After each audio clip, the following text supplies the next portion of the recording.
like a guy going, "Ugh! Huh! Huh!"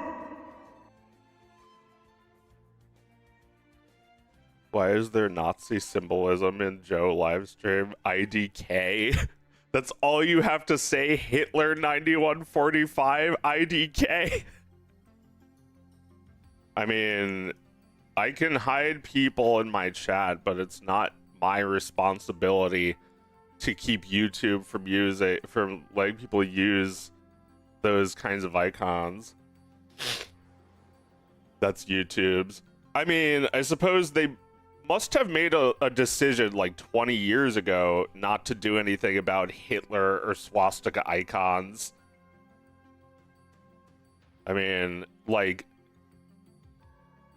someone's like, why is there Nazi symbolism? You know, if you hadn't said anything, I might not have noticed. Don't worry, Hitler. I'm not gonna ban you. Because if I did, you'd never learn anything about art. You'd go off on your own and you'd take over Paris, but you'd take over every art school in Europe, but you'd still never learn a thing about art. But if you just watch my stream, you'll learn. Well, you know, when I joined the internet, somebody with a swastika icon could have just been a joke, but you know, soon they became indistinguishable from people who were trying to terrorize. And at this point, I just don't care, because I think it's like Pepe the Frog. It's lost all of its power. I don't know. It's been a long fucking time. And like, my whole family was murdered by the Holocaust. It still has lost its power. Well, nobody uses the swastika as a hate symbol. Nobody uses it unless they're Indian. They're like, put like little dots between the empty space. I've seen like people in Indian communities put those on their doors. I used to live in one. Guys, my dad worked for Saddam Hussein. All right, Hitler, you're all right. You can stay. Hey, they got a saying around here. Get used to it, Hitler. That's what they have to say to me about there being Nazi icons on YouTube. Get used to it, Hitler. I am not from India. I know you're not. Your name is Hitler. Anyway, just enjoy the stream and don't spam, or I'll ban you for that reason. I'm from Poland. Are you literally Hitler or something? Welcome from Poland. How are you doing? I'm sure the entire country of Poland is represented by you and not Hitler. What about me? I'm not even, my family's not even from Poland, but we're like ethnically Polish.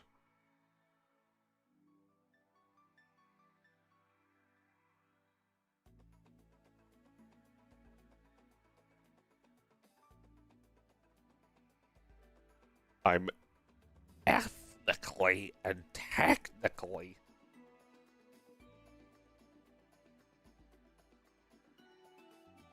Osama bin Laden.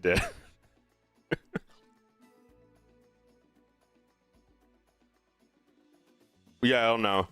If I just ban the guy for having a swastika thing, if the guy who's, you know, literally just equal to every other commenter who is also literally Hitler, if I banned them, then I'd be no better than Germany, who banned literally Hitler, the cartoon.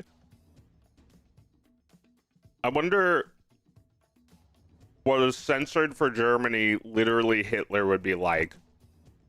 I should upload that on April Fool's Day.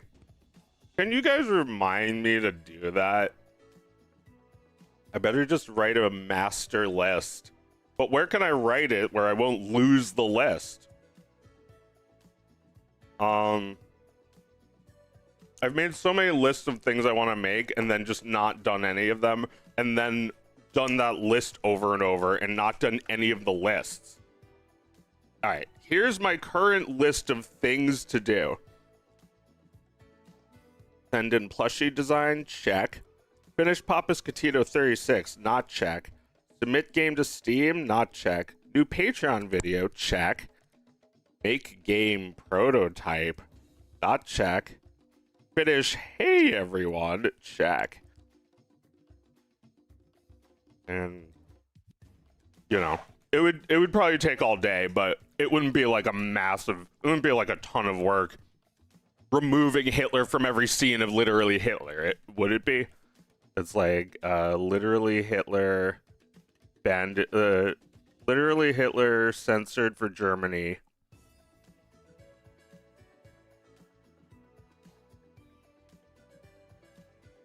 It's like I made like a shitty censored version of Pete the Power Cuck. It's like, so what would a censored version of this look like? It would just have none of the characters in it at all. So it basically just shows the back of Peg's head. If she ever turned around, you'd see that it was Peg from Goof Troop. Censored for Germany. It didn't like, it wasn't allowed in Germany, was it? I think I would have gotten 100 fucking comments saying greetings from Germany if that were the case. Hitler is speaking Japanese. Anyway, where's my button?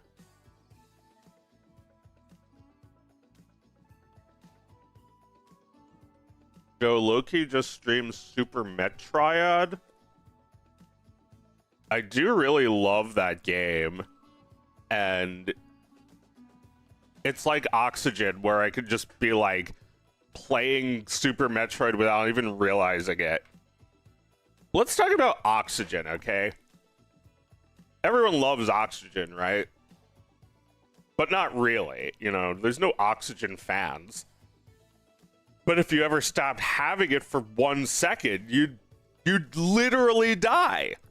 You're addicted to the stuff. I guess it's just like the way that Oxygen is everywhere.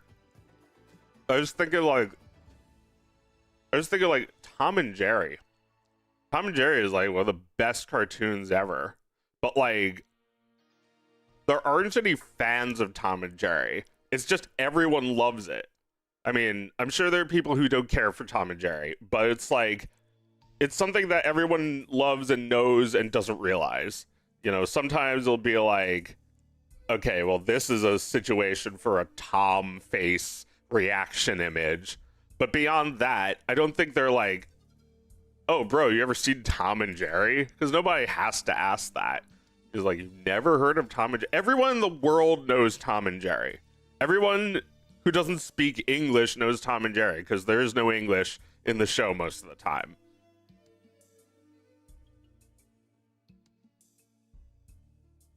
It's like, if you're a fan of Tom and Jerry, that's like, say you're a fan of Oxygen. Anyway, Tom and Jerry is one of my favorite things, and definitely a direct inspiration for Audrey and Victor. So, it deserves its flowers, but at the same time, I like that about it, that it kind of just blends in. It blends into humanity. It's like Tom shrugging image. It's like you see a picture of that fucking cat every day and don't even realize it. It's like, even SpongeBob is like a show you're like a fan of. Tom and Jerry is just, everyone has seen it. Everyone fucking knows it. Remathin.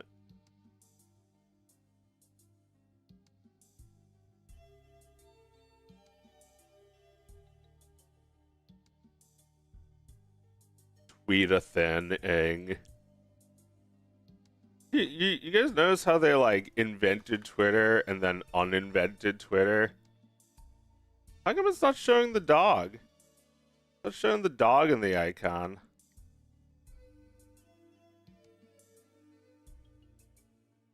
I'll get it. I'll get it.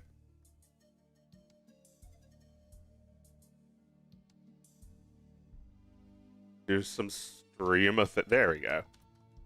Stream-a-thon. Nobody calls me Jonathan. So what do you think about starving children in Africa? I think Bill Gates should do something about that. I think Bill Gates was, you know, we're listening to this music, so let's just pretend for a second that we're Xers or boomers in our prime and or Xers in their youth, and like you have like a sort of idea about the world that's wrong. And one of those ideas is that smell-o-vision is the future or something.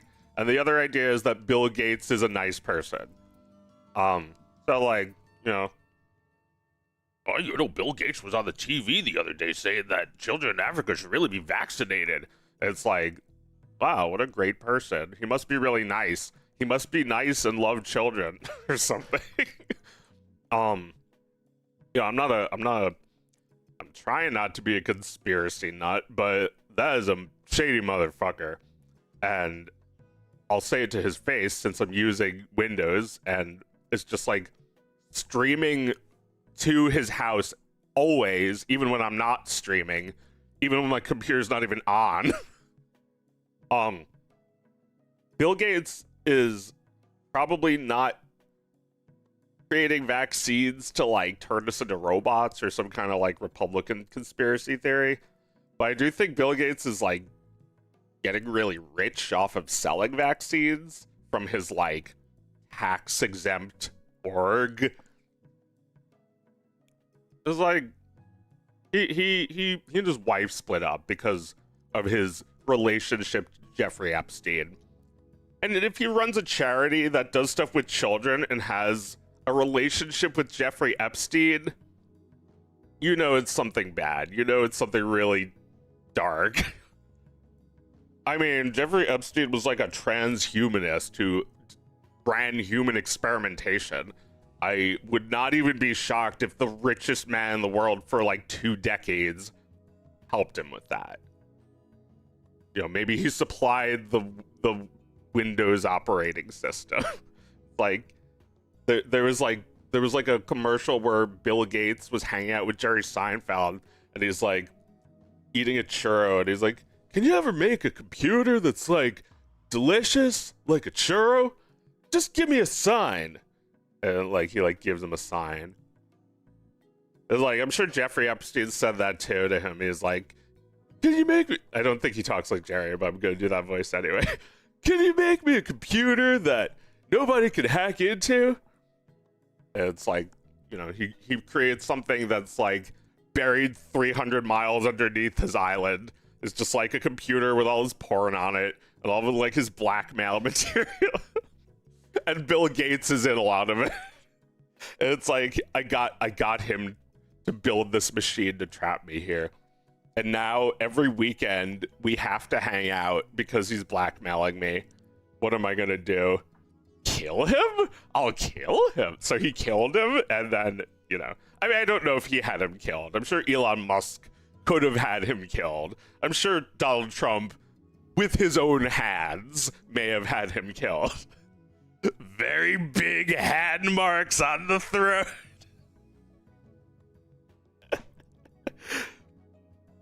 But yeah,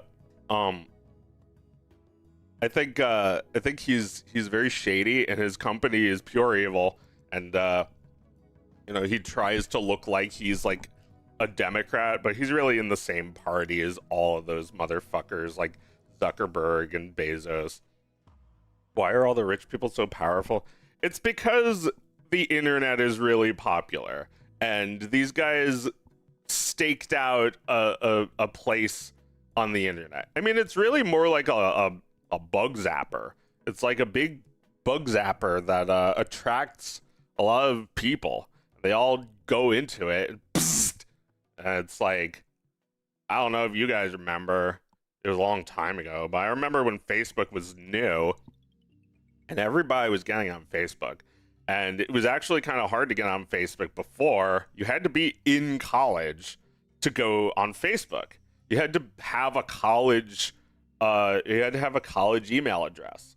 So like you had to be accepted to college or have been in college in order to use Facebook. That was a very different place when that was the thing. Is it better than Flash? Yeah. Yeah, it's a lot better, I would say. I mean, I don't hate Flash or anything. It's just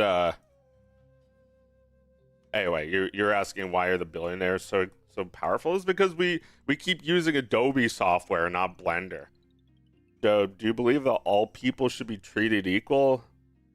I mean, I guess I guess they should be treated equal if they are equal. If they're not equal, then they shouldn't be treated. You know, like if your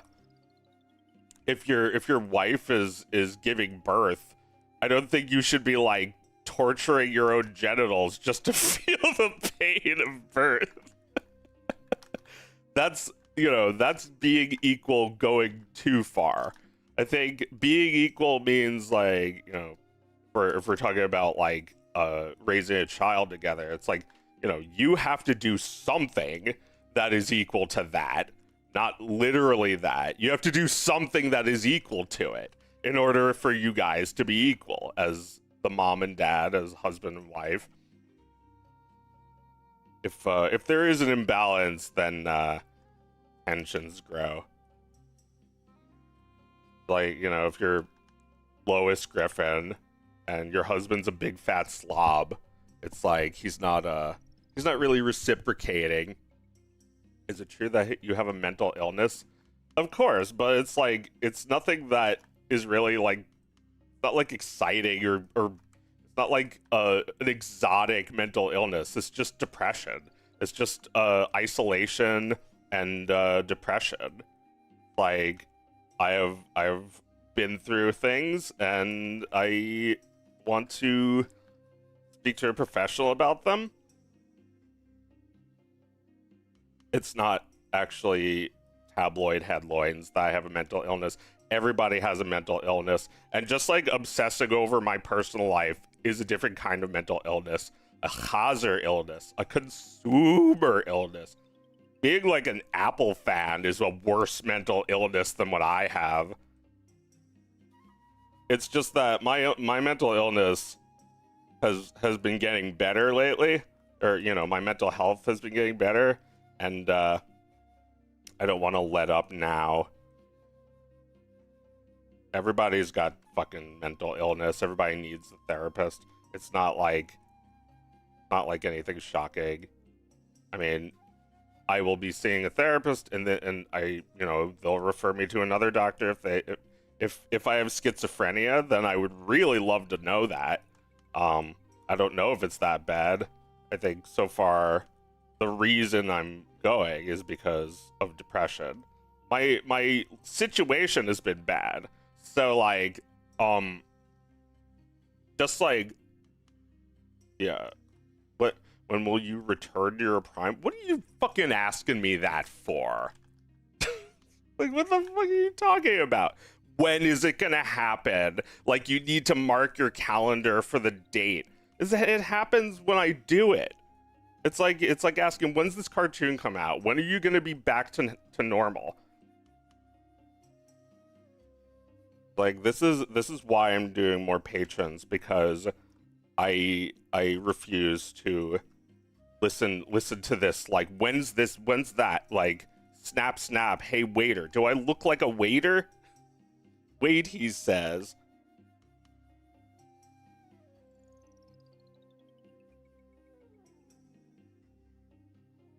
I think that's that's not the idea. Like, when is this? Like, there is no schedule for it.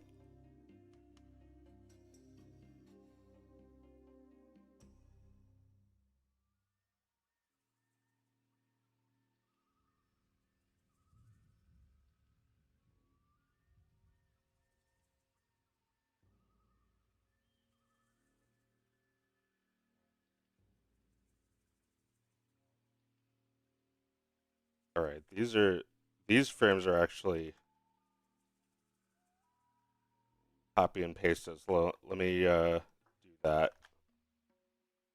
Sorry to get all riled up. I have been mentally ill for a very long time. I snap at people who are, sometimes just like saying normal things because I'm just used to everybody snapping at me.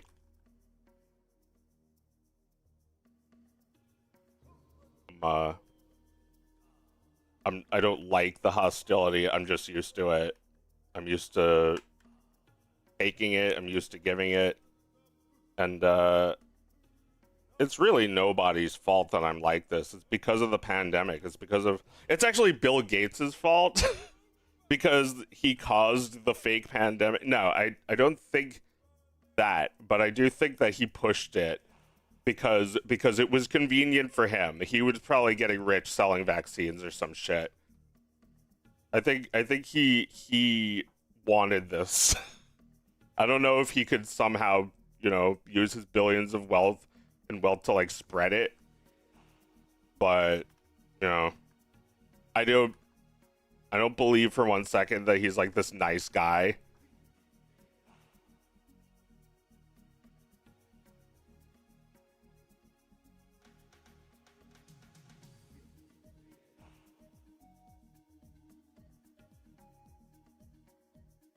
But yeah, it was the pandemic that really pushed me over the edge.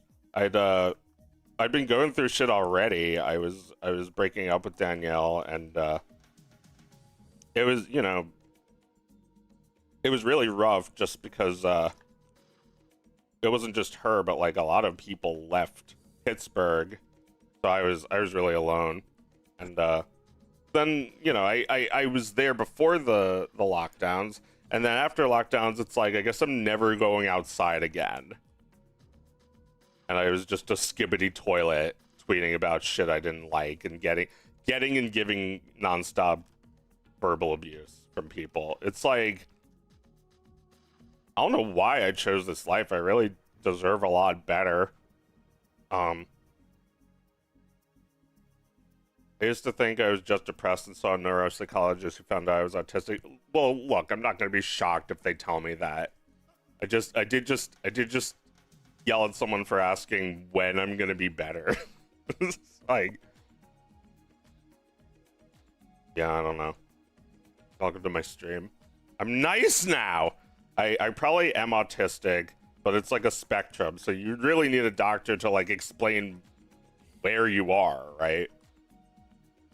I don't really like the idea of like self-diagnosing, but I also feel like it's hard to talk about this stuff if your autism has just been denied. If your mother is like, "Oh no, they can't be autistic because then I'm autistic."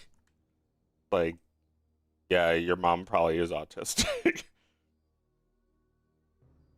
um, if I need to go on medication, I'll do it. Uh, oh, Blender. I think you're the autistic person diagnosing him. Yeah, no, I mean, that's another reason why I can't fucking stand comments. People try to diagnose my illness. They say that it's schizophrenia. I mean, it's just depression. It's just isolation caused by depression and anxiety, and I've had a lot of bad thoughts. Like bad things have happened, but they weren't even as bad as how I received them sometimes. You know, it's like I had a relationship that ended, but that's not really how I saw it. It's actually all right that it ended. What wasn't all right though was the idea that my career ended because of that too. Like my career was tied to her or something. But it was just bad thoughts. It's not true. And a lot of people think bad things about me, but I can't, or else none of the shit will ever get made. I have to go back to that hand that just crashed the program because it's gonna crash it again if I don't do something. Maybe just delete it?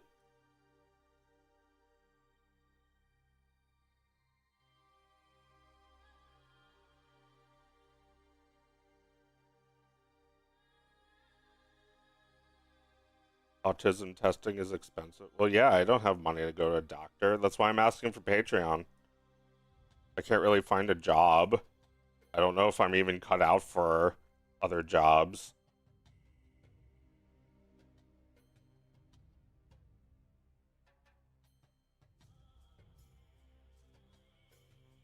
I don't I don't think I need to get another job just to deserve to go to a doctor. That's ridiculous. Who the fuck thinks that? That guy who got shot and killed? The guy who deserved to die? The guy deserved to die. The guy deserved to die. Nobody saw shit. The guy deserved to die. Nobody saw shit.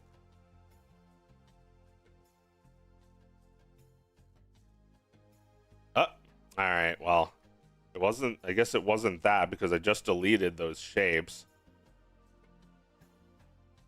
Yeah, this is a problem that's existed since the Flash days. What do you think about AI tools for animation? Do you think frame interpolation tools can help you animate even faster with the keyframe drawn by you? And does Blender have a such tool? Blender does have tools that do that. It's a little particular. Like, you know, if I wanted to, here, let me demonstrate.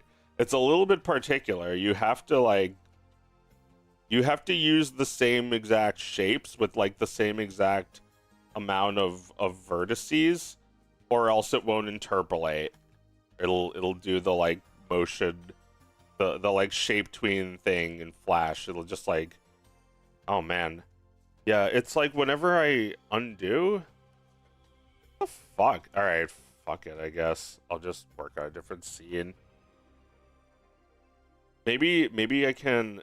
I know in Flash you can save as like. You could do a cleanup. Maybe I should delete unused data blocks. The file cleanup. I don't know if there's any Blender heads out there, but my program just keeps on crashing. Is there anything I can do with like cleanup, like over one of these things?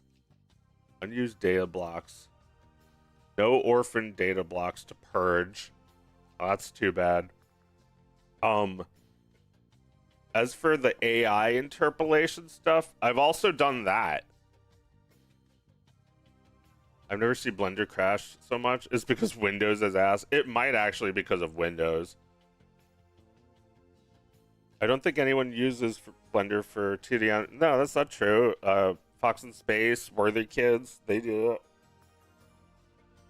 Blender is great. It's you know, it's not the same as Flash. It's got better tools. Although I would still use Flash. I would still hire people who know Flash. Flash is I have no problem with Flash.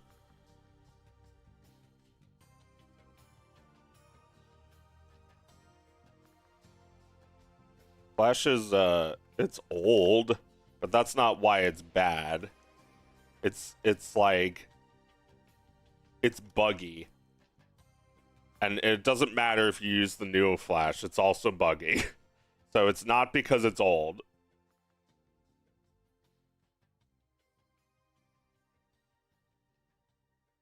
Yeah, this has got that terrible, like, rotated look. I mean, it is rotated. But, like, I feel like you can still do this.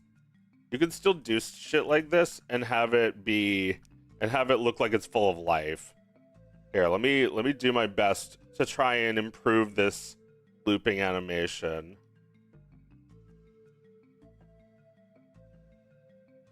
Yeah, it's got a lot of issues. Frankly, it's probably good enough to go through. It gets the point across, but I would like it to look a little bit more full of life. So let's you know, the same way you do a rigged animation in 3D, you kind of work it as like in order of hierarchy. So the hips are the first thing you have to move in a 3D model. So like I'll probably like, yeah, pay attention to like the when you animate a walk cycle, this frame should be the highest position. Or wait, was it this frame? Well, I know it's not this one. Try and make this one higher. And then this one can probably be like a little bit leaning forward, a little coming down.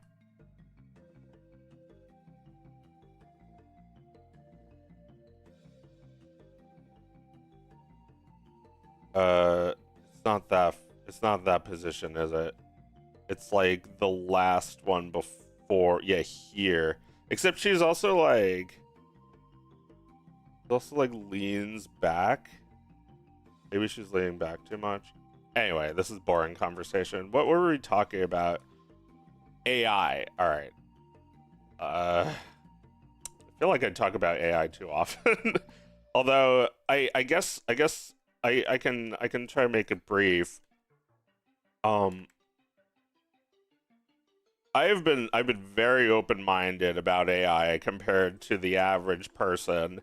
I've thought the exact same things, that maybe AI could be used for in-betweens or backgrounds or rendering, you know. And I do think all of these things are viable. It's no problem for the AI to do these things technically. The problem is that I wanted to do these things. It becomes a real problem when you start injecting AI into it. It's like, well, the AI did it pretty good, but not perfectly. So now I need to go in and clean up the AI's work, which is, frankly, not what I do. And it's like, the AI, you know, someone's gonna argue with me. Maybe the AI, maybe an AI bro who is AI, maybe the AI CEO guy is gonna start arguing with me. It's like, but bro, look at all the time you saved. It's like, but I wasn't trying to relieve myself of that. I was trying to make things go a little faster, but I wasn't trying to relieve myself of the like making of the art. I don't think actually making the art is what's stressful about making art. I think everything else is what's stressful. And making the art is your break from all that. I mean, you could probably type in gooder walk cycle than this, but that's not even rewarding. If it comes in and it looks good, it's like good, and then you move on. It's like you didn't struggle at all, but you also didn't make anything. I mean, you know, if your child made a drawing and it was like, look at my pretty picture, and it's like a house with a smiling sun, you'd be like, oh, it's wonderful, I'll put it on the fridge, like, you know, because your son made it. But like, that's how all art is. That's how I think we should approach everything, because it really is only good because a person made it, isn't it? I mean, I could totally see the value in AI, but it really is just creating value. It's not even real value. It's just like milking the value of dead artists. You know, like my example for what we should use it for is like, I don't know, like we should make like an Incredible Hulk movie where you start out with live action and then you have the dude turn into the Hulk with AI, and then he becomes like a CG or also AI Hulk after that. But like the idea is that something like Hulk is already pretty formulaic. Why even make more artists work on it? In that case, it feels kind of like Yeah, something that's already formulaic, AI could handle that easily. But actual art, personal art, AI can't even do that. I know we're talking about the little things like interpolating, doing in-betweens, but the problem with that is I'm still gonna have to check every single frame individually, and I don't want to be the AI's assistant. That is not something that is okay with me, and I feel like it is money saving, but it will also make your work look bad. You don't actually want to do that. As attractive as it sounds, you don't really want to take your own work away. It's definitely, there's definitely some things I wish I didn't have to do, but like I don't think drawing is really one of them. I think even painting, it's like that's a lot of fucking work that AI could do in 1 second, but like you get to control it. I've never been more frustrated than when I've generated some AI shit and it looked nothing like what I was thinking, which would probably really creep me out if it did, but it would be doing what I wanted it to do instead of what it wants to do. I would love to train my own AI thing on my own drawings and just never let anyone use it. But even then, it's like there are some things that like people can do so much better, and it's not like people are asking the whole time like, did people make this? And you're like, people made this. And it's like, wow. It's not even like that, because the best, most effortful art looks effortless. It doesn't look like any work was actually spent on it. You know, like you ever think about like elephants on parade? But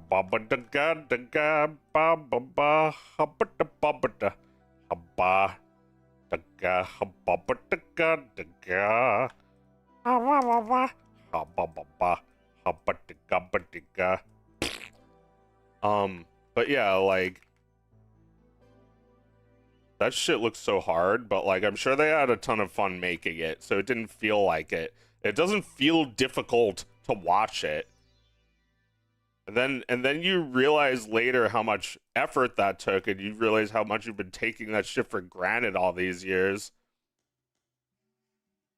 Let me give him his iconic pink flavor.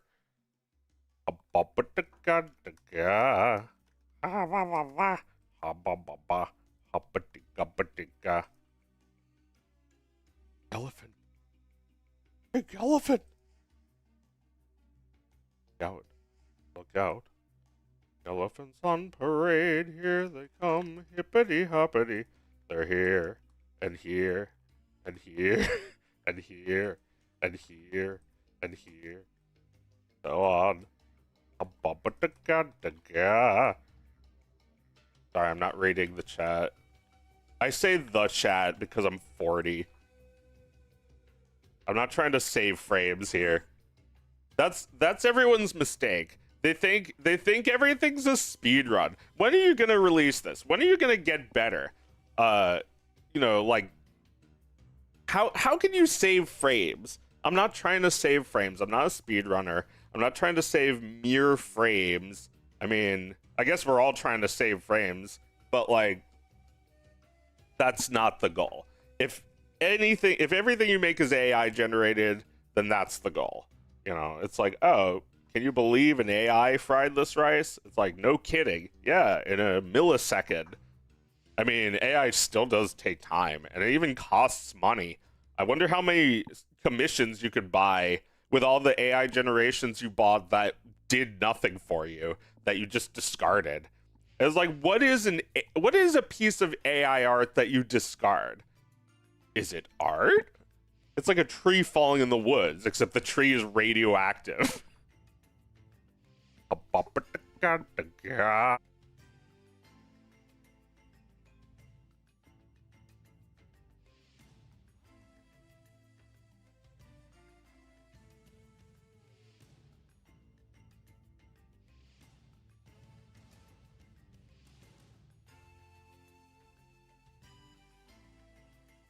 AI is sucking up all the fresh water. Why does it need fresh water? I think the billionaires are just trying to kill us. They're trying to force the war for water. People like Bill Gates and Elon Musk are in like a... They're in like an apocalyptic... They're like in an apocalypse cult. They know climate change is going to destroy the world. They want it to. So we die. And they can have Epstein Islands forever. They can just be above the law. They just want to have their Hitler bunkers with their canned peaches instead of the rest of humanity and life on Earth. They want to live in a desert on Mars instead of a real ecosystem on Earth.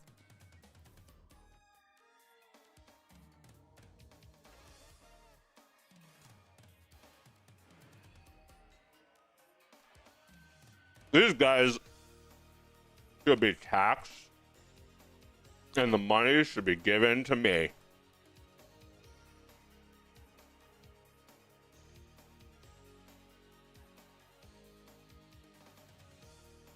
Because, like,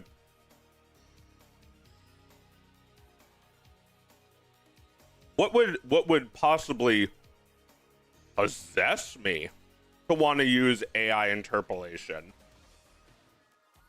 Well, it's fast. It's pretty cheap. It saves money. Well, what if I had money instead? What if the art was good and I just had money? And Elon Musk was dead. And Bill Gates was in prison, hanging upside down. My God. What if I had like a trillionth of what these fucking idiots have? No, we need to give them even more. We need to be on their social media app, pledging our loyalty to them. To their house of Nazi pedophilia propaganda. It's like they're not even human. They don't even exist. They get somebody else to play video games for them. Being an oligarch is like, it's like that YouTube channel that makes fun of animals, shows a picture of an anaconda and says lives like shit. That's being a billionaire, living like shit. His dad molested him, and he was on the Epstein files. Lives like shit. Bill Gates' wife left him, and he tried to cover it up by being a nice now during the pandemic. Lives like shit. Like these guys should just give all their fucking money up before you know, they let them be caked.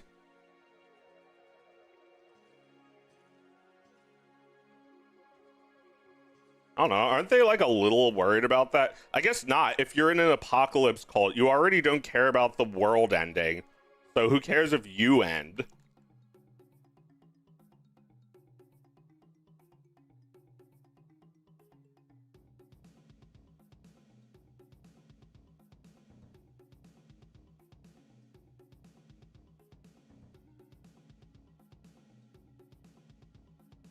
I wasn't reading the chat.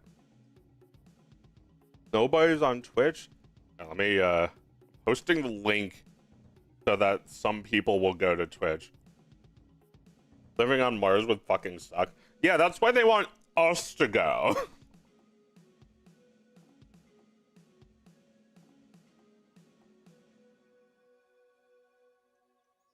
All job interviews asked about niche AI uses and how I'll incorporate shoehorn AI into my workflow. AI is the new DEI. Yeah. Yeah, what does DEI stand for? Death to AI. AI isn't alive. Stop thanking your AI chatbots. They don't feel anything. but I do. Thank me. It's like, thank you, AI. It's gonna look pathetic to history. Somebody's like, do you like history? I love history. I'm always thinking about like the Maginot Line and how fucked up that shit is. It made like they made an impenetrable wall of defense that the Nazis went around.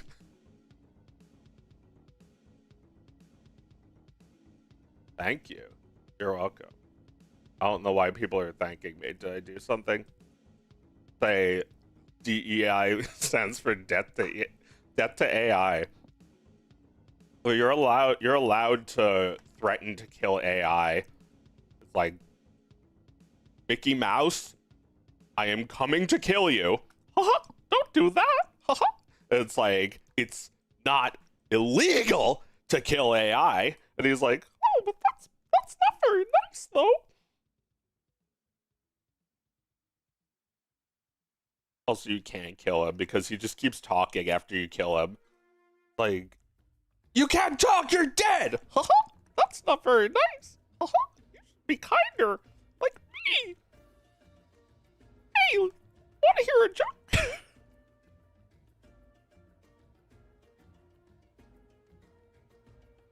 But, you know, we've been talking to AI whether or not we realize it, because everybody on Twitter is AI. Everybody on YouTube is AI. Everybody on AI is AI. Like, they're probably generating customers because nobody really wants to use AI. It's just like the pedo suicide apocalypse cult says that we need to shoehorn AI into all facets of life so that they can distract from the Epstein files for another half week before it trends again on Twitter.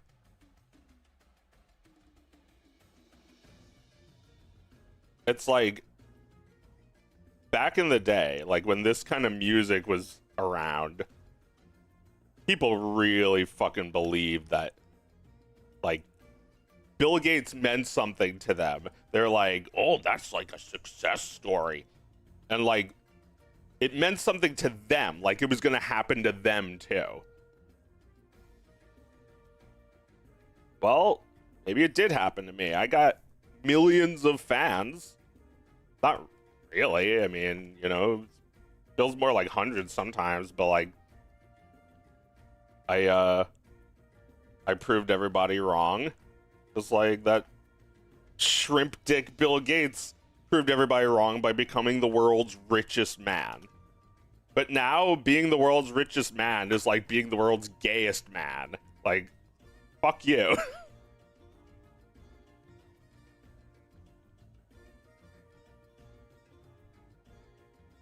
The world's gayest pedophile.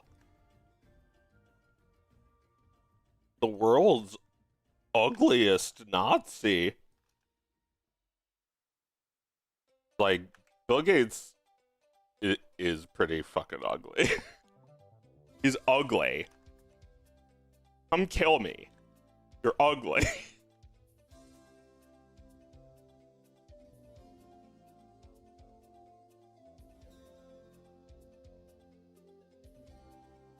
ChatGPT passed the Turing test.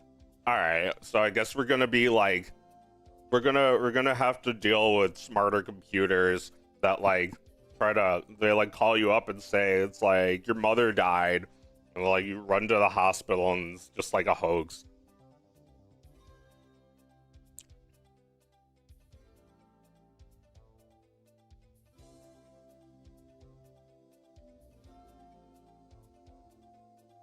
I'm always worried about that like the hoaxes are just gonna like terrorize people. I mean, so far the hoaxes are maybe kind of harmless. I mean, there's restrictions on what you can make with those AIs, but like it's still garbage. Like, there's people are generating fake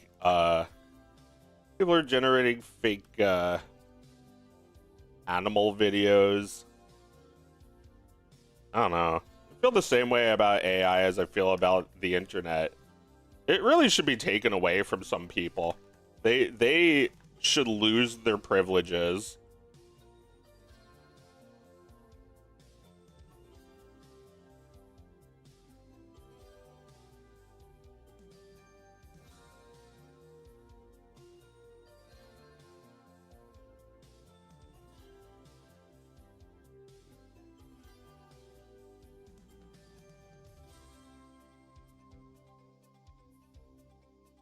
My mom keeps watching AI slop on Facebook targeted to her. I can't stop her. She's falling for it. Yeah. What are you gonna do? This is what boomers do. They love being fed and taking too much. They love everything being handed to them. They love turning something like the arts into something cheap and shitty like TV. Of course, your mom is gonna watch that fucking shit. I mean, I watched some of it, and it was like, this is just like a couple months ago when I had to block shorts because they're just like constantly trying to keep you there. They're just trying to keep you there all day. It's like there is no kind of video anymore on these platforms that's just like there to brighten your day and then you could just take it with you. It's not like that. You can't take it with you. You have to be here. It's like charging rent. It's like, no, you can never buy a house. You have to stay so that you can pay me an inordinate amount of attention. It's like YouTube and TikTok is just like a stupid fucking kid waving their arms, babbling. And all the commenters are like that shit too. They're all just greedy chazers, just greedy pigs. Shahiro's parents, those fucking entitled pricks, got what they got what they deserved. Yeah, get what you deserve. You want an all-you-can-eat buffet? It's all yours. It's all free, it's all slop, and it all sucks. And if you don't realize that, then I'm happy for you, because I can't be like that. You know, I'm not gonna be like, I'm not one of those people who's gonna be like, that was AI? Oh man, now I can't like it. But I am gonna be one of those people that's like, well, I'm not sharing that because it's not even real. It's like, there's 100 million just like it, and they're all fake. There's like a cute video of a raccoon. That's like crack to someone like me. I'm obsessed with raccoons. So all you would need to do is generate like a fake video of, I mean, honestly, this is kind of what I wanted to use AI for, but it's like people aren't doing it the way I'm imagining, where you make like silly little films about animals. They're using it to make what looks real. It's almost like propaganda against animals. Like, look at this possum. Look how he plays dead. That's how possums work. And it's like, I don't know if that's how possums work, but now I'm gonna think that because of this video. And it's fake, so how the fuck should I even know? Like, I can't trust a goddamn thing. Even the candy. If you look at the candy, it's like fake candy.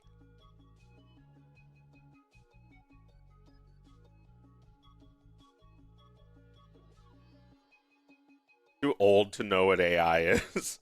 Oh my god. Take being able to read questions like a human, not answer them. Just be able to say, can you find me a Mario picture? It gives you the picture without trying to pretend it's human. I don't see Gen AI being useful, but LLMs in general are really innovative and has use in the field. Right. It's kind of like saying that DNA sequencers are going to change humanity. It's like, yeah, they are, but that doesn't mean it's a product that you can ship to 100 million users and force onto them for some reason. It's like, if it really is an exciting new product, people are just going to be into it. It's not going to be forced into their lives. And like, I admit it. I totally, like fucking Gadget Gary, I totally had my fun with AI, and I'm probably not even done. I love watching 2-minute papers. Every time there's a new AI model, I at least watch a video about it. But like, it is AI, infinite possibilities. Now let's create commerce guys who are so cool in it. Yeah. It's all just for that. It's all just to give us a more sawdusty version of what we already have. And like, we could have solved all of this with technology, but you use technology to make the problem back. It's like Disney Plus, that's worse than an NFT in my mind. Disney Plus, a paywall where you're not allowed to watch 300-year-old Disney cartoons because they said so, because they said give us rent to watch The Simpsons. The Simpsons used to be in the air. The Simpsons used to be in airwaves. It used to be fucking particles or waves or both. The Simpsons is now on Disney Plus. That should be a crime. You should pirate The Simpsons and maybe cancel Disney Plus.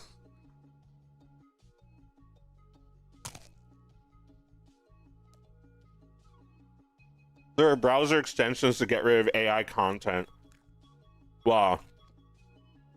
You probably have to train those on AI too, don't you?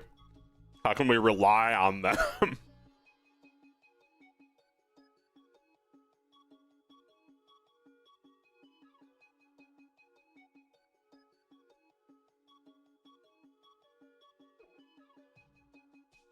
Algorithms have no taste. It's like the internet's been ruined since curation became automated. And now that AI can just generate art, all art is going to be automated. It's going to read your mind, give you what you like already, and then tell you that you're satisfied instead of asking you to give a rating.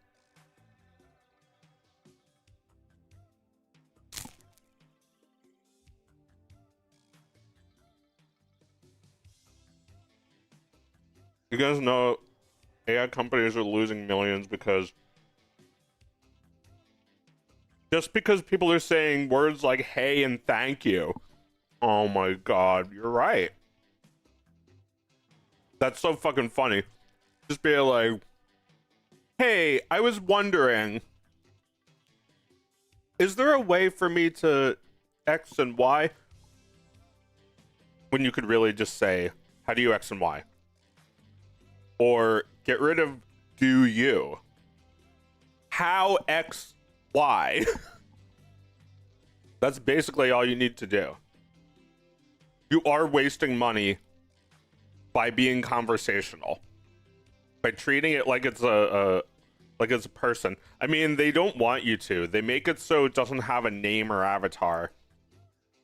But, you know, if you use character.ai, then you can give it a personality, which is less intelligent than ChatGPT, but also has its uses.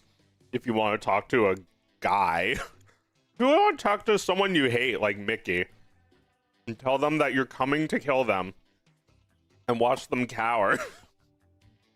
Not that that's really healthy. I mean, you could just play a video game, but video games are too sanitized.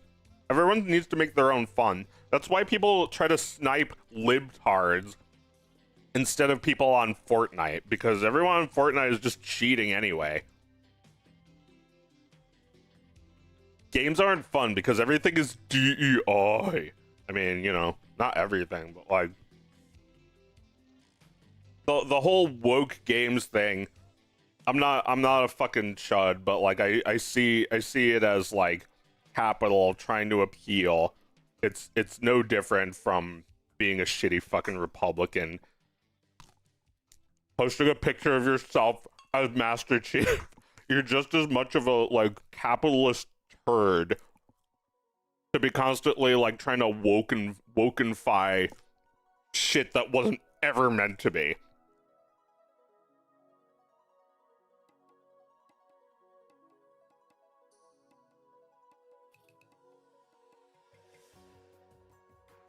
eating.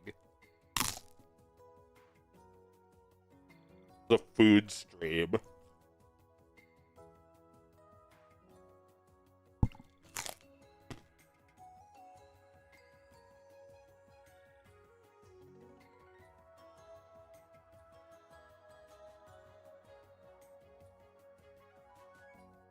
We need big money out of politics, video games, cartoons, social media.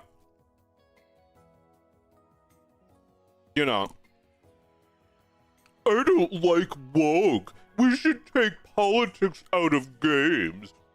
No. We should take money out. Stop making it a fucking... It's just for money. The fucking shit they want to play. Woke game detector on Steam. Sounds like the fucking thing they did to my sister. My sister just retweeted me saying something about Charlie Kirk being a suicidal idiot who was like begging to be shot in the face for like his entire career. She just retweeted that and they put her on a list. And now people like try to troll her game by calling it gay. Like, this is why this is like this. It's because there's big money in politics and there's big money in games. I wish we could purify this. I wish like the angel of death would just kill everyone who doesn't play good video games.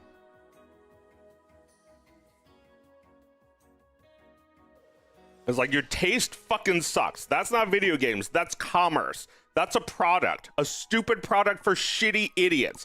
Xbox Live is for racist little Eric Cartmans. Fat little retards.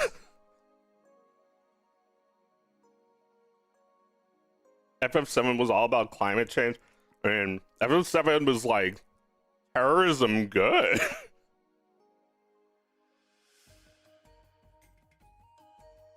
Except not. I guess maybe Sephiroth was the real terrorist.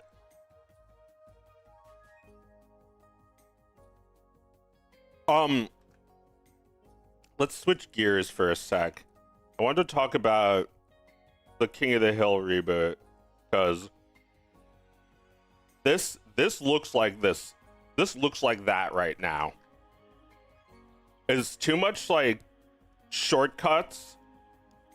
I mean, I guess I'm not actually going to redraw every single shape because that feels like a waste, but I will try to give every shape a bit of personality and try to refuckulize it so that it's like King of the Hill reboot looks just like the show. Just like the original, until it starts to move, and then it's like, I'm Hank Hill, WWWB. It's like, that's everything, even the things that look decent, like the like Porky Pig movie. It's like they'll always make it like this. They'll make it Rick and Morty style, as I call it, where it's like the characters are made from rigs and the animation's actually decent, but the art, like the actual like symbols, the actual like drawings themselves are really not that good.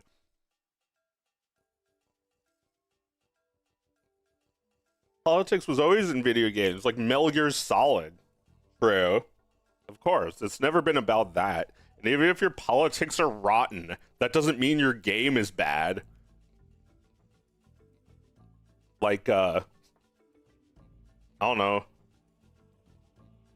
Maybe the guy who made Hatred doesn't actually believe in, like, murdering everybody.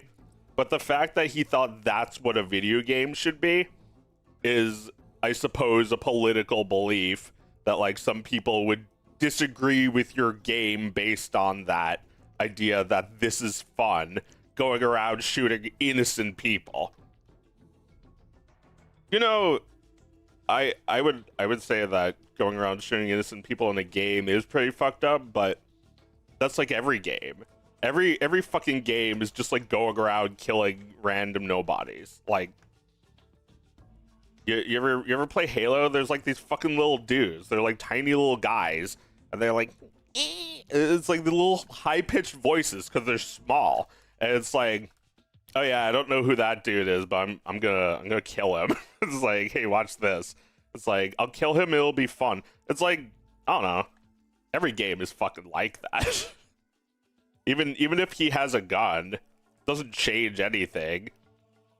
He's just defending himself from you. You monster. Oh my god. I mean, that's another thing that games did to like become kind of annoying, is just like to have it every game examine this idea of like, are you doing the right thing? It's a fucking video game. Okay. Although I guess like I'm convinced that our culture is using games to promote real violence, just like Donald Trump and his shitty fucking tweets about Halo were meant to do. To actually promote violence and repression.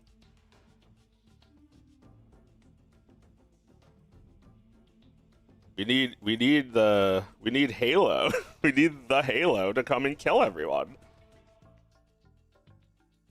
Well, you know, spoiler alert if you've never played Halo. There's a giant thing called a halo. It's like the size of a little planet, and it's a ring-shaped thing. And the flood is like these monsters that attack you, and they're like mummies made of sand, and like it's like, we gotta kill the flood, we gotta beat the flood. It's like they say that these halos were designed to destroy the flood, and it's like, okay, so let's turn them on. But then at the end of the game, it's like, oh wait, the halos were actually meant to destroy the flood's food to stop the flood. That means the halo is going to destroy us. Whoops. So I guess we don't need the halo. We need something else. I don't know exactly how they defeat the flood, but it's a video game, and joining ICE will not defeat the flood.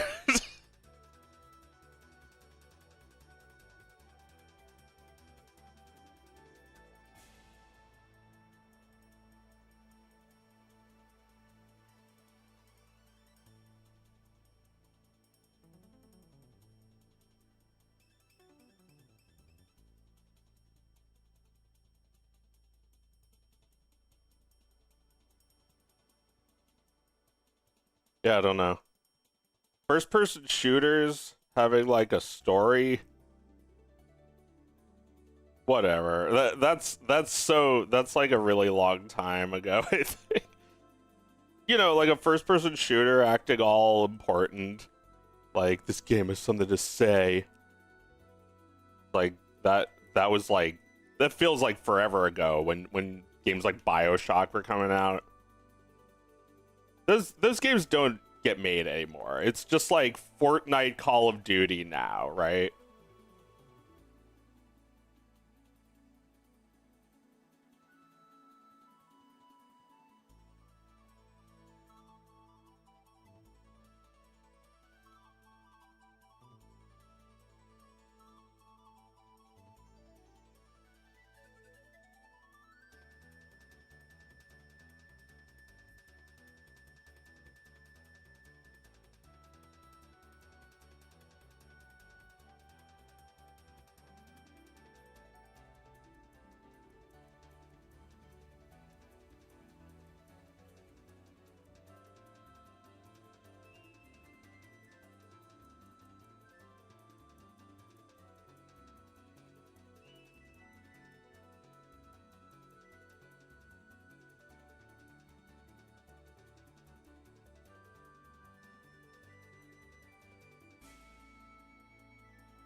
Ah, this needs to be a couple frames longer.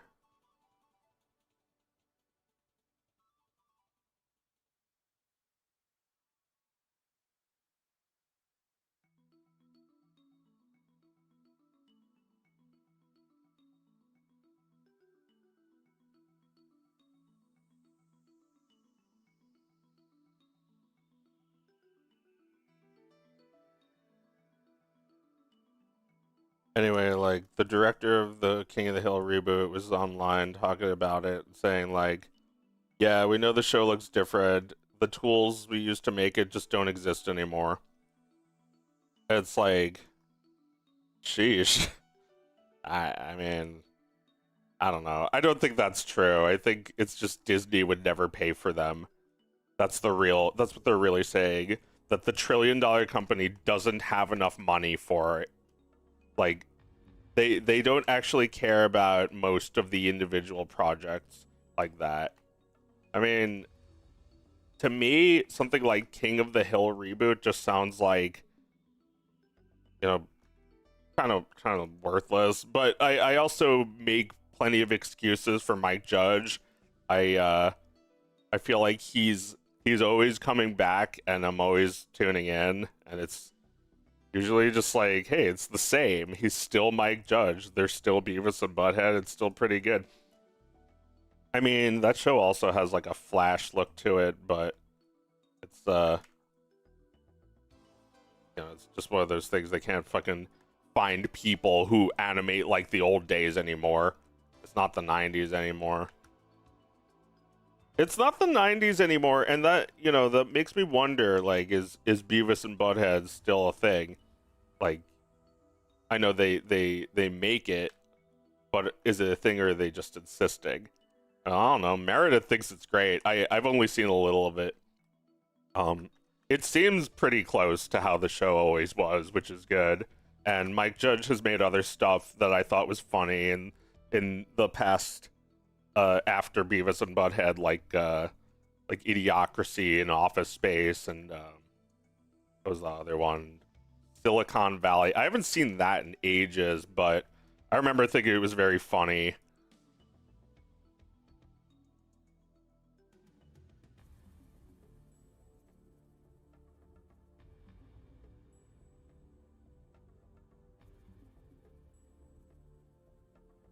Um, yeah, I don't think the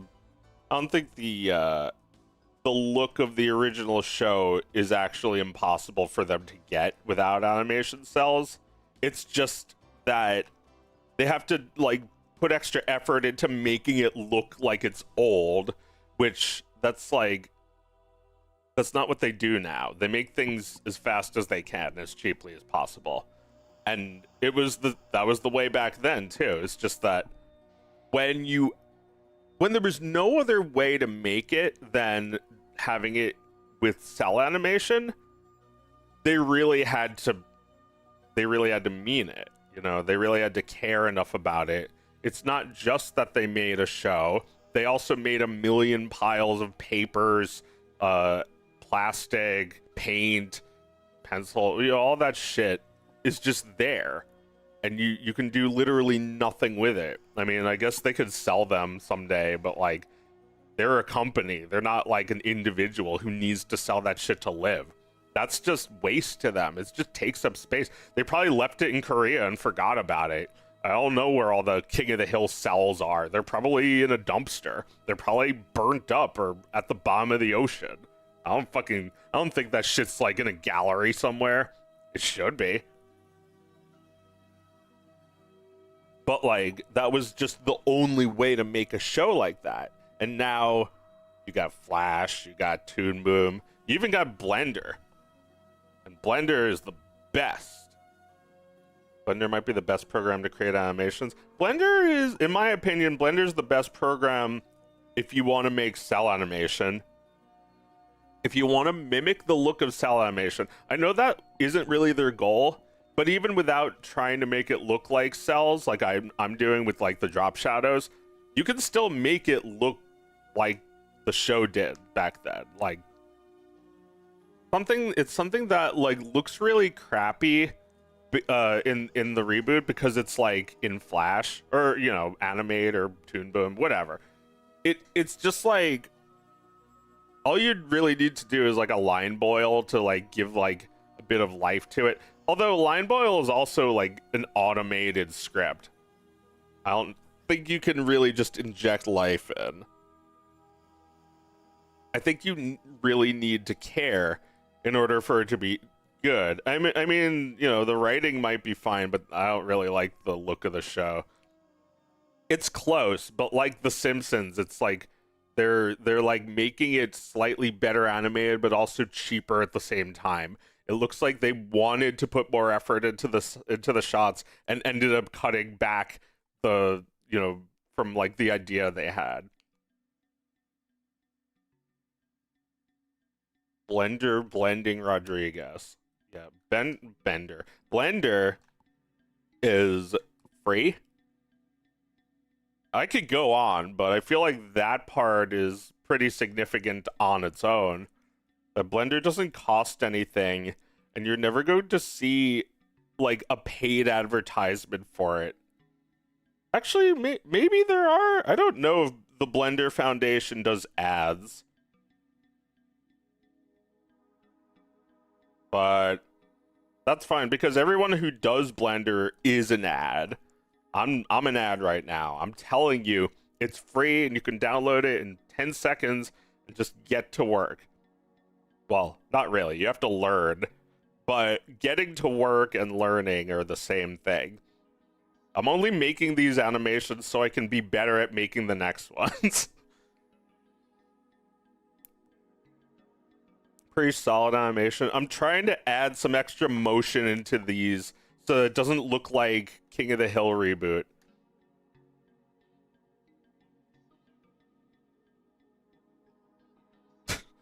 She's vegan. There's a gag in the trailer that was like, what do they even eat? I always loved that. I was thinking about King of the Hill yesterday as being like, perhaps King of the Hill was like a cultural backlash to The Simpsons. The Simpsons was a backlash to a sort of overly sentimental, family-oriented, conservative Christian culture lifestyle. It was a backlash to the fakeness of that. And it kind of feels like King of the Hill is like a backlash to The Simpsons, the way it's like, what if we had a show, like an animated show like The Simpsons, but the characters are like a little more human? You actually want to care about them. I realized that that's totally necessary because after King of the Hill has characters like Bill, who are really pathetic but sympathetic, and you kind of just want everything to work out for him. But The Simpsons has characters like Moe, who are like just like total assholes and like really deserve it, but then they forget that and they make episodes where Moe is happy. It's like, oh, throw Moe a bone. It's like, I think you forget what show you're watching. You've grown way too attached to these characters. These characters are there to suffer. Like, remember that episode where Moe is like, I don't deserve this, and the lie detector says, lie detected. It's because he totally deserves it, and that's what makes him a good character. I think Moe fans need to chill because Moe doesn't really feel it. He's just supposed to be one thing. He's just an asshole who runs a bar and he says, "We hate him."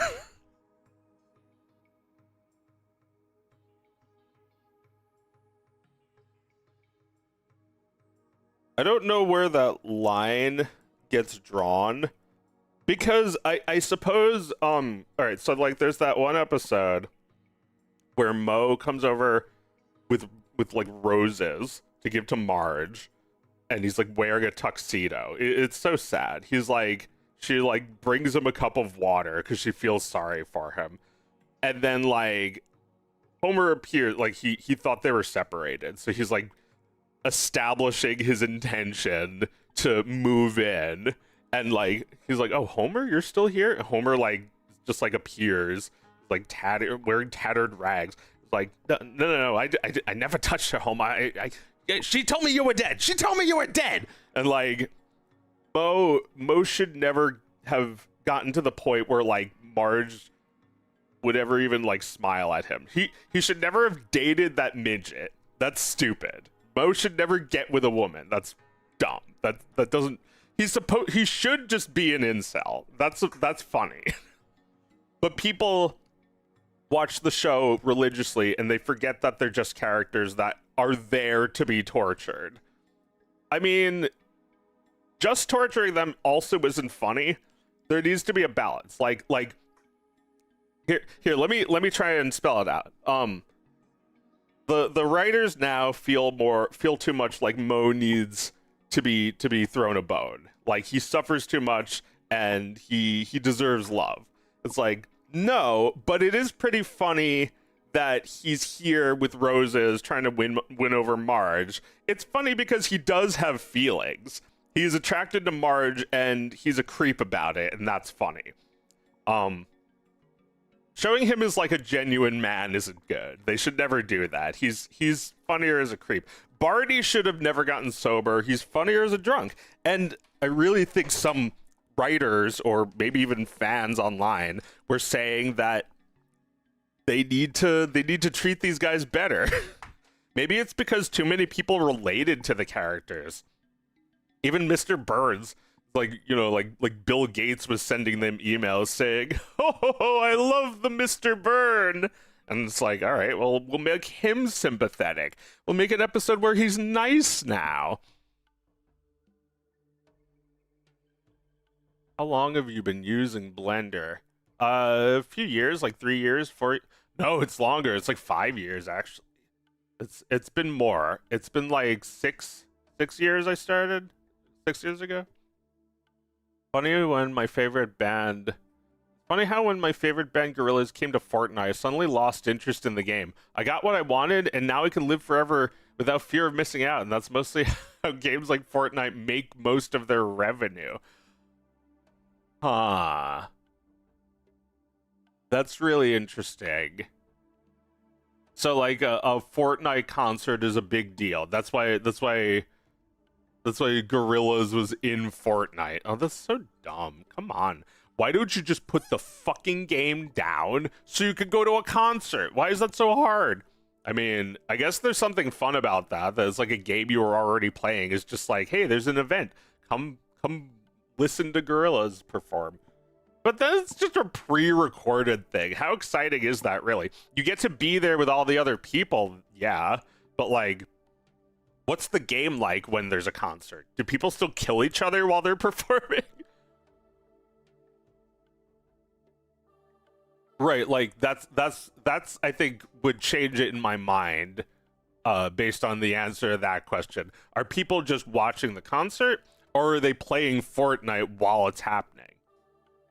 Because I guess there's something kind of fun about that, but it's like, Jesus Christ, I need to think about this. It's like when I was a kid, I had terrible attention span. I had to be doing something while doing something, or else it's like my teachers noticed this. They would be teaching and I wouldn't be paying attention. I'd just be like staring. I'd be looking like I'm listening, but I'm really just staring into space. And if you talk to me, I'm like, like I wasn't even listening. But if you give me something to do, like draw or like play a game, the teachers would notice that it's like he looks like he's not paying attention, and he is, when before he looked like he was and he wasn't. So like, I think for that reason, I was always very difficult to teach, and my favorite teachers were the ones who just had like a lot of patience, or maybe it was more that they understood what my value was, while other teachers just saw me as a nuisance. Some teachers were like trying to support what I was good at.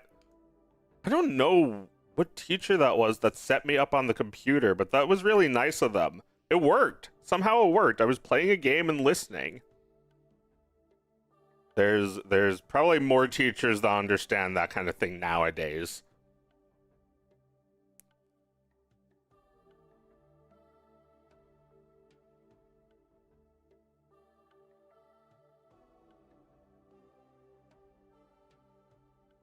But it was famous to be a barman. Well, yeah, he's an NPC.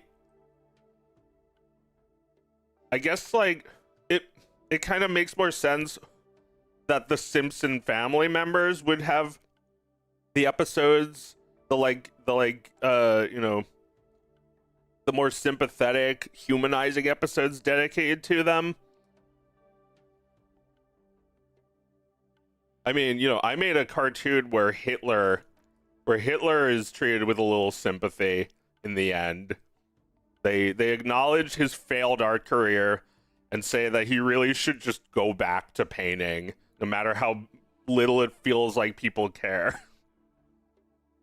I do think that scene where Mo expresses his attraction to Marge is really funny because of the sympathetic way he's portrayed.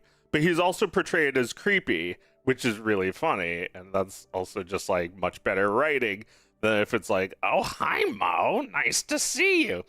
Instead it's like, Mo, what are you doing here? And just like shows him a little bit of pity. And that'd be actually, you know, maybe kind of dark if it went even further than that. It's like, come on, Midge, you got any more of that pity? Is it just trying to get like sex out of it or something? It's just give me a ballpark. How much pity is there? Is it a lot or a little? Happy Halloween, chat. Oh yeah, that's right. Today's Halloween. I suppose you're all home from school because they made you go to school on Halloween, which is not a holiday. Although I don't think anyone would argue with that. I think people want school on Halloween because it's basically fun.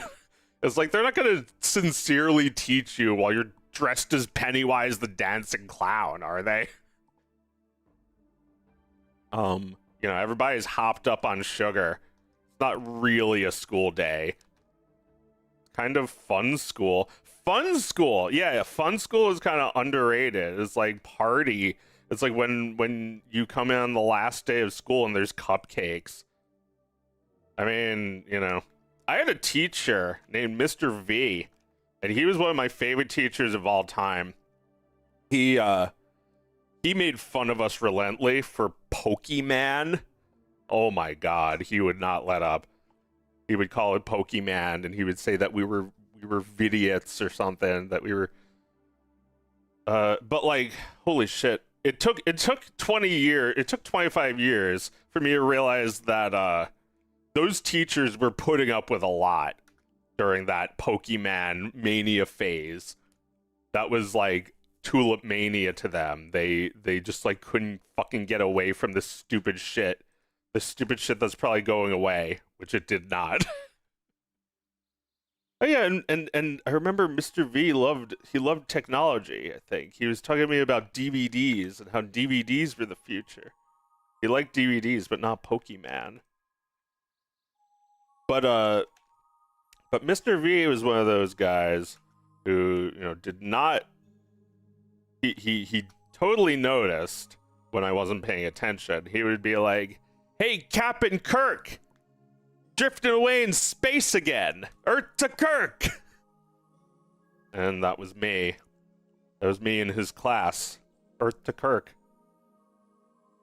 The Pokemon outlived the DVD.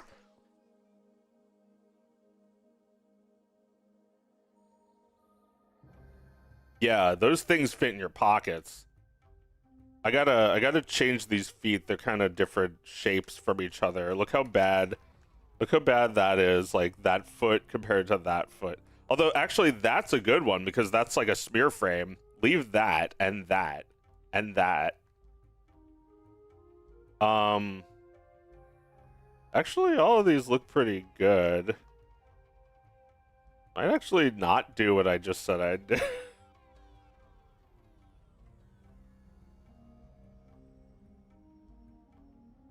Yeah, like look at that. Look at that weight being dragged down. Although it's not quite the same. Like, could try something like that. I think it was better before. Or well, this looks like the good one. It's like that one's really being smeared. Okay, I'll just smear this a little bit, tiny bit more. It really only takes like a tiny bit of adjusting a frame before it's done. Sometimes you could just change something a tiny little bit and it looks way different.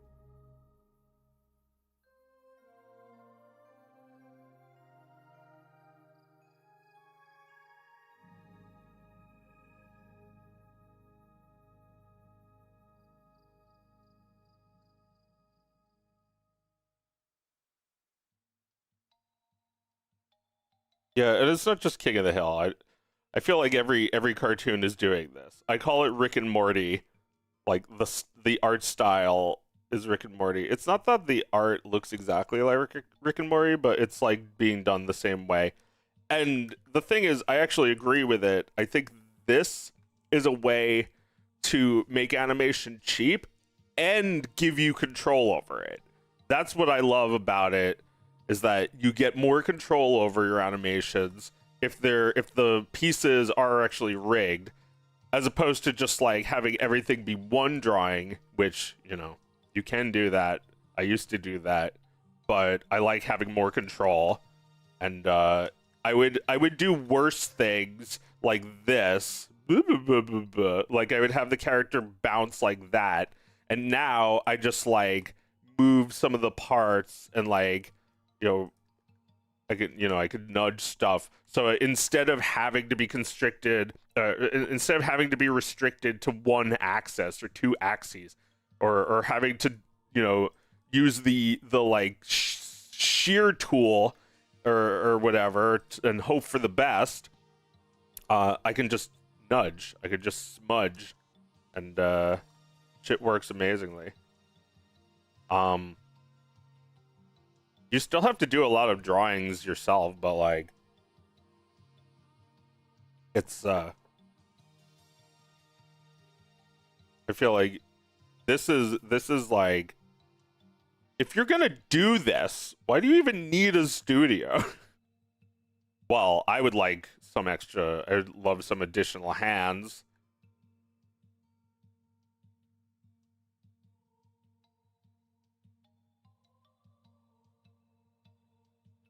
And I'm not going to stop doing it like this, but I am probably going to incorporate more new drawings if I get other people.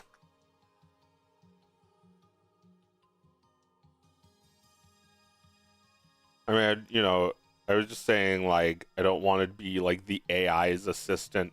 I don't mind doing this because this is giving me control. It doesn't feel like control was taken from me the way it would feel if I was like, ugh, I have to fix that and that because the AI did it.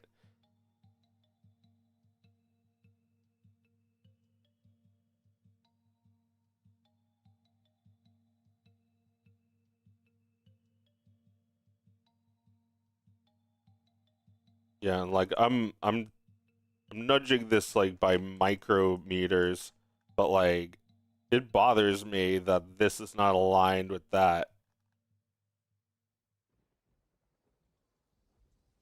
And it's really not changing it a lot, but it makes a difference.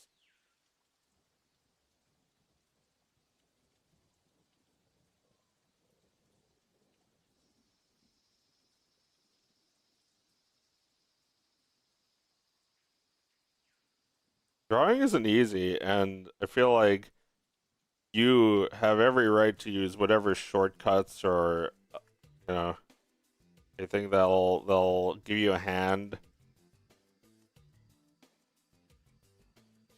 Important part is that you're still in control. Doesn't matter what the tools are as long as you're in control. You know, like they'll do anything to try and take control away. They'll make you censor your own work.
Like I feel like a surgeon working on this shit.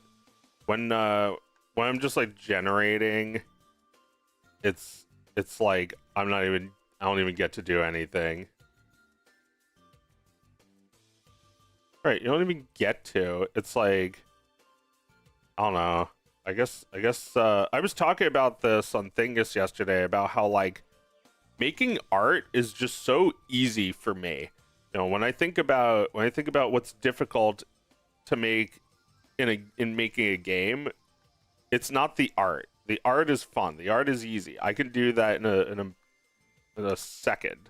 You know, I can just like I don't know. I could just like get on stream, say like I've been working for a while. Let me stream, and then just like work on art for 6 hours. I can do that. But other people, they don't want to do that, or they think they can't. They look at art the same way I look at like coding or like learning a new software or you know having to work with others. Some people are good at that. I'm not.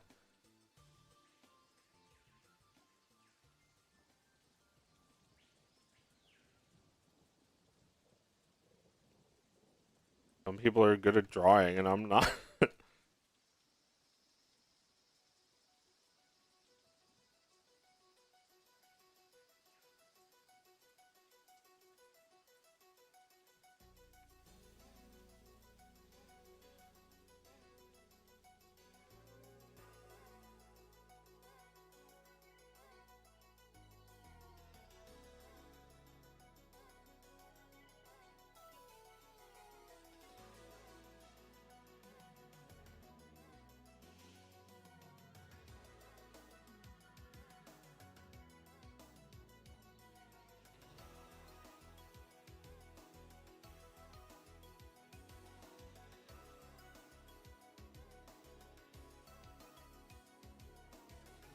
I mean, this is a really difficult thing to animate and it's not going well. But like the fact that you can just nudge stuff is like really makes it a lot easier that like okay, that didn't work. Like you just like do that. And yeah, it sacrifices how it looks a little, but not in a way that really bothers me. I guess there are some things where like if you really just like hand animate it, just redraw it every fucking frame, it'll go faster than this. So it's like you know, it's the same thing with AI and interpolation. There comes a point where it becomes too expensive and too difficult. Did it because it was supposed to save money, and now you can't admit that it's been wasting money. It's like if you love technology, then there has to be a point where you admit what its limitations are, and don't just like make excuses for the technology, saying it'll be better later. Because yeah, of course it'll be better later. That's all technology. But like, it feels like it doesn't matter how much money is given to these tech companies. They can never even come up with something like this. They never even make grease pencil available to buy. You can only get it for free. I'm seeing the path forward is a win-win. You know, like Blender, that's a win-win. It's free and you're getting something that doesn't otherwise exist. There is nothing available that is anything like this. As far as I know, there is no grease pencil competitor that's like proprietary, made by Adobe or anything. I mean, when I talk to fans in the Patreon Discord, it's a win-win because they actually pay me and they have good things to say. They're making it a better place for other patrons to want to hang out there by, you know, just like not being overbearing, not being demanding. It's a win-win. It's like, I'm tired of the lose-lose.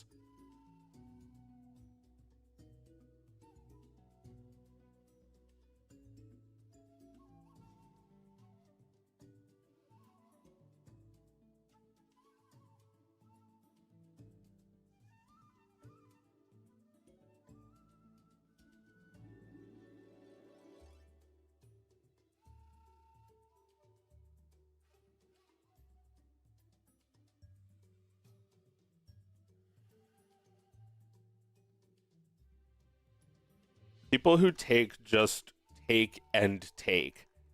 There's an Italian word for what this is. They are chazers. Do not let those chazers steal your pork from your all-you-can-eat buffet. That's all they care about, is stealing the food off your plate. They're like Chihiro's parents. Big fat greedy pigs who are cursed for the rest of their lives. I mean, you know, come into my all-you-can-eat buffet and take as much as you like, but don't take a giant shit on your way out. Hey, I clogged the toilet. Also, I shit in the food. Like that's how people treat me when I give everything away for free for so long, and they just are used to taking. I'm so tired of people being like, everything's bad now. What you're saying is really that everything costs something now. I mean, you know, those people should be happy. They're gonna be getting even more now, and there's gonna be less ads. I wish I could just have no ads on my videos. Like, why should there be anything between my cartoons and you? Can I take ads off? When I hit my goal, maybe. I mean, I kind of want that money, but like, I kind of don't want to keep doing this. Like, the way people treat me is terrible, and I don't think I deserve it, but I think I'm also asking for it a little, the way I exploit people by making them watch too many ads. That's every YouTuber. It's a form of extraction, and Patreon isn't. You're giving me that willingly. You're not being forced to do anything.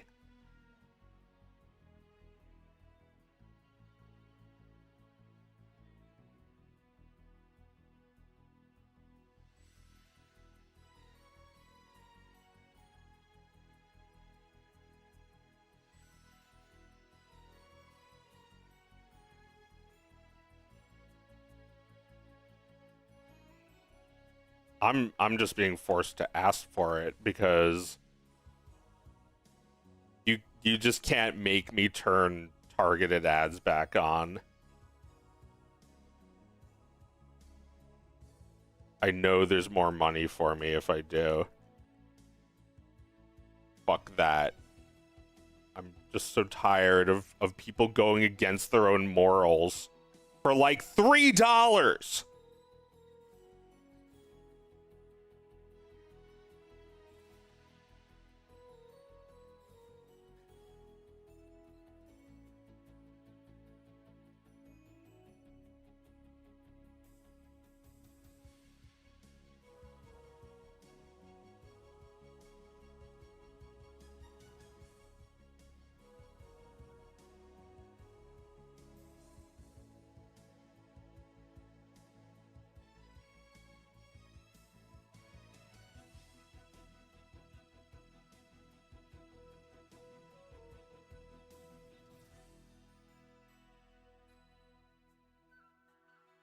Yeah, like I totally was also thinking near the beginning that you should use AI to interpolate frames. And I did that, but I also knew it's not good enough to use as a final thing.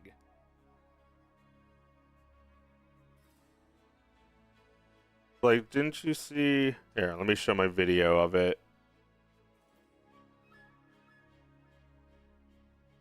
I kind of wanted people to see AI the way I see it, as just like a shitty assistant that does a little bit of help.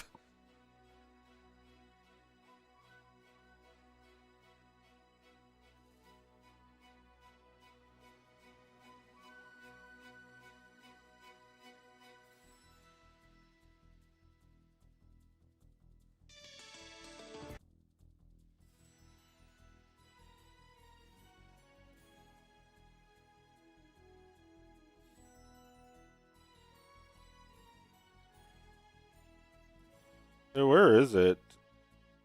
Get rid of the video.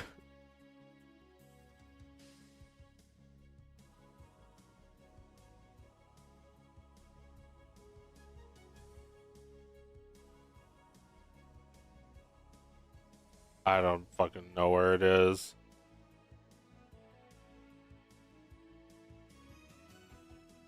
But I showed the process. Right here it is.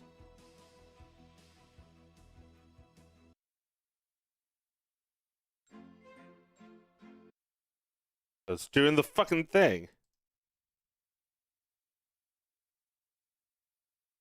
There we go. Can you see that?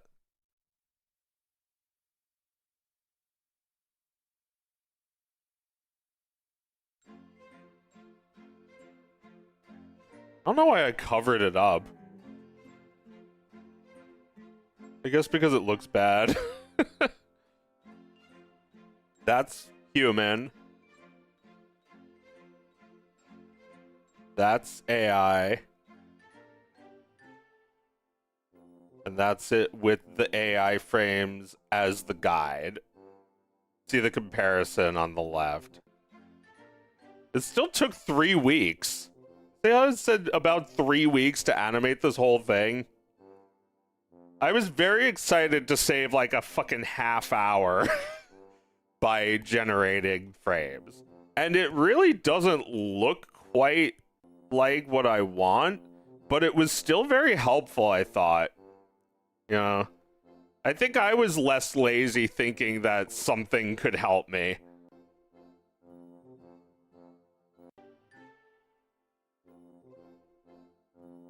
Mwah.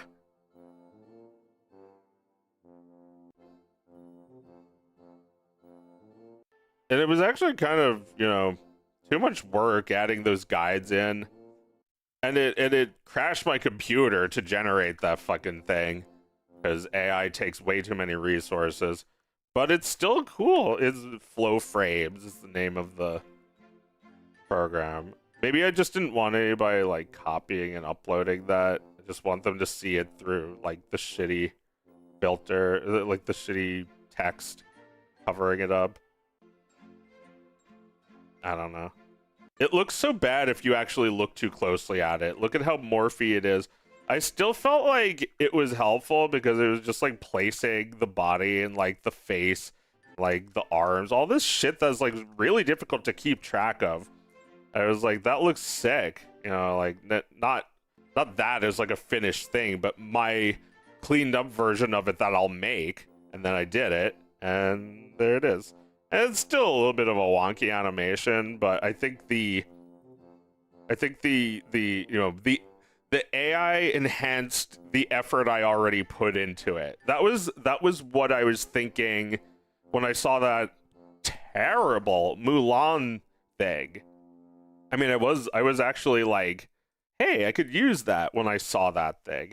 It's like Mulan is like flow frames test. You've probably seen what I'm talking about at some point. Mulan's smooth. What Mulan would look like at 60 FPS. And I think this is such shit. But at the same time, it's like, I think it's such shit, but at the same time, it's like, hey, that's impressive. Not necessarily the product or the technology even. It's impressive how many frames they put into this animation. And I think that's what I was thinking, that the more you still have to feed it the data it needs, but the more you can do, the more it can help you figure out exactly where things in between that will go. It's I think it's neat the way it analyzes it. But like, look at this shit. It's all wrong. This was never meant to look like this. It's got a real like computer fakeness to it. Because like it's got the same exact problem as the thing I just showed you that I made, where the frames really just like warp into each other. They're not the tangents aren't correct.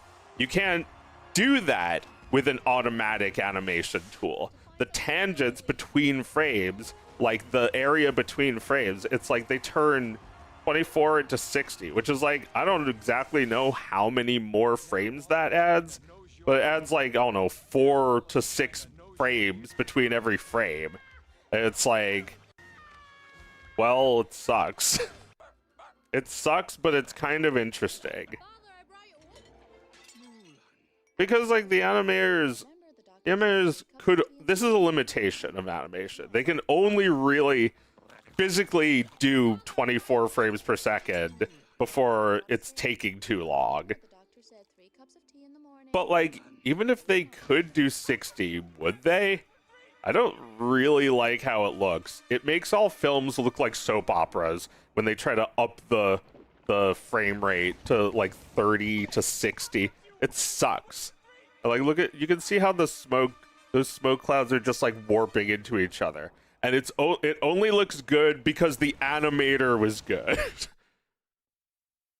Anyway, this video made me mad, but it also inspired me. It made me download flow frames and see what I could mess with. Let's see what we can mess with. Anyway, we have to stop watching that before it makes me sick. I don't approve of this. I really don't. But that doesn't mean I don't look at stuff like that and think, hey, I could do that. I could do it better.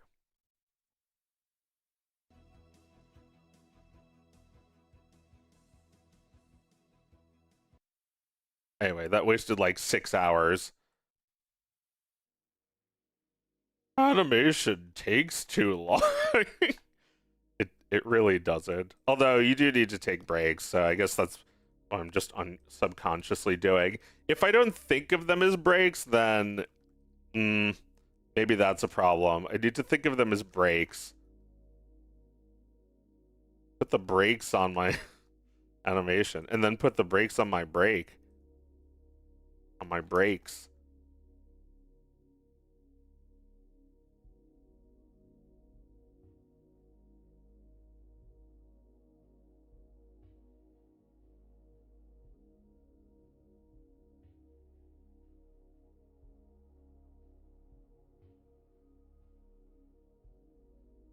Coffee break.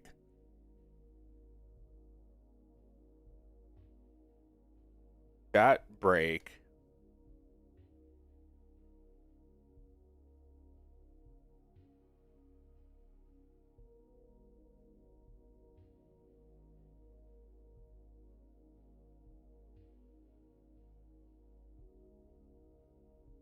Fluidity is cool, but yeah, every frame counts in animation. When they're bad in betweens, they make it cheap. I think it's something about Newgrounds lacking ways of monetization. Well, yeah, I mean, if they had ways of monetization, why would Newgrounds people be making Adult Swim shows? Why would they be making like stuff for television that's like censored and like has to be a certain length because people aren't actually paying full attention to TV anymore.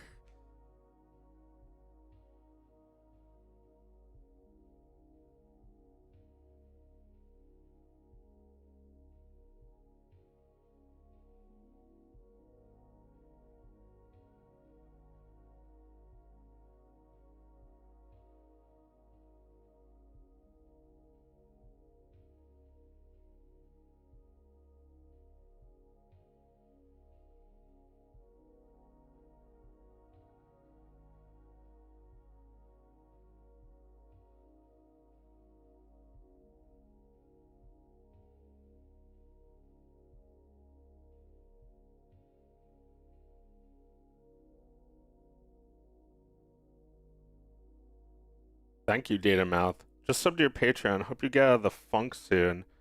I'm feeling a lot better. I've been getting a lot of patrons. It's not just doing things for me financially. It's making me feel a lot better about what I do and a lot better about the people I do it for. So thank you. Hey Joe, thanks for the laughs. Long time fan. Happy Halloween. Thank you. Thanks guys. I appreciate it. Yeah. But you know, become a patron if you really want your money's worth.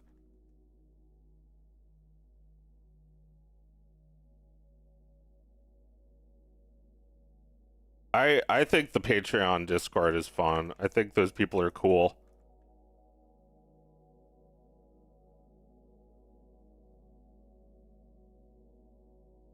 And it's not just because they have $1 or $2. Man, having $2 isn't even that cool. It's more about the fact that like now I know that they're really like I don't know, it's like a form of communication to like pay somebody even a small amount. It's like an establishment of trust and support. It's like when Better Call Saul tells you to put $1 in his pocket. It only costs $1. It's like all I got is a 5. I'll take a 5. Come on.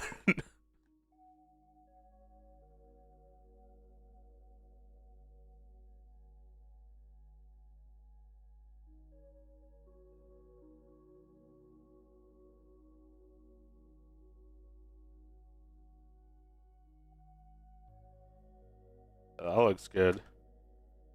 It looks better than it did before. I don't think they really have time to put extra little bits of love into King of the Hill anymore, which is really bullshit if you ask me. I think Disney has the money. They're just being cheap about it and everything. Being cheap about it and everything. The whole point of making the reboot, Mike Judge probably has a different reason, but Disney's only real reason for working on that shit is because it's like makes money. It's like a well that they can tap every now and then.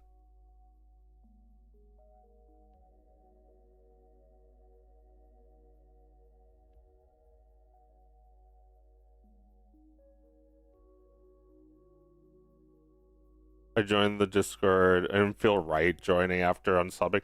No, I don't give a shit. If you give me $2 once and then cancel, I'm not gonna kick you out. I mean, if you do that, then you might be the kind of person I want to kick out, but like that doesn't matter to me. Yeah, for all I give a shit, you're a supporter for life and you don't need to leave the Discord. I'm never going to do a fucking bot I mean, I guess I don't know how many people will eventually be in there. It could be an untenable amount, but I'll probably just get humans to moderate then. I'm not gonna just like kick you out of a Discord server. And like, what will you ever do? There's only 6 trillion other servers for you to go into. Nah, I mean, my server is cool, so if you're cool, then you can stay. I don't care if you just like stop paying. I guess if you got in and then stopped paying just to ruin my life and take even more from me, that's different.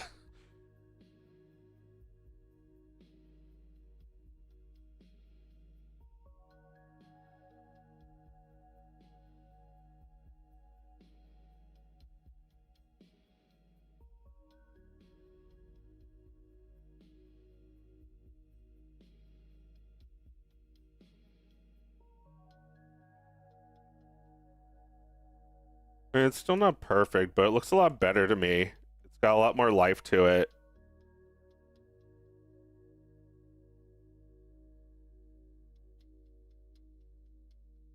Oh yes, here's something else I can do to give it a little extra depth.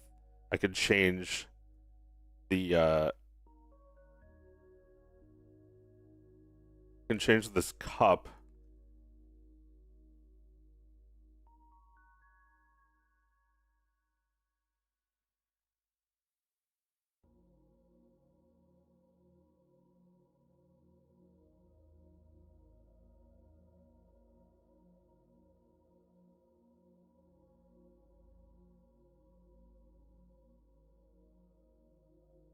Change the perspective on the cup so it's not just rotated for the camera.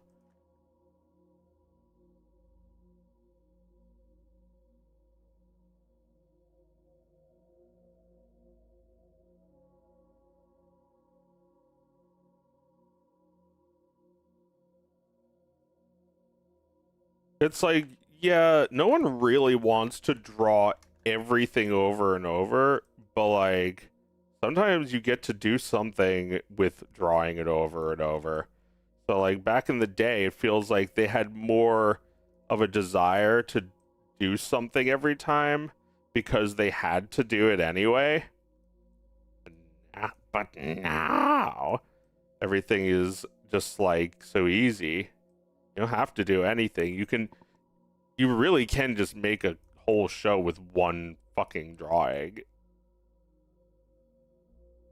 It looks terrible. Or it looks like Beavis and Butthead. It looks great.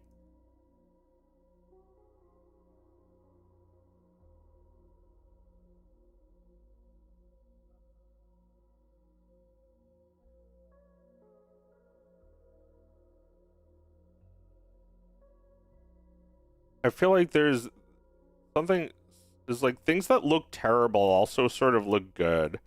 Like I was thinking about how Five Nights at Freddy's is kind of based on the uncanniness of the Chuck E. Cheese animatronics.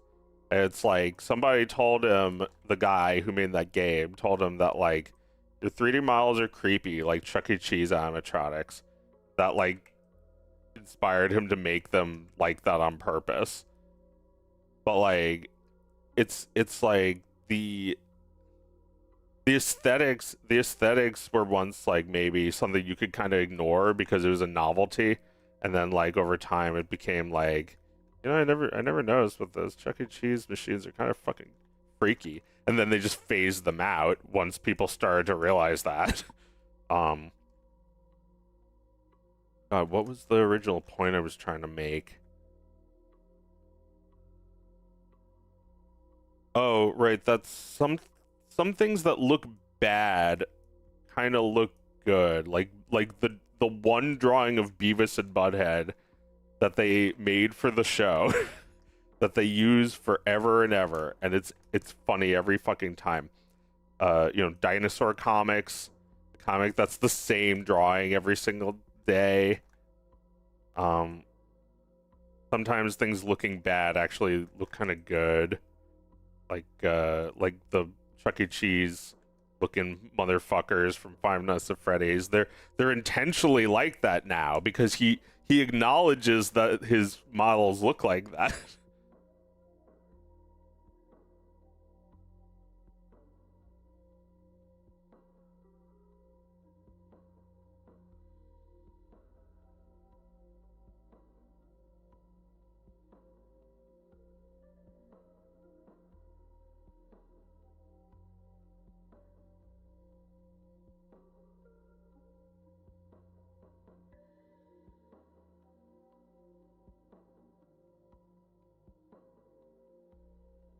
Bad drawings look good. 12 ounce mouse looks good.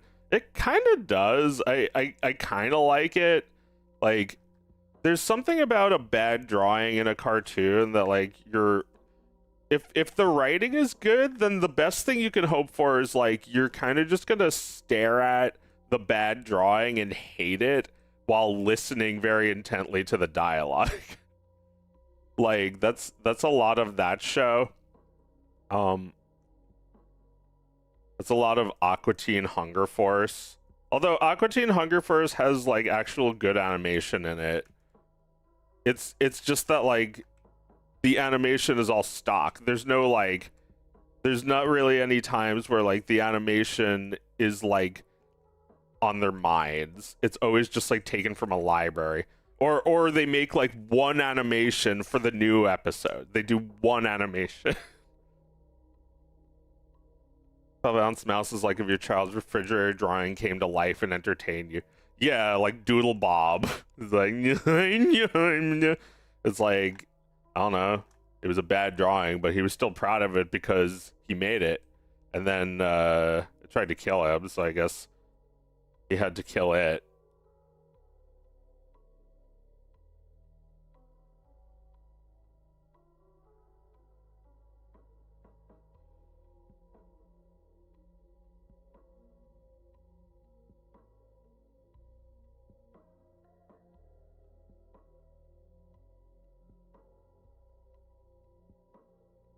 This, yeah, little shit like this I love, that, like, can just, like, oh, maybe it should be like that for this frame.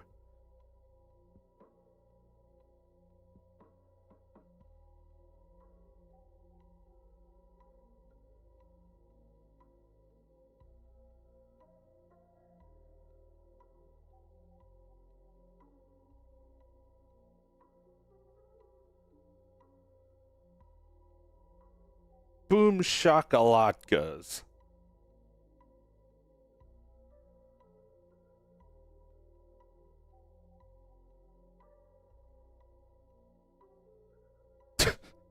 I wonder if Danielle will like that one. I wonder if Danielle will like that and start saying that.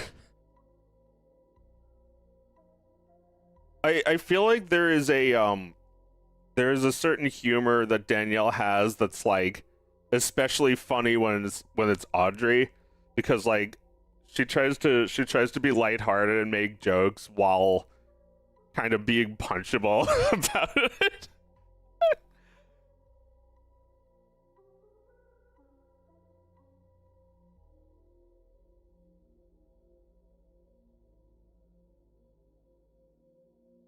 Audrey's very killable.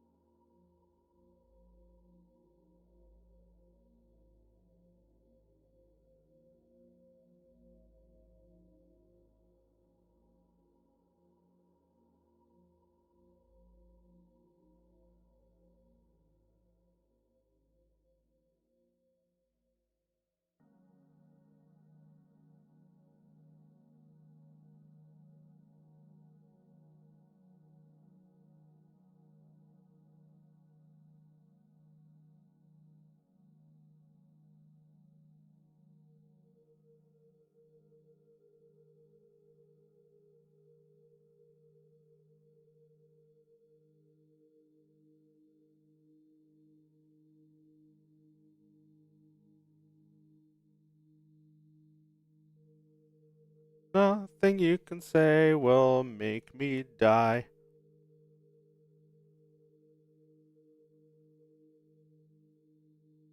Mentioning Danielle made me realize that your current vibes are one of of a divorced father in his bachelor apartment, not meant as an insult. No, I mean that's that's pretty spot on. The dad thing, maybe not, but you know, we had a cat together that was like our son. Hang on, I'll be right back.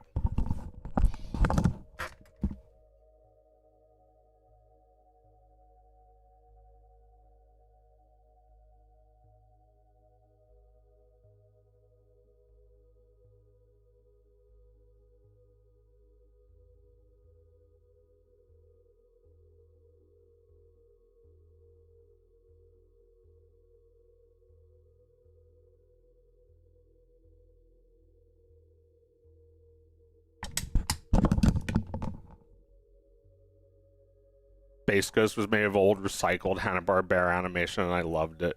Yeah, it was a remix show. Garbage. But it was really funny. You don't even need effort for something to have soul.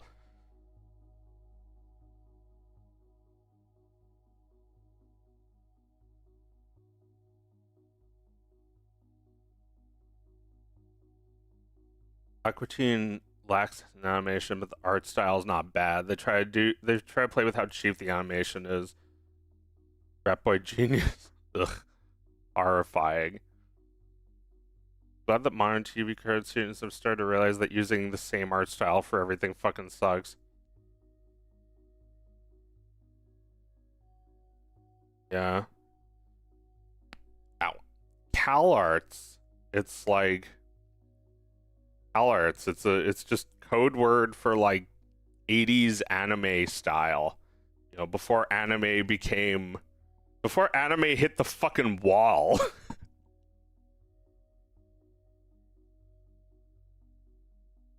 Hang on. Be right back.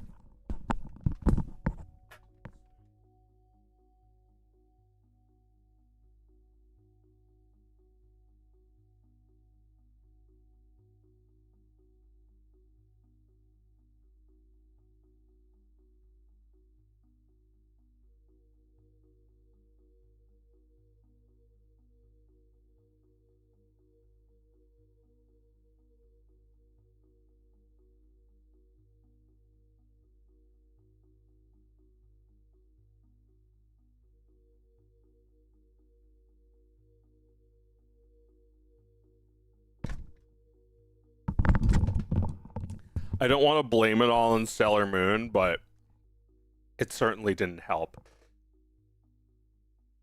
How many fucking cartoons just like started to look like that, and then like every fucking thing was just a knockoff of that, and now every cartoon is just a cartoon about schoolgirls with different colored hair.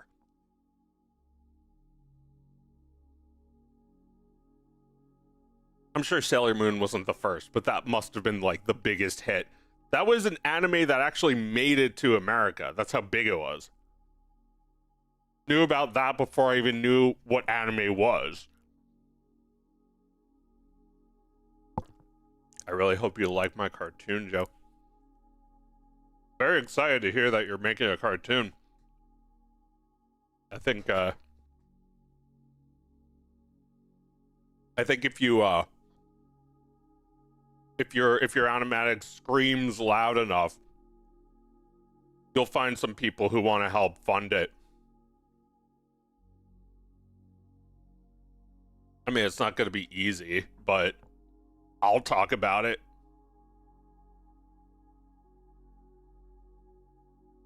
Wait, you can draw? You don't know that Chris is an artist? Chris, this is your problem. Nobody even knows you can draw. Chris is great at drawing. He drew Dod's feet. He made those fucking feet. I paid him like $150 for that.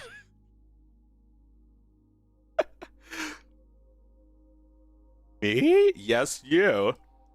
Yeah, you gotta, I think you gotta like, you gotta make that a little bit more known.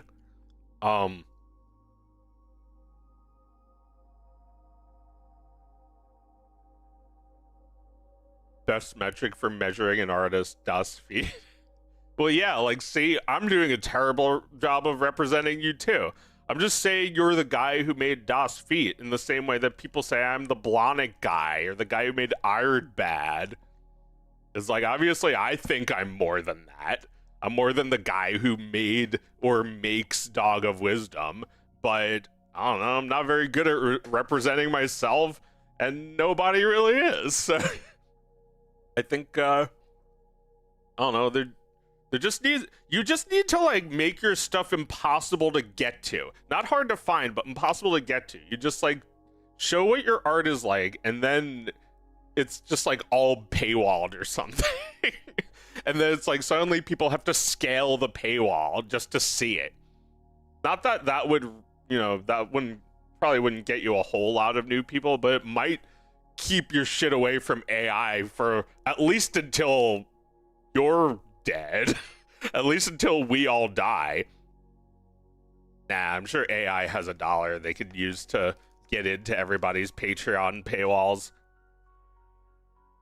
Don't worry, the world will see my unexposed loins soon enough. Why don't you post the link to your YouTube channel so people can subscribe and listen to the Literally Hitler soundtrack, and then like when they're not expecting it, they'll just be hit with your video because they're subscribed.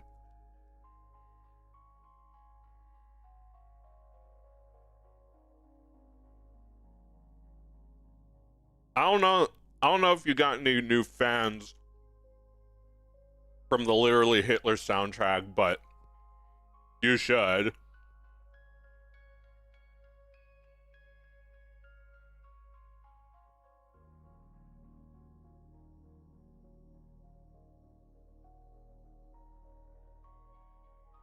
Happy spooky day, thank you. It's the perfect day for a Literally Hitler. So it's been a literally Hitler of a day. Yeah, go subscribe to Chris, because Chris is working on a cartoon and I don't know anything about it. I just know what Chris is capable of. That's all I know. Chris is an oil painter. He's use oils? Not for the Hitler cartoon, but Chris is a stop motion anime. You did that, right? I don't even know what he does. Chris, you know, he makes things with his hands. He's I mean, he's done voices too. He voiced Pete for like some of Pete's lines. I do it all. You do it all. Yeah. He's quoting 12-ounce mouse now. I do it all. Do it all and show none of it. Well, yeah. I mean, it should feel effortless, but you shouldn't not show your work. I feel like it's good sometimes to blend in the way you kind of blend into the Hitler cartoon, but people need to know a little more about you, especially if you're working on a cartoon and you're like a person who's like an actual artist and not just making slop for the penis engine.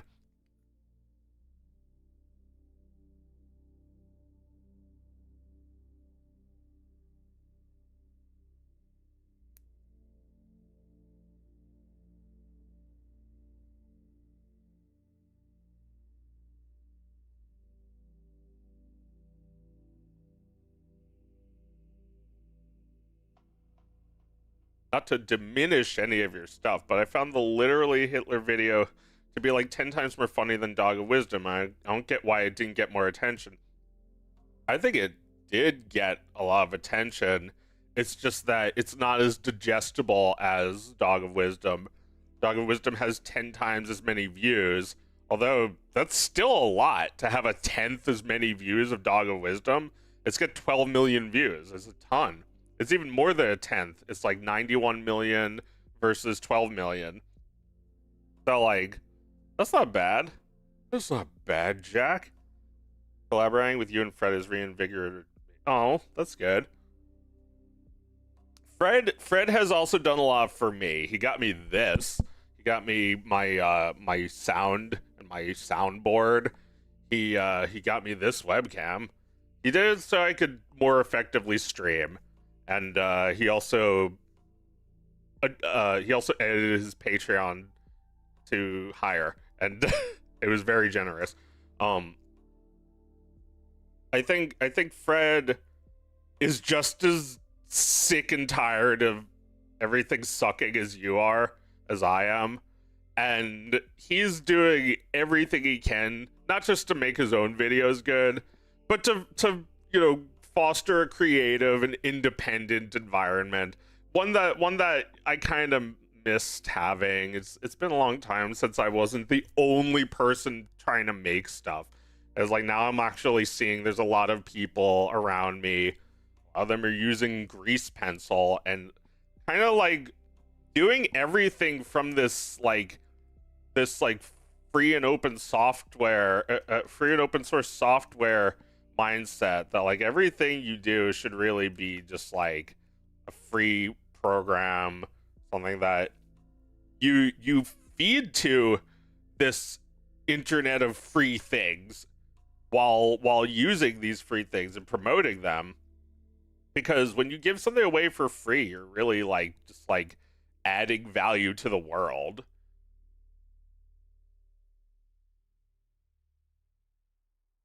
Which is why I never really want to stop doing that.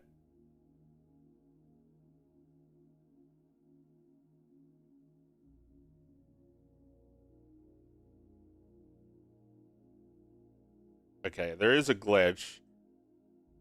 You have to pitch the glitch. Glad people thought that was funny, because it is actually, it sort of makes no sense to me to pitch to glitch.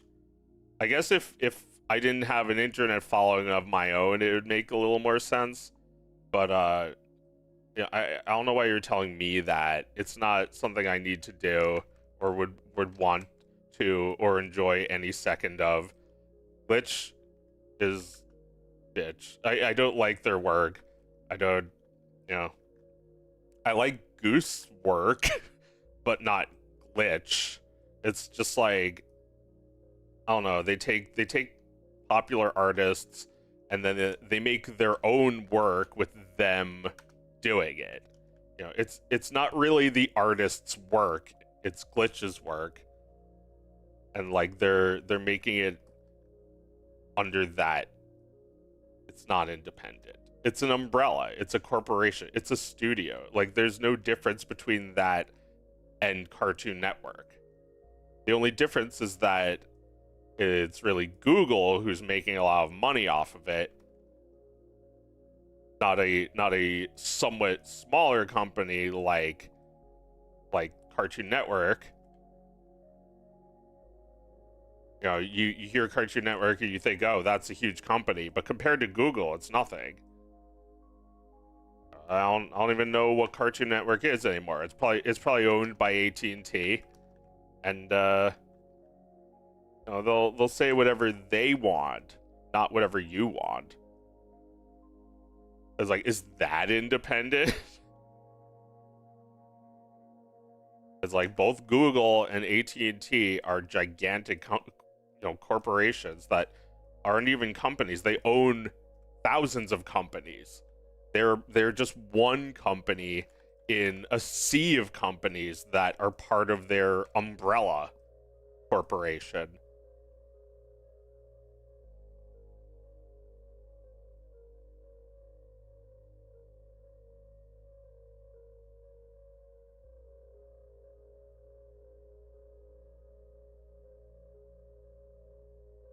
I feel like this is so peaceful, just like nudging lines. Feels better than undoing over and over until you get it right. Makes you feel like you're not good enough. It's like, oh, I'm finally good enough. No, actually, you just rolled the dice until you got the number you needed.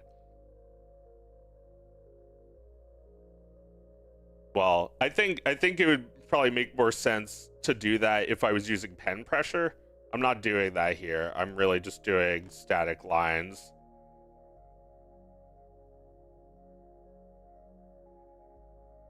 But yeah, I'm kind of happy to leave that behind, the whole like stroke undo, stroke undo.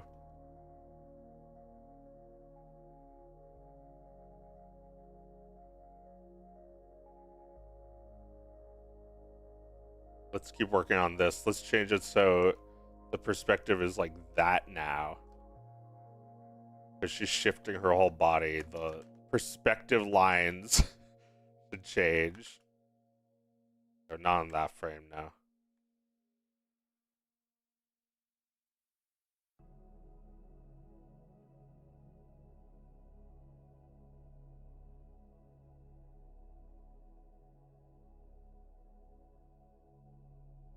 Yeah, I fucked this up by not giving it enough detail, but it's whatever though.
Hitler would hate this.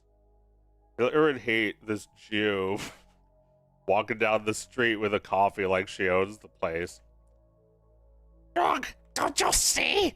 They live wherever they want.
Do you have your favorite independent animator, like you like Ralph Bakshi or Bill Plimpton? Oh yeah, they're great.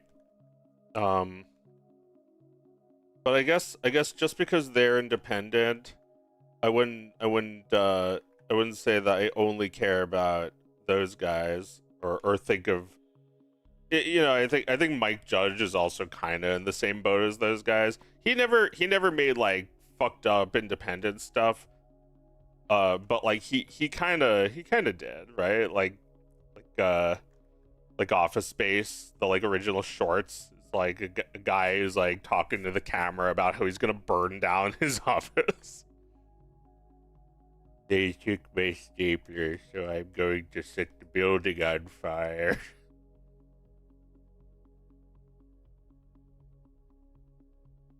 I love Bill Plimpton. His shit is real fun. That's a great like low frame rate. Uh, Your Face is classic. And Ralph Bakshi is my fucking hero. He's like my father. Ralph Bakshi should be my dad. He's like I've like modeled a lot of my career off of his advice and his life, his decisions. Like he's quite a crunky old fuck. You know, he's crazy, but he's right. He's like, same thing was going on when I was a kid. You had these old animators who said that the business is going away. It's all crumbling. It's not crumbling. You're crumbling. It's like, it doesn't matter what decade it is. It doesn't matter how bad I feel or how much everything feels fucked. Ralph is always right. I don't think he'll ever be wrong. I don't think it will ever be crumbling. It'll always be me. It's not crumbling. You're crumbling. It's like Sylvester the cat. Like, literally talks that way. I'm a corny guy. I believe in ninth inning home runs.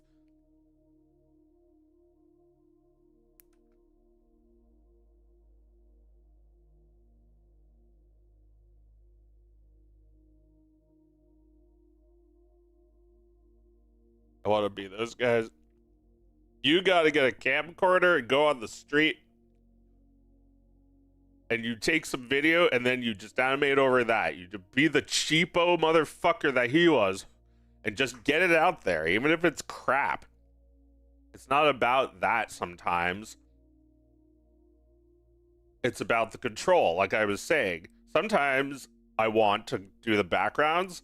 For this cartoon, it'd probably be pretty bad if I did photos, unless the photos were like old photos, I guess. I'm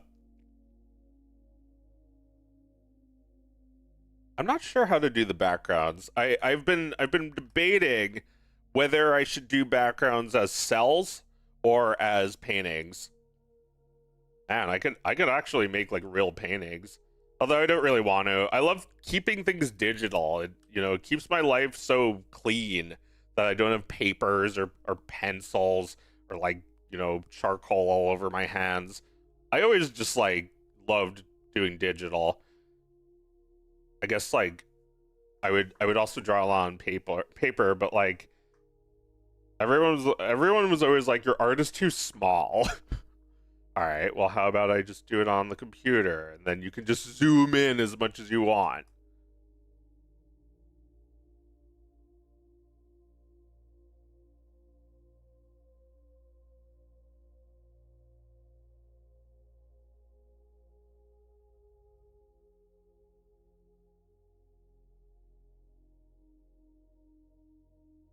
I've never worked with software that created more authentic looking traditional art.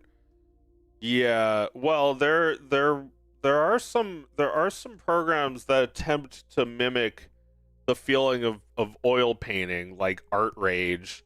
I don't know if you remember that one. Does Art Rage still get updates?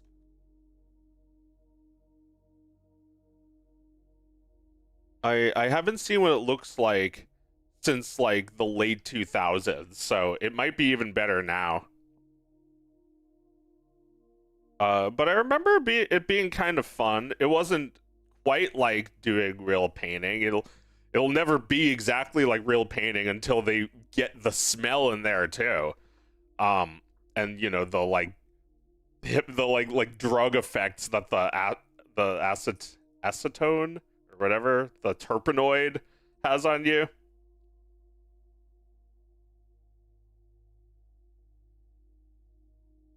Oh, rebel. You're saying you've never seen a more authentic thing than that. Oh, that's neat. Let's check her out. Rebel. How to make art not look like AI. Yeah, maybe that's the problem that like that's cool. Does it actually create like a 3D model of the paint? Here, let's take a look see at this. Look how how close to real. Okay, let's start it over. So this is called Rebelle, Rebelle. It looks like it's designed specifically for painters who want the experience of doing this digitally. I mean, Chris is one of those people. I'm also one of those people. I haven't done painting in a long time, but I do think I'm a pretty good painter.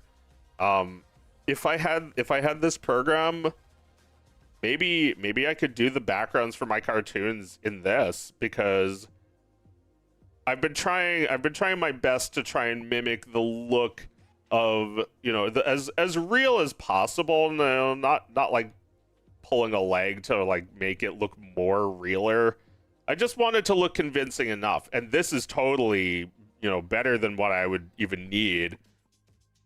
This is pretty sweet. I would love to try it out. Oh man, it's like all the benefits of oil paint with all the benefits of digital art.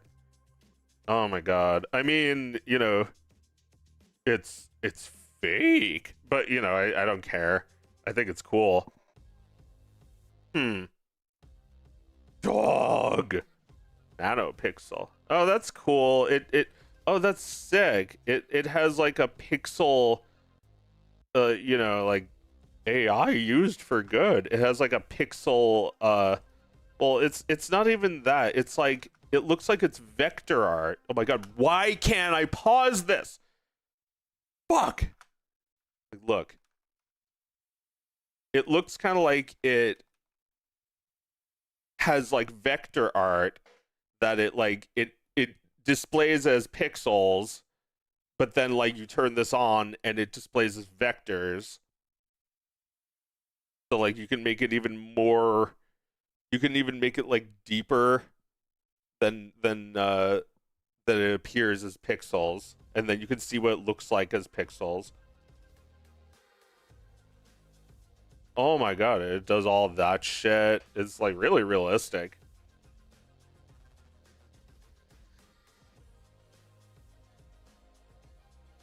And import your Photoshop shit.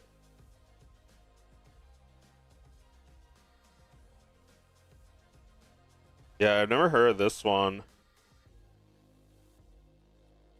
Yeah, the last one I used was Art Rage. That was like 15 years ago.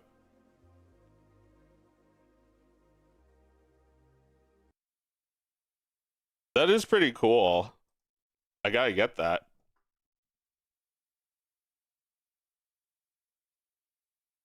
It vectorizes the pixels, I think, so you can scale it however. I don't know if it's a 3D model or if it's just a built-in texture engine.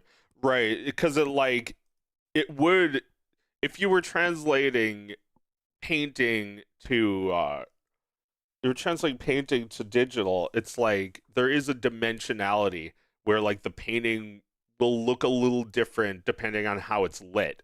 So you're almost like creating the question of the physicality of the digital art. Like you're building it almost like a painting is like a 3D printed object technically. As someone who works a lot with traditional mediums, I say this program is the closest on the market to replicating them.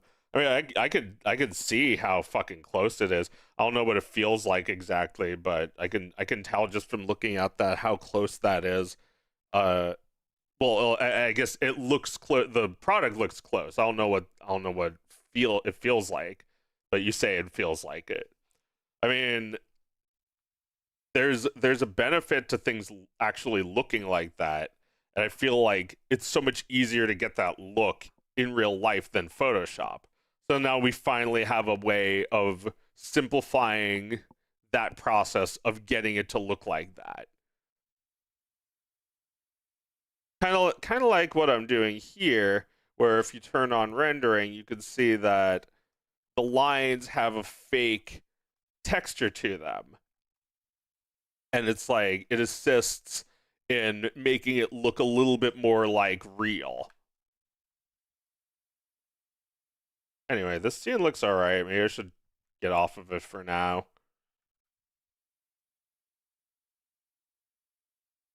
Anything else in this file? Oh yeah, I never finished this one of the coin.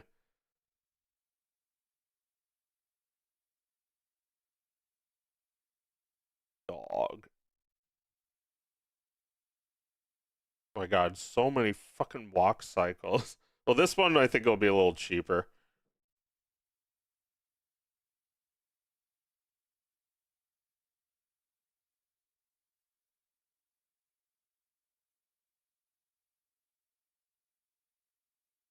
Oh yeah, and then there's this scene I can work on. Man that looks naked. This man that deserves to die because he looks naked.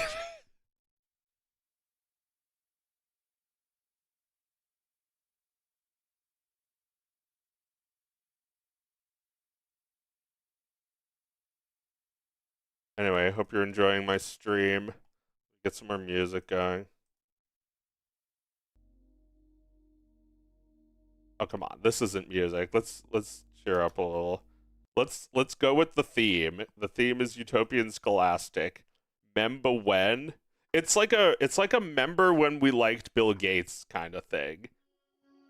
Like there was a time when people saw that as like not something that was just for the wealthy, but like that the idea that like you could break through with your amazing product or idea, and I don't know.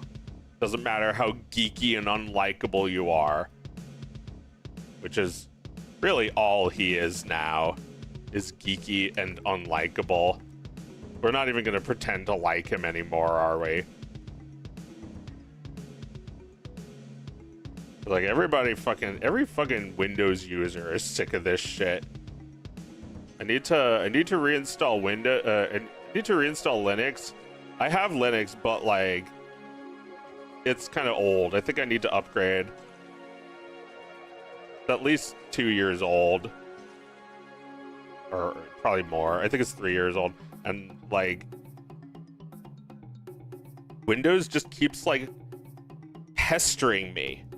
It's like nonstop pestering. This is Bill Gates. This is him for his entire life. This is his legacy for the rest of time. Is being a disgusting little pest.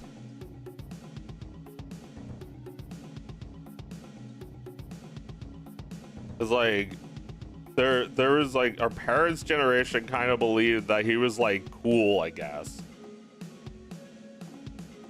He only just made money. He was never cool.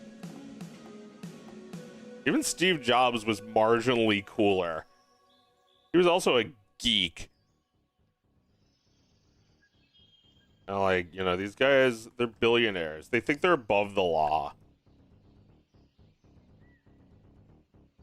Is Steve Jobs even dead? Yeah, he's dead. I think he's dead because he's dead because we kind of needed him. After he died, Pixar stopped being good. We kind of needed him.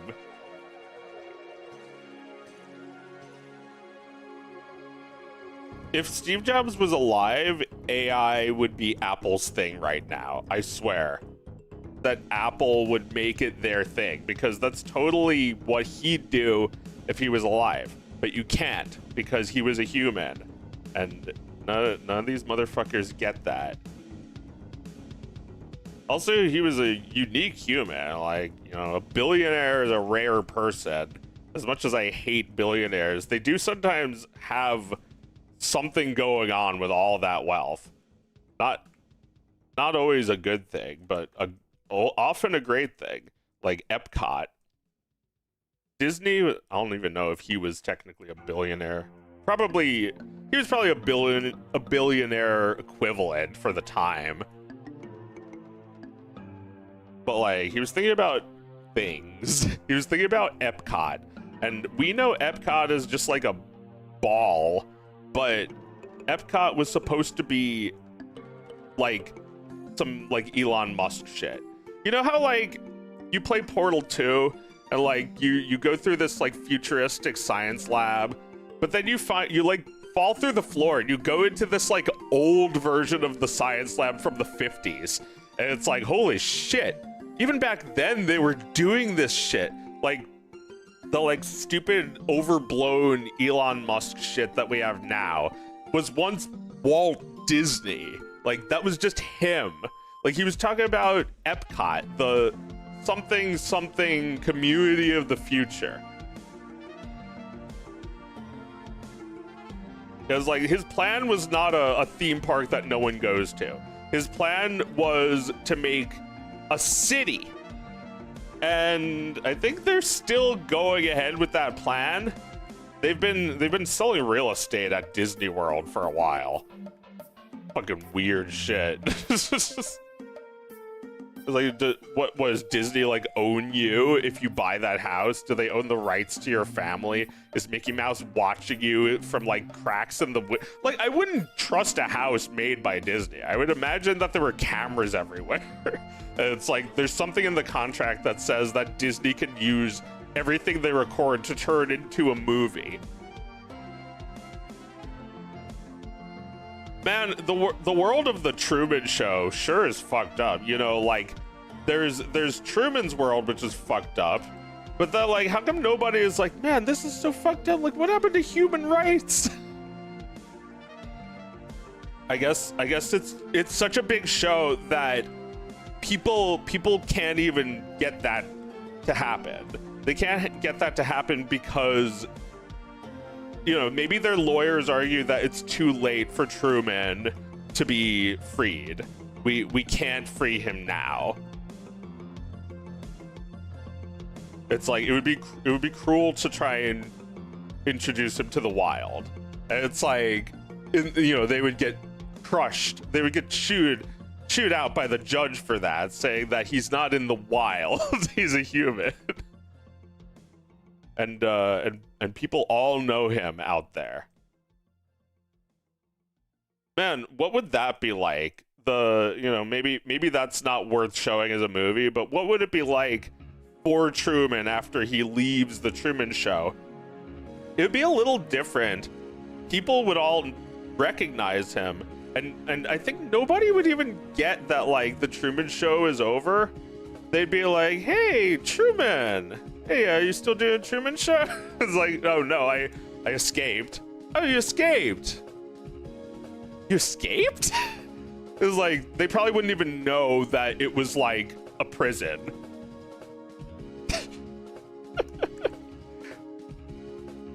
Yeah, what would that be like? He would probably live a similar life to the one he lived in the Truman Show, where it's like there's sort of this fakeness about it. Where it's like people say Truman, like even if they know it was all a prison and he got freed, they'd be like, Truman, I'm so happy for you, dude. I grew up watching your shit. I love you, man. I'm so glad they finally blah blah blah blah blah. And then like as you're leaving, he's like, oh, and if I don't see ya, good afternoon, good evening, and good night. And it's like you still treat him the same way, kind of like the same way that he would talk as his character, as himself on the show.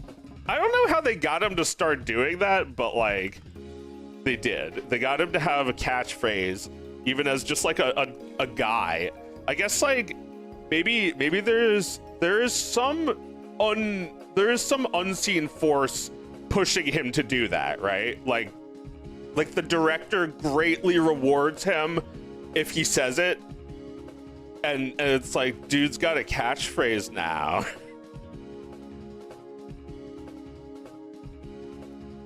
It's like he doesn't even know what does it, but every time he says it, it's like what did they do? Everything in that guy's life is just like the power of suggestion, right? Like he didn't want to marry that woman, but it was suggested very strongly to him. And he went for it. He married that woman Meryl, who ultimately drove him crazy because she was just a phony. Everything he's come to hate.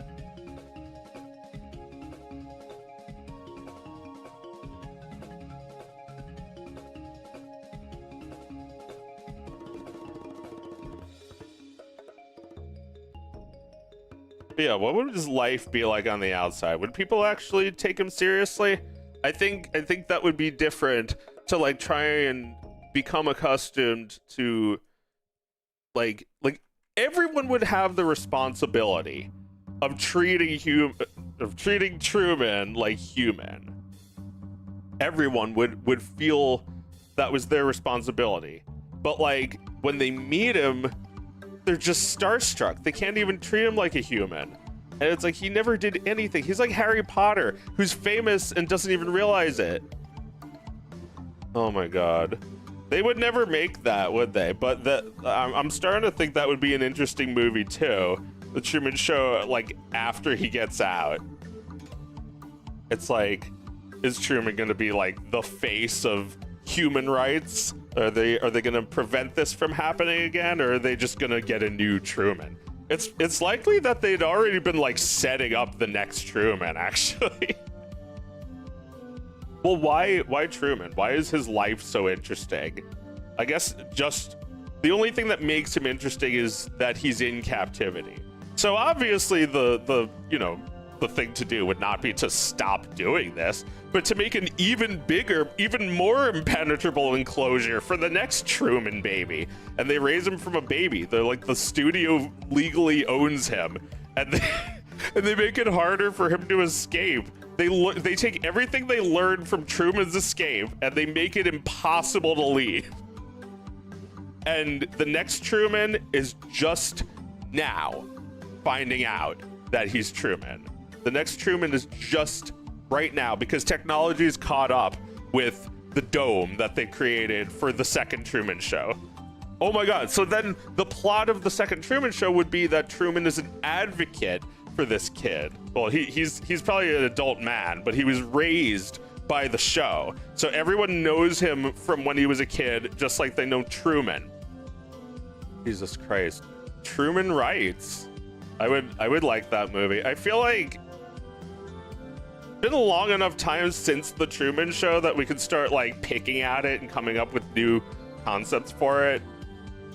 I think that might be an interesting movie. I don't know. It depends. You'd have to find the right person, I guess. And it would probably have to be a commentary on what we're going through now, where like, you know, even people like me, I was like 18. I was like 17 when I made a YouTube channel. And I've been pretty well known for almost the whole time. I was pretty young when I started, and I'd already begun to make a name for myself at 18.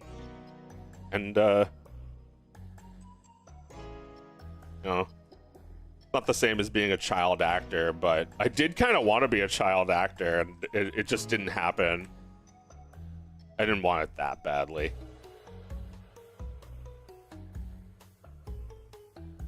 I could still become an actor, I guess. Like a piss crap. A guy who starts out as like a pudgy faced little good boy, and over time he just becomes like this like weird chiseled version of himself that's in everything.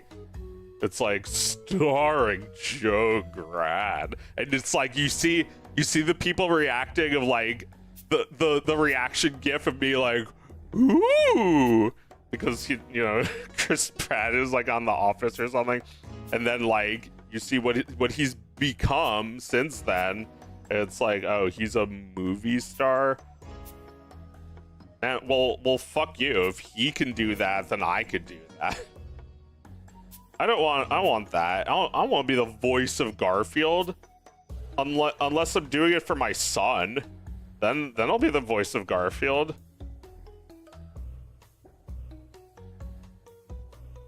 When I read Garfield with my nephew, he has to be Garfield. I think he should be Garfield. I think I'm the John here.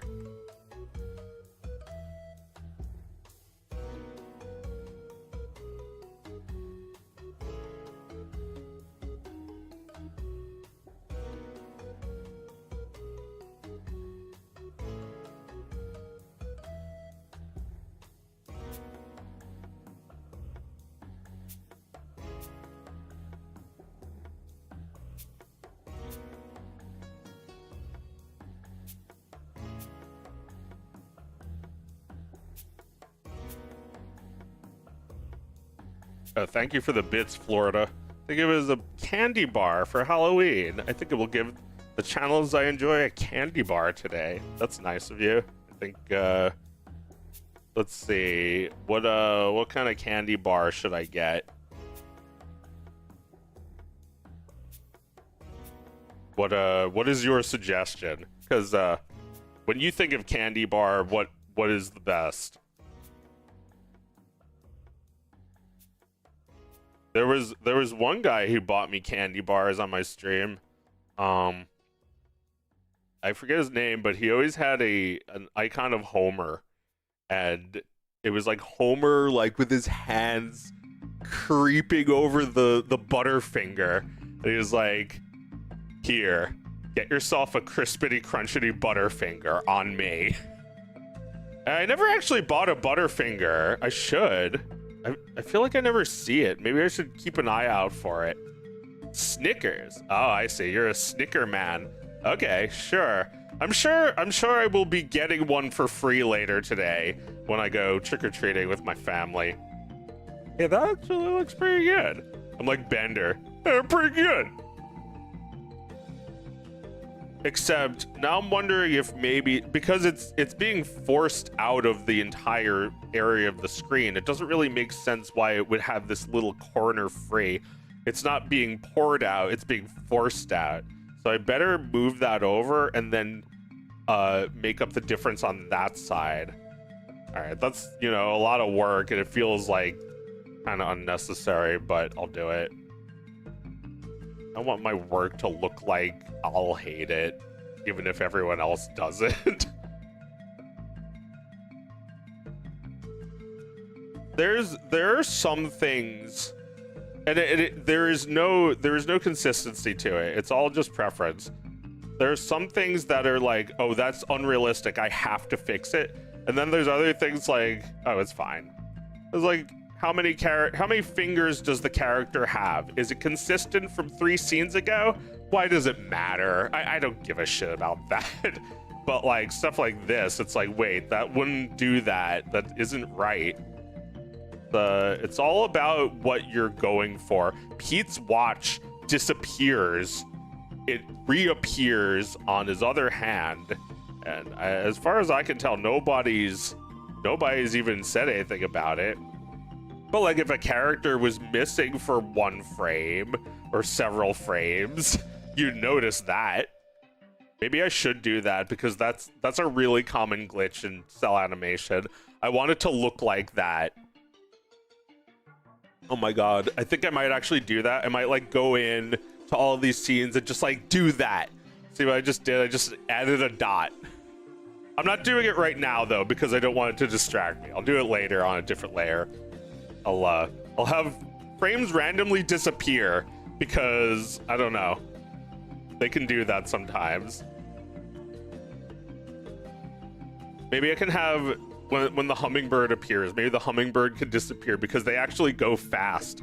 Maybe it really just disappeared for a second. It went into a different universe because it broke the speed of light. Oh, hummingbirds. It seems like a coincidence that I became obsessed with raccoons and hummingbirds around the same time. Seems like a coincidence that they would have both of them as the animal sidekick in Pocahontas.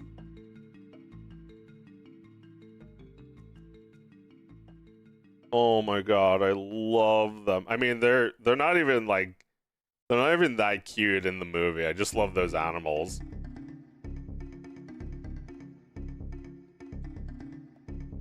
it's like I was complaining about this before, that like cute Disney sidekicks are still technically cute, but they like are the cute thing in this movie, so it feels like it's just mandated. It doesn't feel natural. I'm trying to take a Snow White approach and just like have millions of random cute things everywhere. Like look at this fwad. This isn't even the hummingbird I was talking about. There's like 3 other scenes that have a hummingbird. Why? I don't know, because they're great. I feel like I saw a hummingbird for the first time a few years ago, and I was like, I've never seen one of these birds. It's like seeing a fairy in real life. Like magic bird. It looks like a bug. Yeah, it's the color of an emerald. It's beautiful.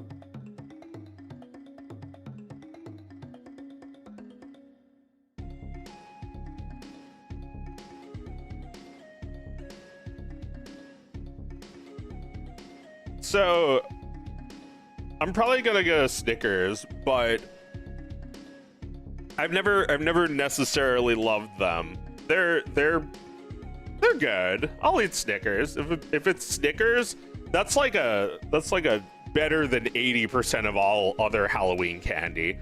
I'll definitely not hesitate to be like, all right, score if I get a Snickers. But you know, the peanuts, it feels inferior to Reese's. Reese's is better, isn't it? Or at least I prefer it because it's like the peanuts are ground up. They're not chunky. There was one that was like Payday. It's just like nothing but peanuts. It's like Snickers without the chocolate. That's a little rough. That makes Snickers look really good. I feel like when I was a kid, Three Musketeers was the best. That would have been the best. Although I kind of feel like Twix or Butterfinger might be better. But if I had to really pick a favorite,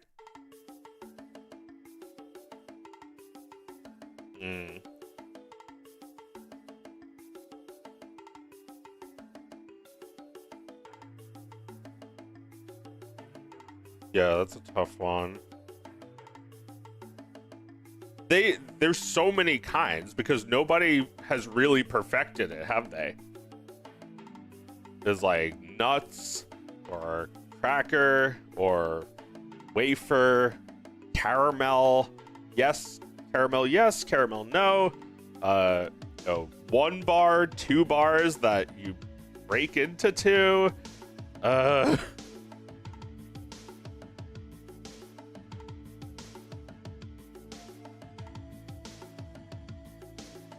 Nobody's really figured it out still.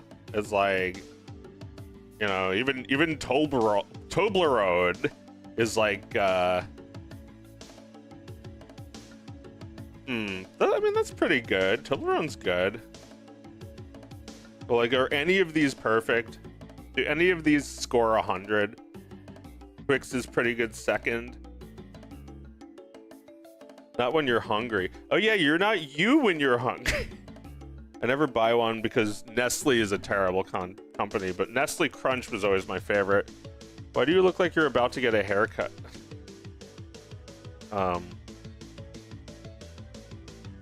Never caught Pete's watch thing. Yeah, pay attention to it. You'll notice that it just disappears while he's moving. It like teleports to his other hand every other scene.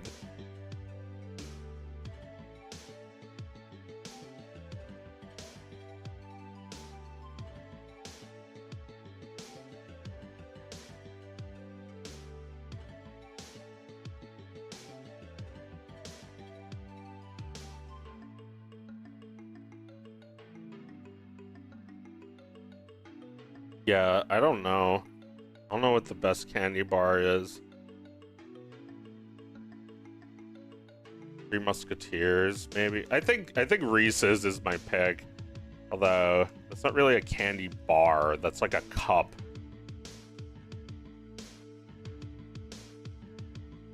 I feel like I'd like pick up a Reese's off the ground and eat it.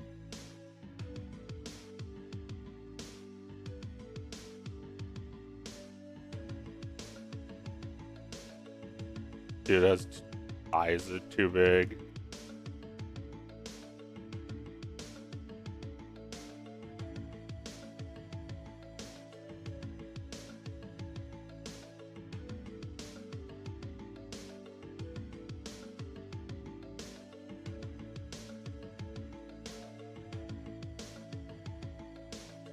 Yeah, what if I put the right pupil on the left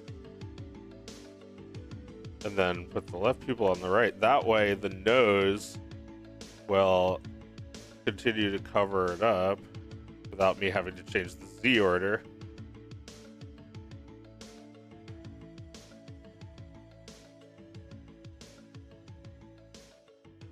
Right, like this is the kind of being lazy I can get behind, because it still puts me in control, not like AI where it takes the control from you. I mean, one day we'll probably get like a brain mouse where you just like plug your mind into the mouse and it just like does everything you were thinking. Like the drawing just does everything you were thinking. That way you can save time and be in control, right? I don't fucking know. I think a computer mouse is perfect. You don't need anything else. Or at least, I mean, I barely use my tablet. I use the tablet for the drawing underneath, which is, I think, what it's for. You need that precision to make the drawing. But then, like, when I'm doing this, it's like, look at this precision. I don't even need a pen. I don't want to be doing this while sketching, but I don't mind doing it like this. It doesn't just save time, it also looks pretty good. It's like there's times where you're doing effort for really no reason.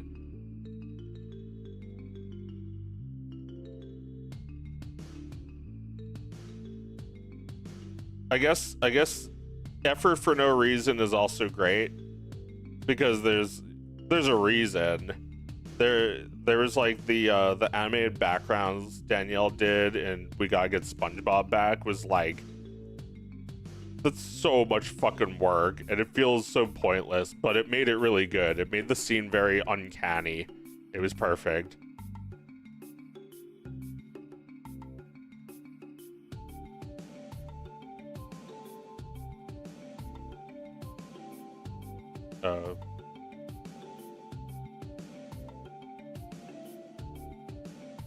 Effort is worth it when it's like, I guess, I don't know, if there's no other way. I feel like, yeah, like I was trying to say about like Flash animated stuff or like, you know, tween animated shit. You have to try and like put a little bit more control into it, a little bit more, like, even if it's still just like the head rotating, you can tweak it so that it has a little bit extra life. And that way every frame will have something else that's not just the same, even if you did just copy and paste it, which I'm doing for so many of these drawings. I'm also, well, you know, here I'm trying to turn this, I'm trying to make this work when I could really just draw it. And it's so much easier now.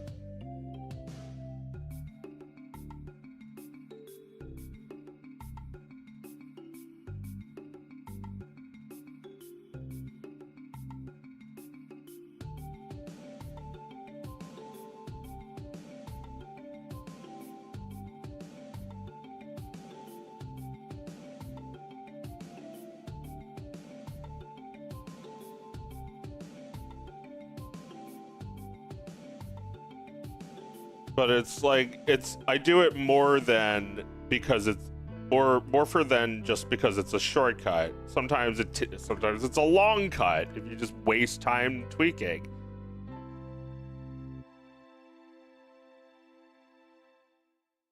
But what matters is that it puts you in control, and you know, like just now I realized that it was taking control away because I was relying on it too much. And then I just drew the damn thing. And then you just draw the damn thing. And people don't have to be able to tell what you put effort into. it's not about that. I mean, I think it's probably kind of effortless when you're doing the most effort. It kind of looks effortless. Character just looks alive. Just like buy into it. You don't even think about the animator. It's gonna take a little more work for this to look alive, but maybe by the end of the stream I can finish animating Mr. Bupstein. Or sorry, Mr. Bupstein.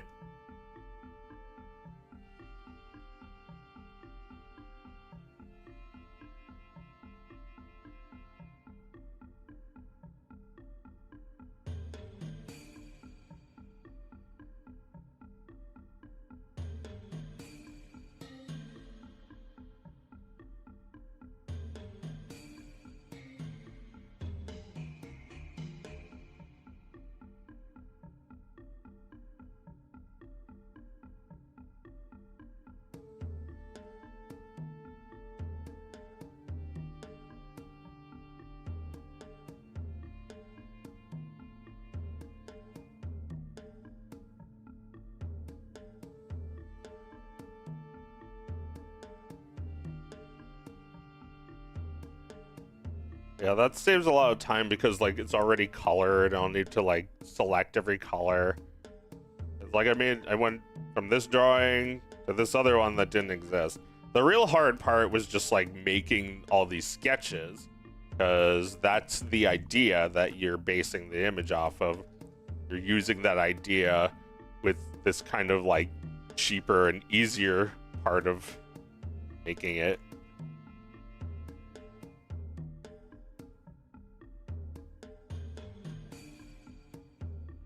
Now might be a good time to put on the Pepsi Blue, so I can draw his like poses here.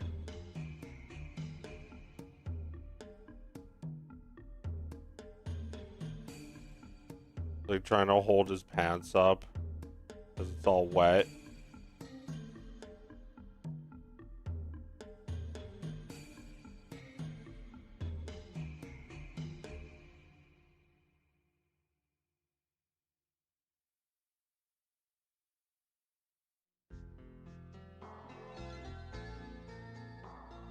Oh, hi. Welcome to my. Please make yourselves at home. Get thyself within my hot tub. The Tetris music.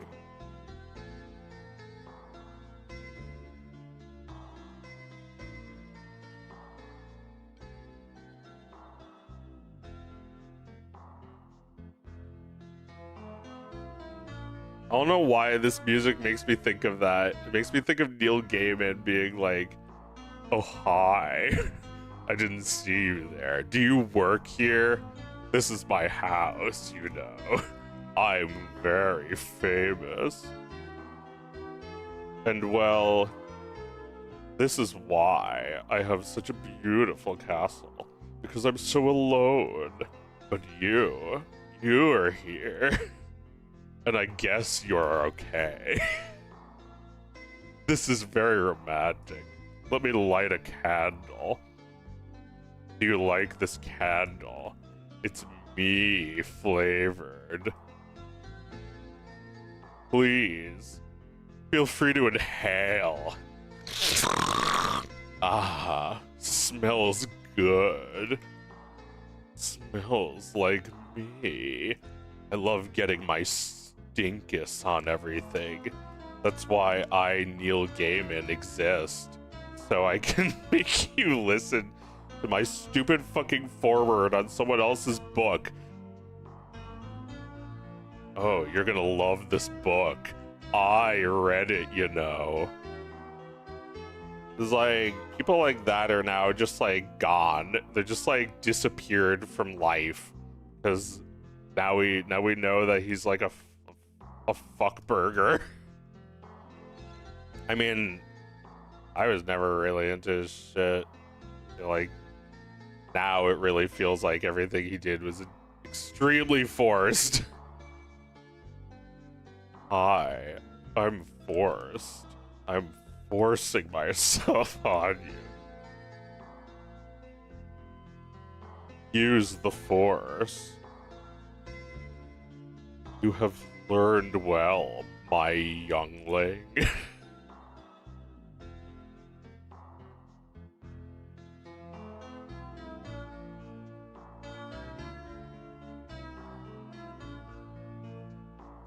The force.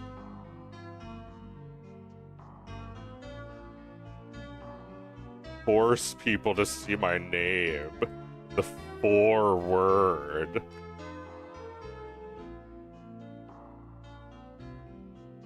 Hi, I didn't write this book, but I wish I did. Here's my thoughts about it, which are more interesting than the book you're trying to read. You actually came here to see me. Or me, John Lasseter.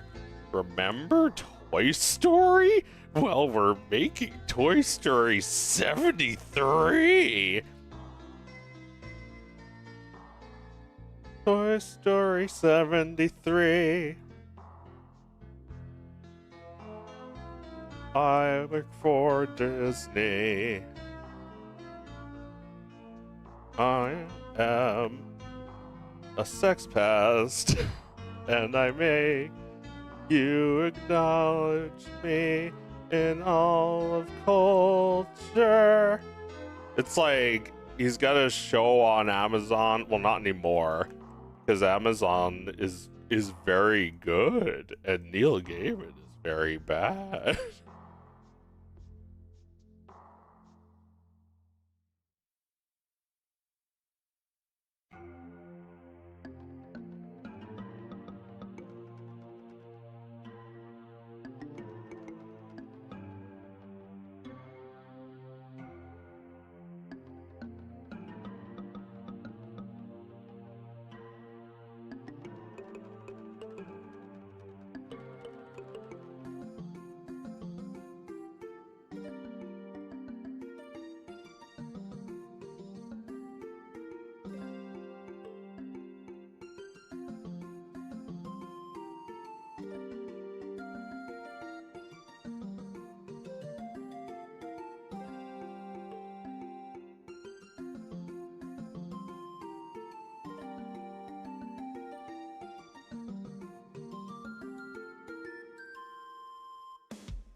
Yeah, I think I just have different needs from other grease pencil users. Like, I can totally imagine not doing any of this like this and just like drawing the strokes with pressure exactly how they need to be in one stroke. But I really like that it allows for me to work this way. I think I'm probably going to eventually make a cartoon that does that instead.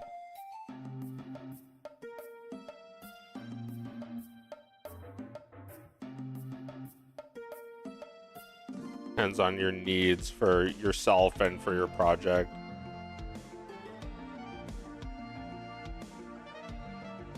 Authentic Neil Gaiman. Only the authenticest.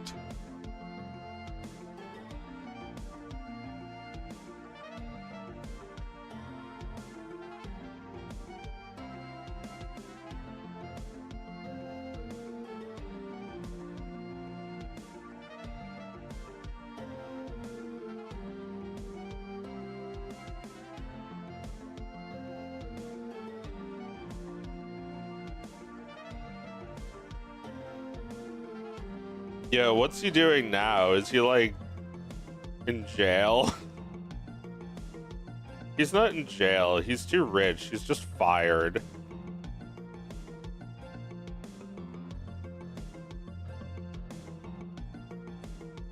He's fired from life. And I hate that like people will just like create someone like that and then distance themselves as if they had nothing to do with it.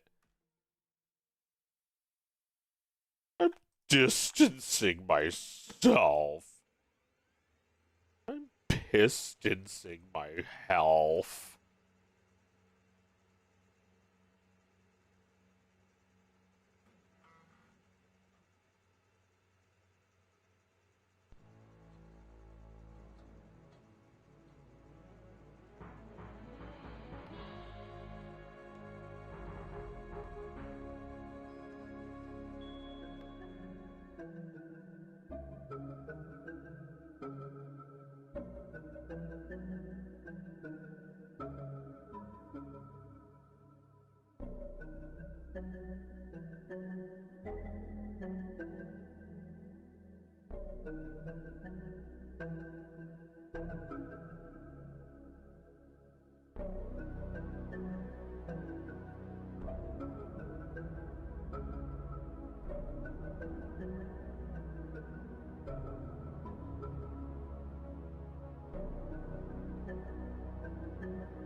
You keep doing the Kubrick stare when working. Wish I could focus that well. I thank you very much for giving me that way of describing it. It is the Kubrick stare. That is a better way of putting it than how I've been describing it. I've been saying it's the Hitler glare. Because in my cartoon, Hitler looks with intensity at his art with sort of like the same intensity as he looks with hatred at the Jews. So like, as long as he can like, you know, do that shit to the art and not to anybody, then it doesn't even make, it doesn't even matter that he's Hitler. It doesn't even make him a threat anymore. As long as he's just channeling it into the art.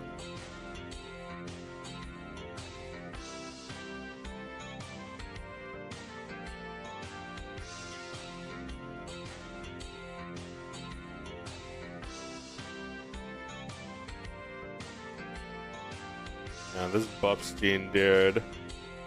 Bupstein. He did nothing wrong, but he still had it coming. He had it coming because I don't like his clothes.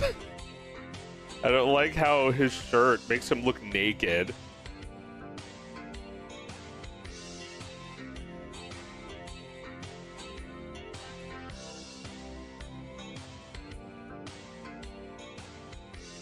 Man's skin shirt. Yeah, I even wrote that. I just did a duplicate of man's skin for the shirt color, and I didn't even delete the word skin because it's still a skin shirt.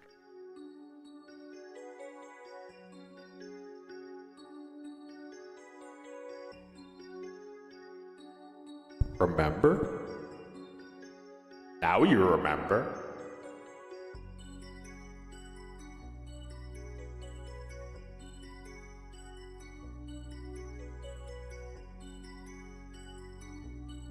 A few days back, I was looking on your playlist stuff I worked on, discovered that your sister did an adaptation of The Owl and the Pussycat. Yeah, that's a really cute cartoon. and it's got John Lithgow in it, where he says "pussy" like 200 times. It's great. Oh, beautiful pussy, pussy, my love. What a beautiful pussy you are. You are. What a beautiful pussy you are. And the upload is just called John Lithgow Loves Pussy a Lot.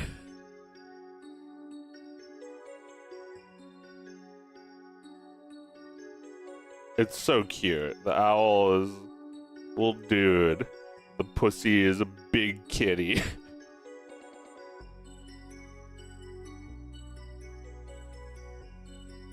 Upstate if Peppino lost all of his badass masculine aura. Right, he's like if Peppino never made pizza. All he does is eat pizza. So, you know, Peppino feels this guilty too, but probably for other reasons than just being a shitty educator. He's I think Peppino is a fascist and he doesn't want anyone to know. He's like, what? Me? Oh, no, I just making a pizza. But like a few years ago, he was like, oh yeah, we're gonna win the World War One. It's gonna be so nice. And then he's like, and then like a year after that, he's like, I'm a fascist now. I didn't win, but this time. And now he's just trying to be like, I distance myself. Mussolini, the poo-poo. I'm making a pizza now. I'm nice.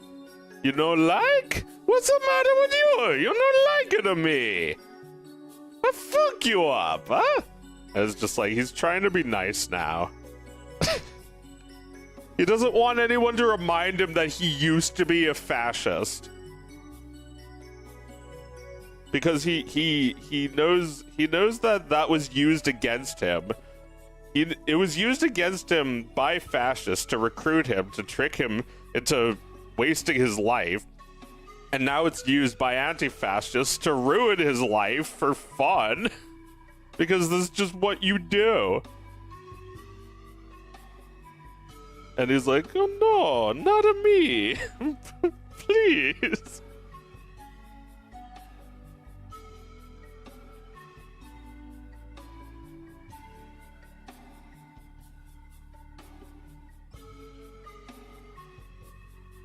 I'm a very nice.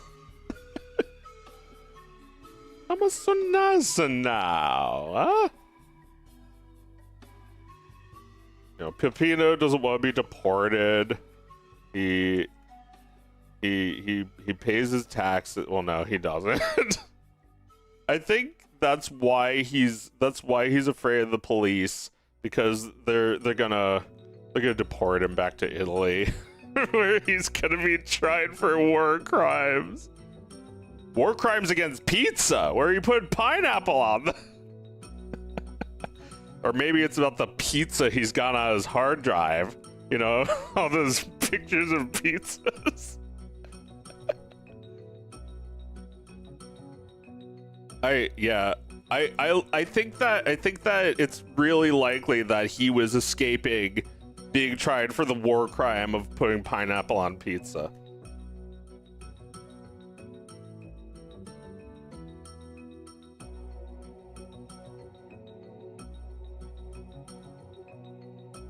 They're gonna get you, Peppino. They're gonna put you in a pizza cage and put a pizza gate around it.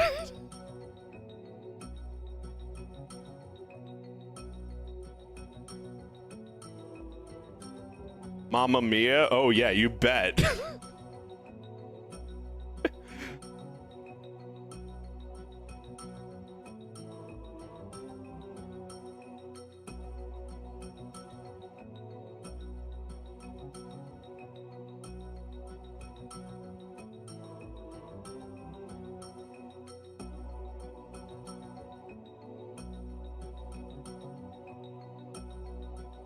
You know what they did to Mussolini, right? They, first they pretended that they were gonna let him get away. First he kinda got away. but the driver was against him, and they betrayed him, did not let him out, did not let him get away with it. They dragged Mussolini to like a public square where they hung his dead body upside down, and people just beat the shit out of his dead body. I'm like looking everywhere for a fucking shape, and I could just draw it in 1 second, in 1/1000th of a second.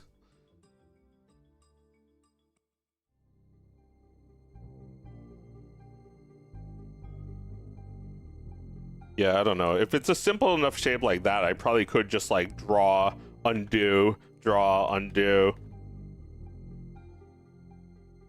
I like doing this though. This is more rewarding. I feel like I'm just like slowly shaping it like clay, which is so cool.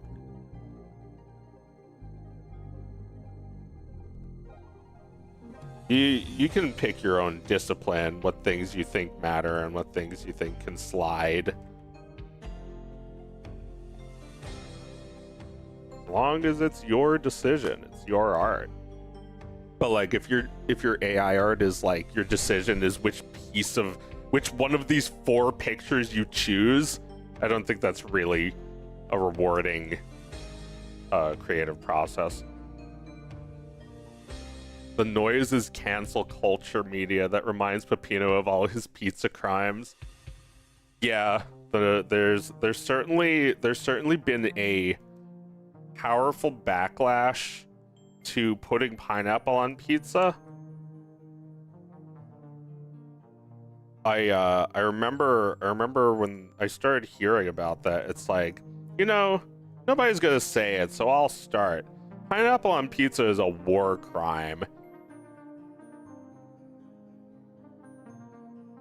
That is so fucking funny because like I in Pizza Tower every level is like designed around something pizza, but I was like, what does the war level have to do with it?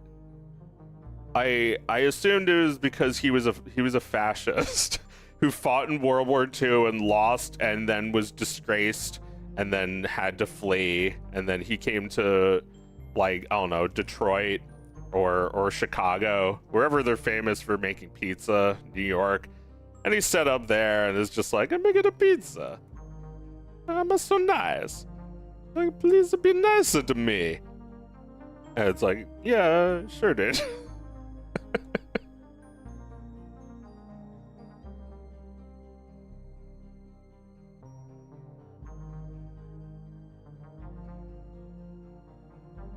And it's like, this is the way he can pay for his sins, is by making pizza. This is his purgatory, or you know, maybe even his heaven, that he's entitled to a second chance like this. It's hard to escape from his sins and his PTSD caused by the war, but he's also like, you know, doing the best he can now to like make up for it somehow. But I like this new theory better, that it's like a joke to say that it's a war crime and his crime was putting pineapple on pizza.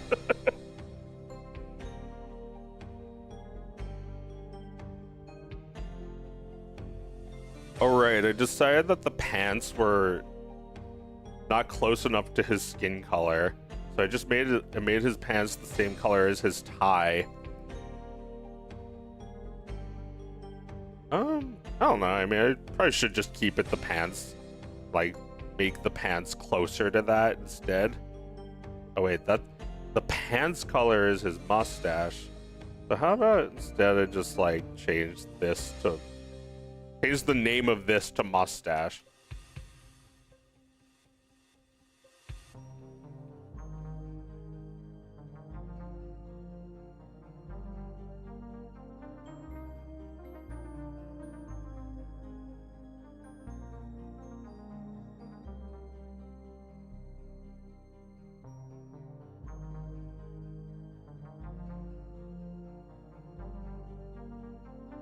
Yeah, because like if you're an Italian either escaping fascism or trying to escape your own fascism, it's like you have to do kind of like a low level thing to make your way in this new place. You're not anyone, you're not connected to anyone. All you have is your culture that you brought with you, and that is what you have to offer in this new place. So like, you know, another way fascism can and has contributed positively was the like the 90s shit. In like the 80s and 90s, there was like a lot of god, like the fucking 90s looking stuff, like Zooble. You all know what I'm talking about if I talk about Zooble. Zooble is like a Memphis style cartoon character who's made of abstract shapes, kind of in like a mismatched way, but it like kind of makes sense in a 90s sort of way. That is a offshoot of the Futurism school, and Futurism is a art movement that was directly tied to fascism.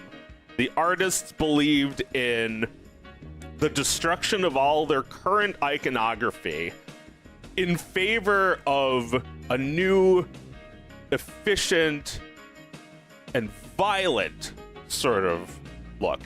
You know, they were like, you know, you have like Italy, where it's like, what do we consider art there for like a million years in a row is like Michelangelo's David. Like, see, this is art.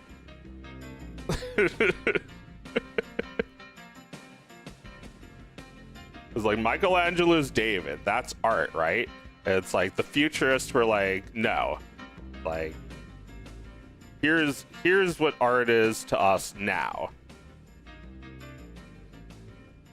It's called bird in motion. And this is the art. It's not shaped like a human. It's also not really shaped like a bird. It's just abstract art, and it is like, there's a little bit like surrealism, but it's more violent. There's more of a intent on accelerating and destructing, and a lot of that was done through art. There's one painting I think is really awesome called Train in Motion or something. It's like, oh no, Armored Train, and it's like, it is a futurist painting. It is like cubist, but there's also like guys with guns. It is a much more violent kind of art form. And it's like, I don't know exactly what they were thinking, but I think what they were thinking is that we live in a very different world now. We live in a mechanized world now. All of these old cultural icons we have are meaningless, or at least they don't serve us the way they need to, or the way they have for many years, for many hundreds or even thousands of years. We had these icons like, you know, Michelangelo's David is based on something that was ancient when the sculpture was made.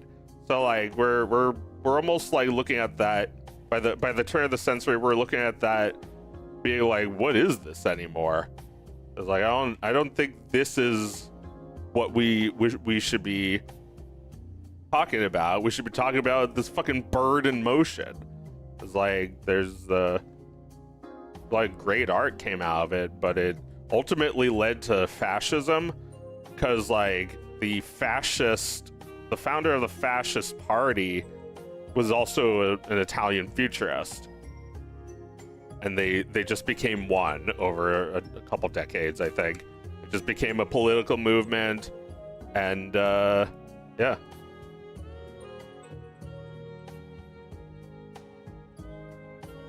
I think it's ironic that one of the founders of futurism died in World War I after falling off a horse. I think that's a really not futuristic way to die, dude. I think you fucked up. I think that Italians were probably in one way or another forced into feeling this way, this fascistic way, by like how unfair the new mechanized world was. You know, it's really just like, oh well, we can use these machines to eliminate people and make more for ourselves, blah blah blah. And then like those people started getting desperate enough to fall for shit like Mussolini, who didn't really have a plan. He was just a guy who will make things happen. Really, just because he makes things happen doesn't mean he's really any of the things he says he is. It's sad to think that even my hero Windsor McKay once admired Mussolini. You know, his boss was Randolph Hearst. You know, a ruthless capitalist is really no different from a ruthless fascist.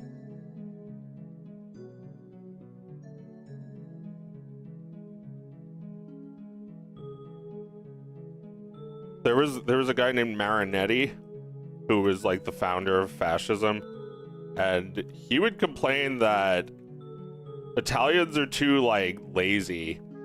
He was like, Italians are too lazy. They eat too much pasta and it's making them lazy.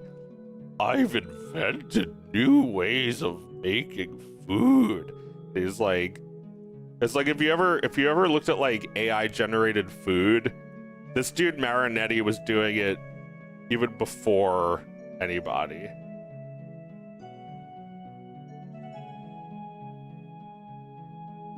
His food looks AI generated. It's disgusting. It's like a joke.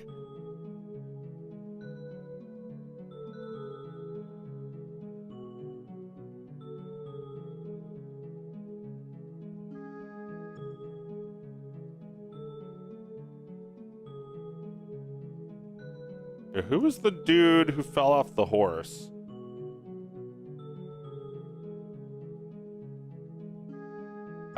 I've already made this search many times. Baccioni. Umberto Baccioni. And it's like, he was good. He didn't have to waste his life.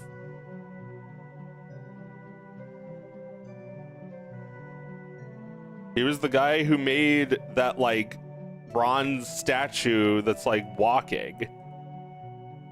Elasticity? He made that thing. That thing that if you look up like art history, that picture is on the friggin' front of the textbook. This guy who, you know, spent the first part of his life being really influential and then died on a horse, and futurism just died with him. Maybe that was the thing, that like after World War I, futurists could never regroup because their guy died. They instead rallied around fascists, which is like the AI generated text version of futurists. So fascists were like, hey, we're you know, it's like if they started printing money from their HP printer and said it was as good as dollars. It's like, hey, we're gonna continue the futurist stuff. It's like, what, psych? It's actually fascist. You heard me wrong. Futurist means person who wants to create a new future, you know, violently. So they were fascists. But fascism isn't about creating a future. It's just about breaking things up. It's just using a tool called a fash to destroy. I mean, it might not be that different from communism, where it's like they also use a worker's tool as their symbol to symbolize standing up, and like kind of like using that tool for destruction. I guess it's a little different because communists believe those tools are for building, but at the same time, you know, they were probably saying, hey, grab your hammer and sickle and come kill with us. I don't know if people were actually using a fash as a weapon, but that's where fascism comes from. It's like a bundle of rods with a big axe at the end of it. Yo, why do you talk about fascism when you babysit? Because you kids don't know this stuff.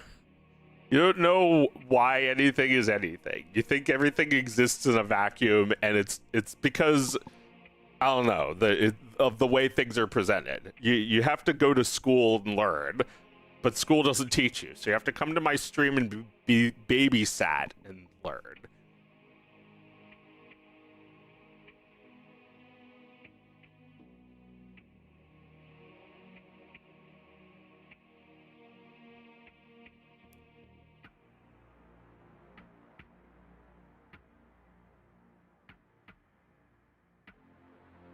Okay, bro. Stand up.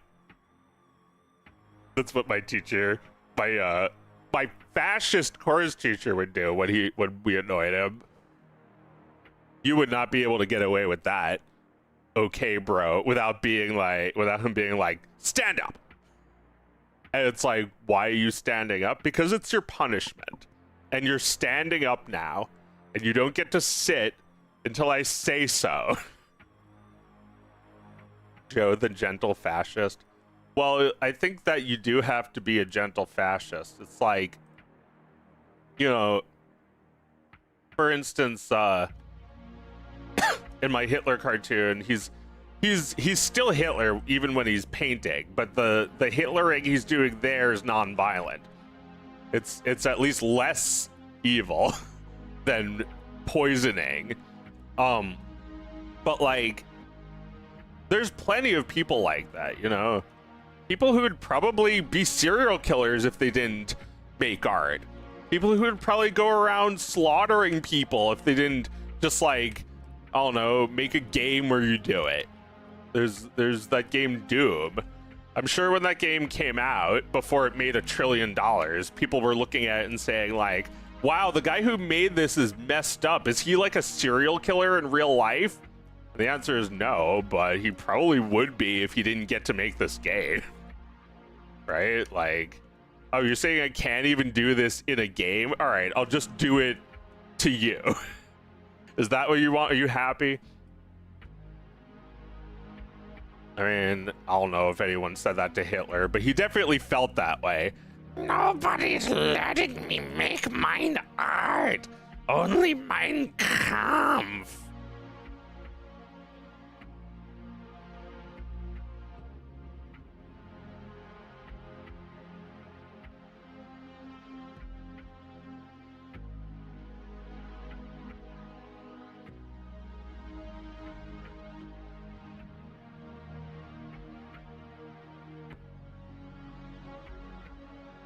The clock is wrong. I keep thinking it's later than it is. Fix it so I don't accidentally be like, all right, guys, I have to leave now. All right, that's better.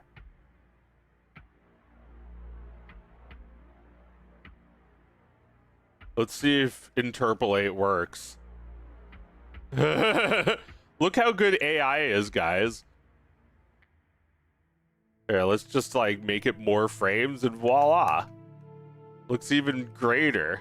Looks even better.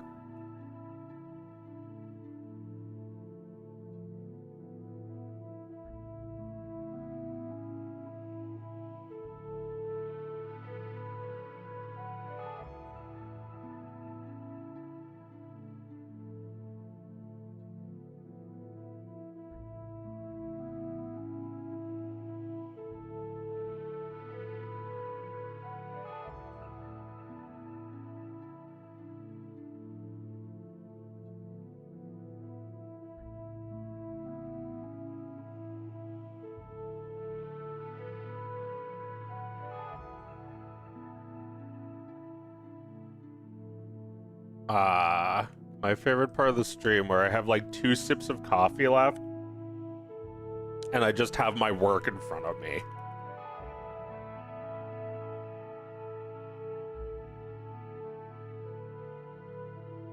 What a relief that people are actually willing to support me. I don't even know what to say. I'm just, you know, nothing. I've talked too much. I just need to work. I'll try to make it up. I'll try to make it up to your generosity by doing exactly what I said I'd do.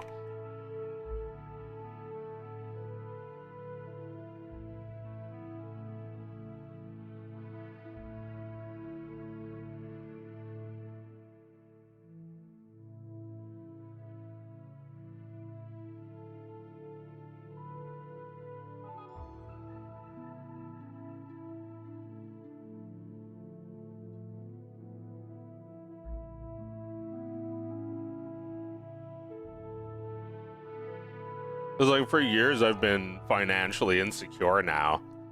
It's been almost 3 years. Look at how people actually listened because I told them I need help and didn't just, like, make 30 videos to try and, like, game the algorithm like every other shithead on YouTube.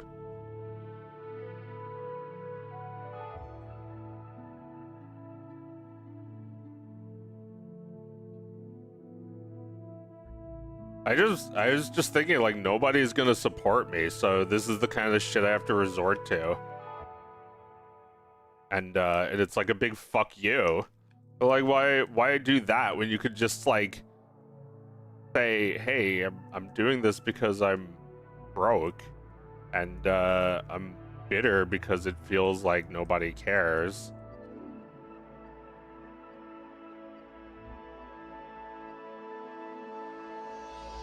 It's like, why does it feel like I have so many fans and like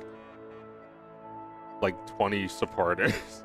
I mean, it's actually a lot more than that. It's just they needed to be told that I was again asking for your support. I did it a few years ago and it really helped me out, but I've been able to make it with ad revenue, like pay my rent and bills and shit this whole time, and just because I disabled the thing that sucks, the ad revenue just like got almost cut in half. Like a third of it is missing now. I knew this was gonna happen, but well, I really should have told people sooner. I shouldn't have suffered. I should have told people sooner, because look how they appreciate that I'm going with my morals, that I'm going with my beliefs. Nobody ever tells you to go with your morals. But, like, if we didn't have morals, everyone would fucking kill you.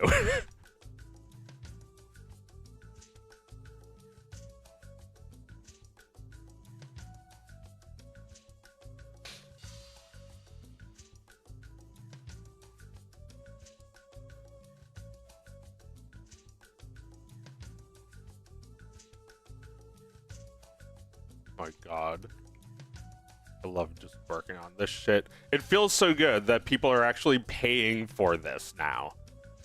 I know people were doing super chats, and I didn't have to trash my chat in my video. I do think that there are many people who like to take, and it's great even if I could just meet someone neutral who doesn't give or take anything.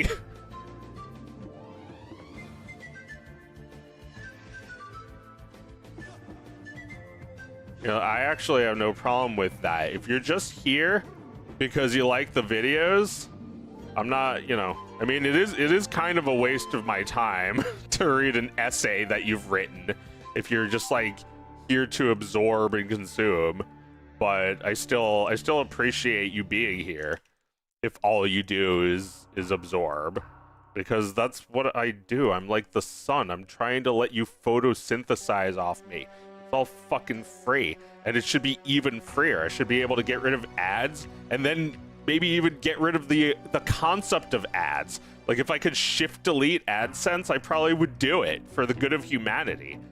That's what the end of the Matrix Revolution should have been. It just shift deletes AdSense. It's for the good of humanity. I mean, I'll still use it because they have a monopoly on ads and I have no fucking choice. And it makes money. But I think about it even more and more lately. The person watching the ad, it's really taking way more away from them than $1 ever could. It is. It's like ads are physically painful to watch. When my sister watches an ad, when an ad comes on, she's like, no! And her son does it too now. They're physically in pain. I don't want that. Holy shit. Like I've made jokes that have caused my sister to be in physical pain. Some of them, you know, were because she was laughing too hard. Others were because she was cringing too hard. And like, I'm trying to be funny, but I'm not trying to put people in pain. Ads should stop existing, but the fact of the matter is that we have too many of these people on YouTube, these chazers, who all they do is take. And, well, they found the perfect environment because all I want to do is give. I would have no problem with these chazers because if I was getting enough to live. That's all I'm upset about. Not them, what they're doing. It's more about how they treat me after it's like they give me an essay to read. It's like, I knew you weren't going to give me even $1, but now you are taking even more than I thought was possible by making me like read your stupid fucking, I think the entitlement to my free videos should be there. I want you to have that. You are entitled to it all for free. The entitlement to me should not be there. You're not entitled to my attention or my time or me acknowledging you. It's just something you're not entitled to. If you care about the cartoons, you won't be purposely distracting me. If you don't want to be microed by Zerglings, then you won't piss off my actual paying patrons by distracting me.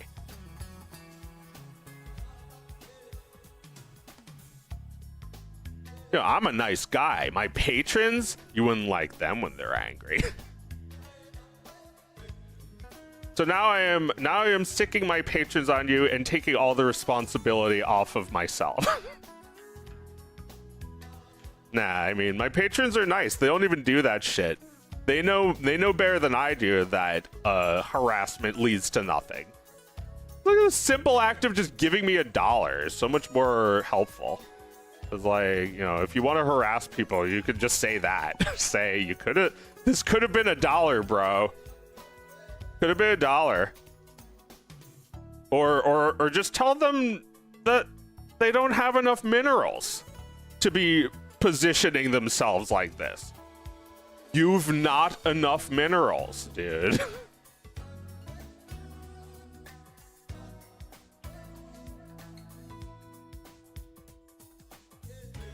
It's like, you need more Vespian gas than that.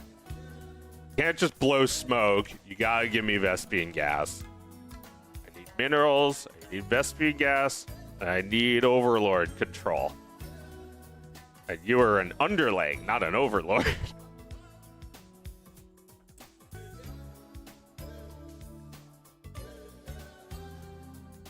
Too many underlings. Make more Overlords. I'm the Overmind. The eternal will of the swarm. And I set the rules. And the rules are we play as Zerg. I don't make the rules. I just set them and make them and tell you them constantly. Make them.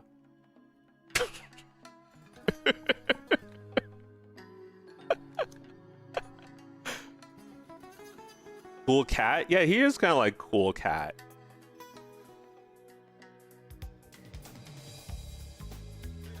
God, I love my job and my wife and Jesus and YouTube and Donald Trump and Elon Musk for giving us free speech.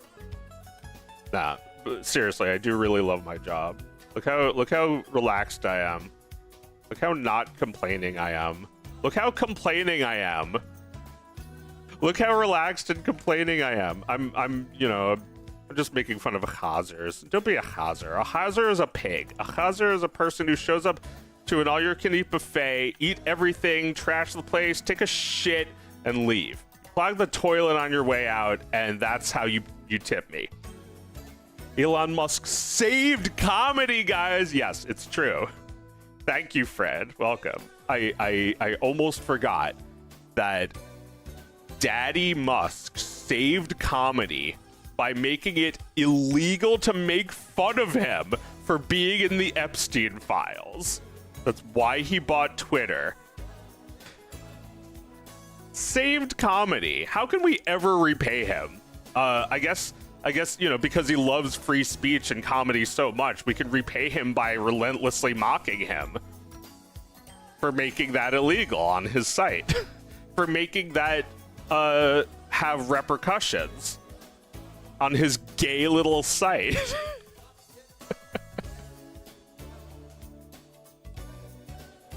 He's living the meme dream. Yeah, he's living the cream dream because he's a cream puff who can't take a joke.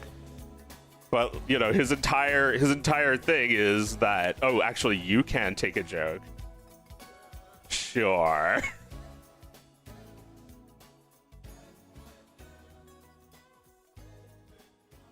I can't take being in a sumo wrestling ring with Nazi pedophiles on Twitter. That's the only thing you're allowed to be, is a Nazi pedophile.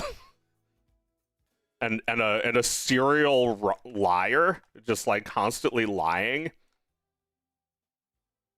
I mean, that's just being a Nazi. The Nazi playbook is lie about everything, blame the other guy, and just keep repeating the lie as loud as you can. Lie constantly. Like how they said they were going to get Trump elected so they can release the Epstein files, and they got Trump elected so they could cover up the Epstein files. And when the Epstein files got out anyway, even after spending $20 trillion on Twitter, Elon Musk released a sob story about how his dad molested him. Now that's comedy is legal stuff. Comedy is so fucking legal because of that. Because of everything he does. See?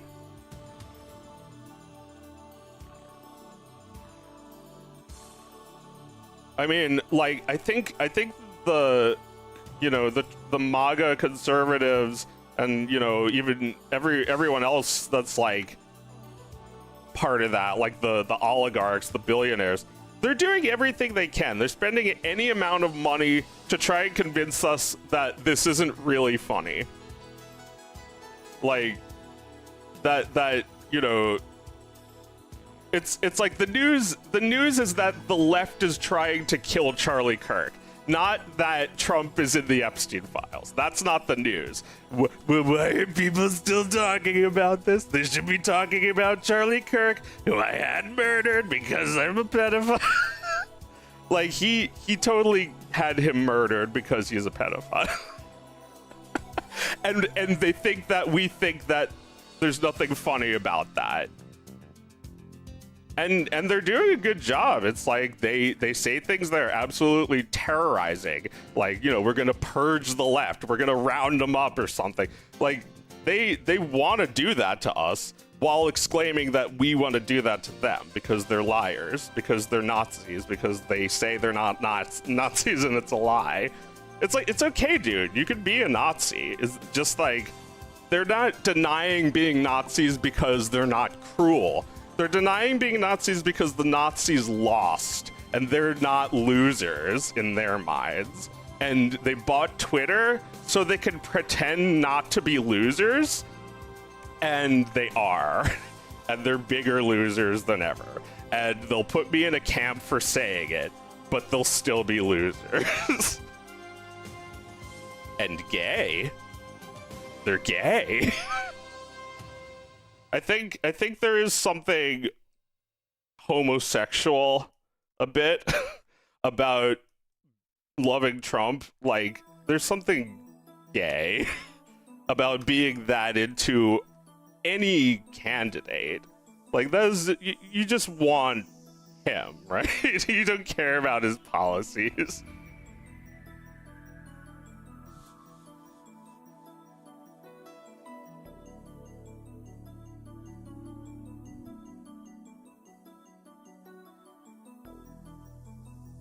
It's like, I don't give a shit what they try to do to me, because they've been trying and failing. It's like these people who are a lot funnier than me, whose lives are a lot funnier than me, think that I could be their lolcow. It's like, no, they get caught for grooming. I don't get caught. Well, you know, I don't hit on anybody because I'm too much of a coward.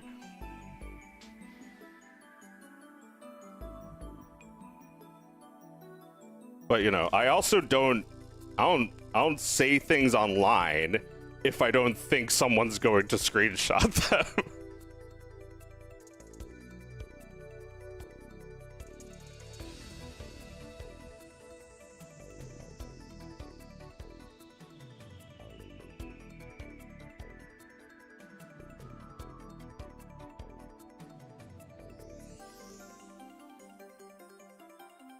I can't get over that he has a statue that calls him a meme lord, richest man alive. Saw the statue and thought it was fake and it wasn't. Oh my god. He's a pathetophile. He is just like that guy Meme Lord, who was also a meme lord. I remember back when I lived in Pittsburgh, there was some guy whose name was Meme Lord, and he like was stinky and an asshole. He was like eating from a gigantic bag of McDonald's fries at like a Smash Brothers tournament, where, you know, everybody there was a version of him and like a sort of like mutation of that kind of annoying, but there was no one there quite as annoying as Meme Lord. And with a name like Meme Lord, you really almost got like a winning strategy here. You kind of psych your opponent out by giving this, like, I don't know, like having this Musk, an Elon Musk, if you will, all over you. But Meme Lord was all smoke, and I won. I beat his ass, and the way I did it was just, I didn't fall for any of his little tricks. I didn't fall for how he like tried to act like he was better than me, when, you know, I knew I wasn't that good. I'd already lost the tournament. It was just playing friendlies, and he challenged me. He lost too. So he was there doing friendly matches, and the battle was very bitter. He was really taunting me. I think that's his strategy. I think he's trying to get into people's heads, but it didn't work on me. And I used my strategy, which I didn't even know I had. It's like the strategy of ignorance. It was like he after I kicked his ass, he was like, you have to work on your character knowledge, because I remember in the fight I was like, does this guy do that? Does that? And it's like, I whooped your ass, dude, twice. So you don't tell me that. But like, I think that's why I won. It was because I didn't know as much about the game.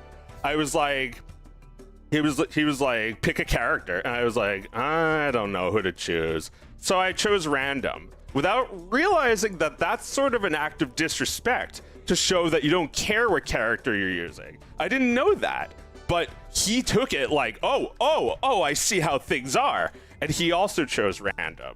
And I think that I may have gotten the edge over him because he, you know, I accidentally psyched him out. It's like, you know, not a problem for me, dude. I have the character knowledge. But then, like, you know, I showed I had better fundamentals. I've also been playing this game a long time. I was like, how do you play? And like, you know, being Peach, basically. I don't know if I was Peach. I probably was Peach. Well, I remember, I think I was Rob, and Rob has a really nasty bunch of little B moves. So I probably got him with that. But he was playing as Samus, so he should have whipped my ass. As like an old character. Got you, meme lord.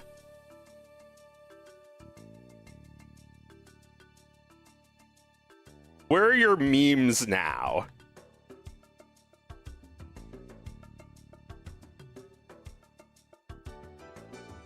It's like, I don't even pretend to be good at Smash, and I was better. What memes has Elon Musk started exactly? What memes is he responsible for? Because I could name like 4 that I've done. People still quote that same beer, same show shit. People still go hubba bubba and holy shit 2 cakes. That's 3. Oh my god, can I even think of a 4th? I don't know. The thing about memes is you can't make them. The audience has to. They make them of you. You just say shit. I don't think someone like Elon Musk could ever understand that. He's like, I don't know, he's autistic, but not in the way that I am. He doesn't make anything. This is a chazer, a big taker. The greediest person ever to live. I mean, I don't know, maybe someone with less money is greedier, but I don't think that really matters if they have less money.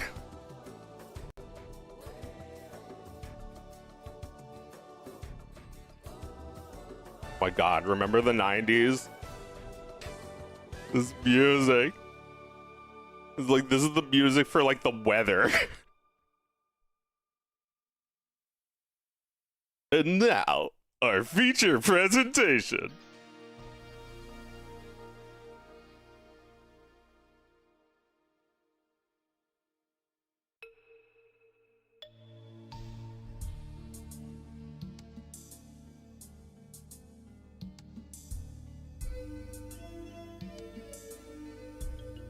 You know, Hitler, I mean, Elon Musk doesn't do what you need to be doing. You need to have this Hitler glare. You need to sort of like channel your hatred and anger into your art.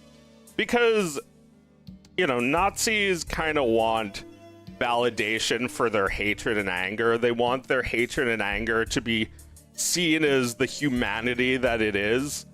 But it's not really when you're inhumanly using technology to spread anger. That's not human. Channeling the anger that naturally exists into art, that's not only is that human, that's very compassionate. That is perfectly natural to want to become Hitler and throw your political enemies in a gas chamber. But Hitler doesn't even want to be Hitler. He didn't want to get that angry and lose control. He let it take him, like everybody let fascism take them. Like Gygas is just an almighty idiot.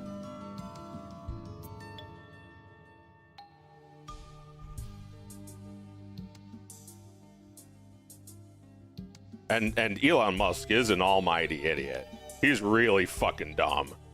It's like, legalize comedy. It's like, this is the average person, this level of intelligence. This is really fucking dumb. No, Lisa Simpson, he is not the world's most genius living inventors. He's just a fucking billionaire whose entire life his entire career has just been trying to court people and get them to think he's like a cool person, and his entire life lately has just been trying to get people to think he's a narcissist and a demon and a pathetic asshole. It's like, okay, so your entire career is just managing how people think about you. It's like, please think of me that way. No, think of me this way now. I think I'll try that one on. It's like, you're no different from Bill Gates, who just spends all of his money trying to get people to like him. Pathetic. And it's what Elon Musk was doing for a long time before this. Before he too got high on his own supply and became El Meme Lord Giga Hitler. God, it's like, you know, if you know, Hitler killing himself was kind of merciful, wasn't it? Somebody had to do it. Somebody had to finally show him mercy.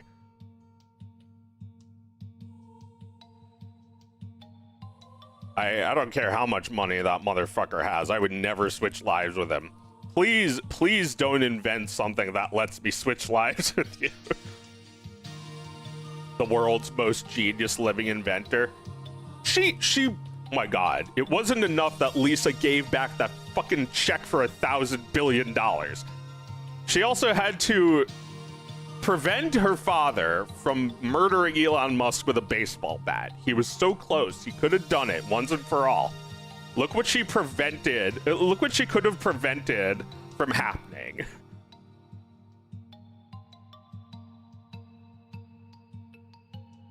Like when Lisa makes them unplug the cable. It was free.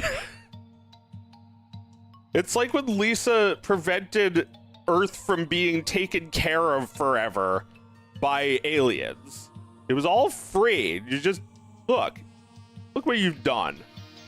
World's most genius living inventors. Give me a break. Are we talking about the same Elon Musk, Lisa? How sad that they got her to say that. But you know, it's sad that they get the Simpsons to say anything lately. Harry Shearer tried to quit the show like years ago. He tried to quit the show and they wouldn't let him. He tried to quit the show. He tried to quit the show. Nobody would let him. He tried to quit the show. He tried to quit the show. They all tried to quit the show even before that.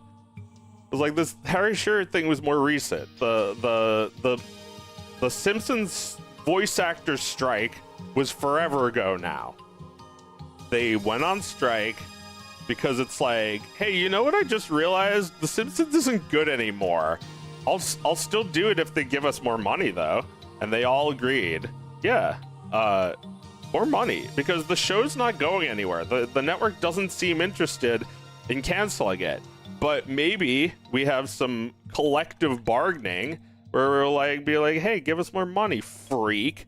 And it's like, they gave him more money. It worked. They gave him a lot more money, and then they had to give it back because they had to stop giving them more money later because the show stopped being profitable. So it was like, you know, first they're like, we got to get a little bit of this piece of the pie. They are making bank with The Simpsons. And then it's like, oh, well, actually, there is no pie left. We're running on the fumes.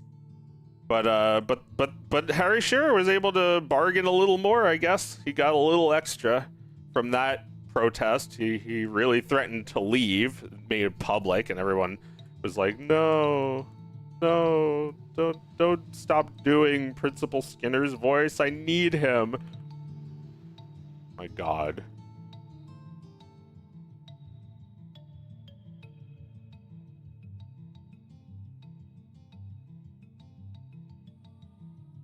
There's something so weird about that. I think people have gotten too attached to the characters. I was saying before about how people want Mo to... It's like, Oh, please let this episode be a win for Mo. it's like, oh my God, dude.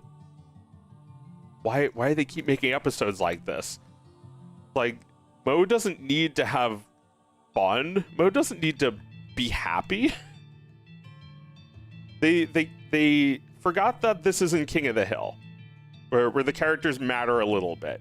I think King of the Hill may have ruined The Simpsons by showing that you can well, okay, but like The Simpsons was great when you cared about the characters. It's just like not like that.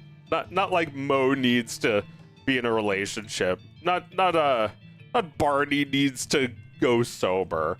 I feel like I was trying to explain before how that gag where Mo hits on Marge is funny because you know, maybe he does deserve love a little, but he's still such a creep in how he goes about it. He thinks Homer is out of the picture and immediately moves in on his wife.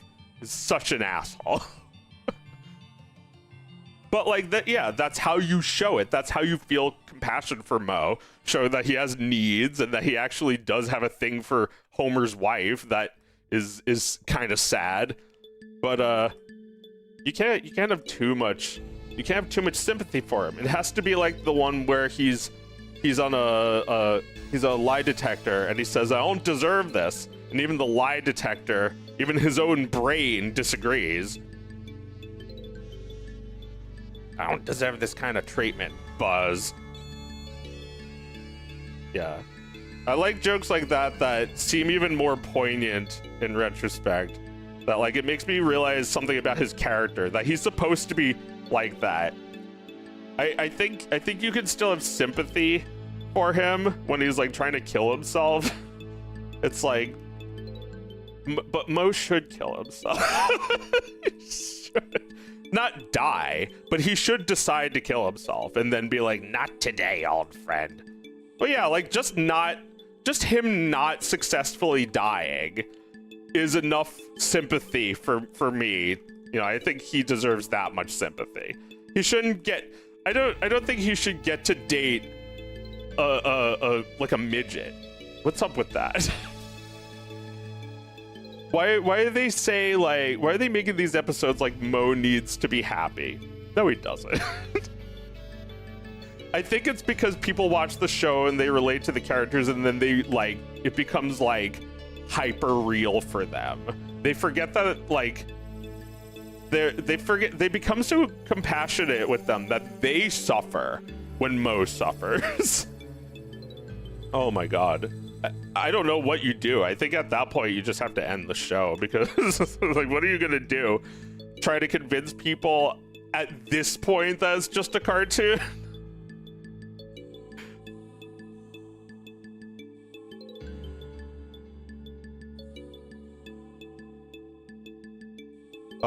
So like the Sam Simon written stuff was always the really like it was like the most heartfelt stuff.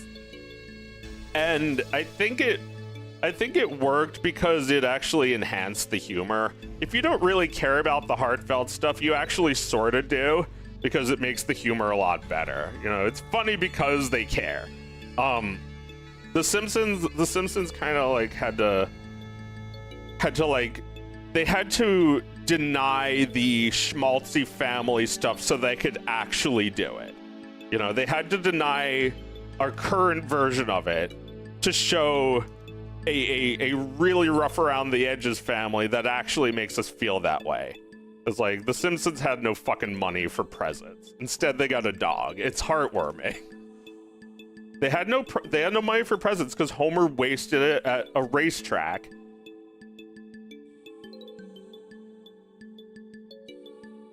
It's like, you know, that was a big thing. You kids don't remember, but that was a big thing once. Like, they would never want to show that kind of thing on TV. He brings his son to a racetrack. It's disgraceful. You know, there's drinking, there's smoking, there's child abuse. He's a terrible dad. And they were thinking at the time, like, oh, well, you can't show a bad dad. That's like, you know, people need to be shown. People need to be shown like a role model. Oh yeah, like Bill Cosby. I think Bart Simpson respects his dad a lot more than Bill Cosby, and his dad strangles him. It's like Homer steals from his son's piggy bank, and when he sees that there's only like $1 in there, he decides to kill himself. They've never done anything like that on TV. That's like fucked up now. That's like, holy shit, I can't believe this plot. They would never want to do that on The Simpsons now. But like, that's the good shit. Like, that's really sad. And they actually make it very funny. They make Homer killing himself kind of funny. He's like, oh, it's time to kill myself. I'm just gonna creep out the back. And like, he creeps out the back and like closes the gate. And then a second later, he comes back to the gate with like a can of oil to like fix the squeak.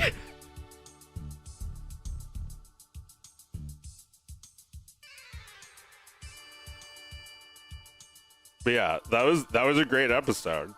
Homer feels really guilty, and it's like he was watching TV. He was watching TV because he was depressed about losing his job for incompetence, and the TV tells him to drink, and the TV tells him to steal. The TV told him to kill himself. The TV did all this shit to him, and he still regards the TV as his best friend. We made up. He's just like, we made up.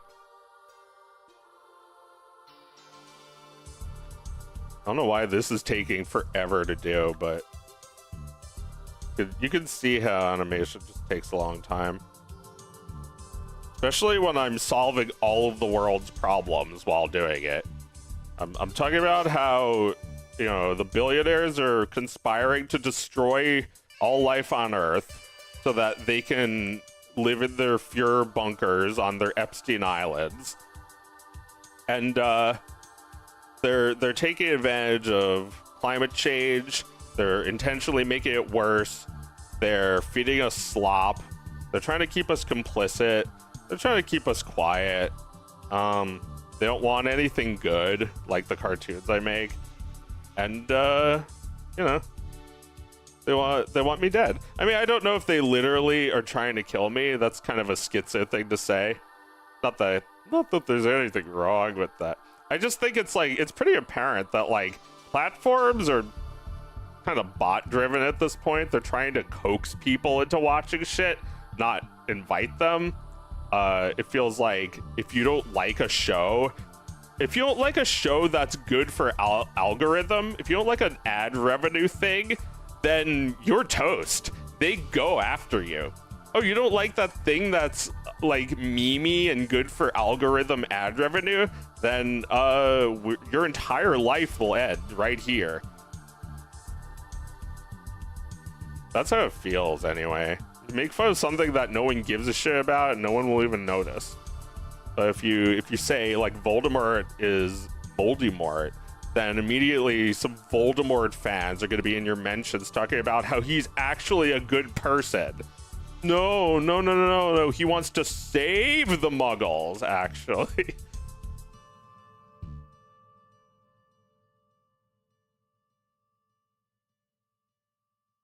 He wants to save the Mudbloods. The filthy Mudbloods.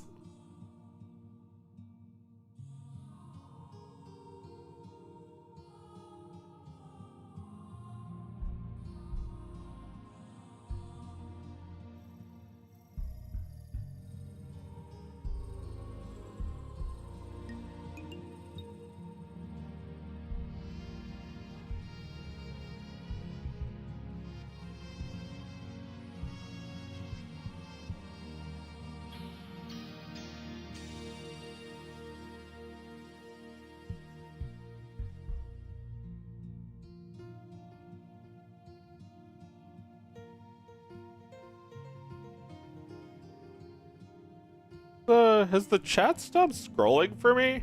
I guess it did, because I feel like it's been in the same position for like 2 hours. I don't know if people are saying anything. I'm just not reading.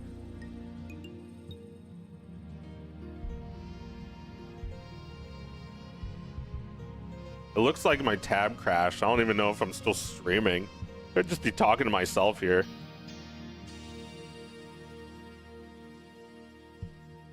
Sure, people are saying intelligent things. I'm missing all of it.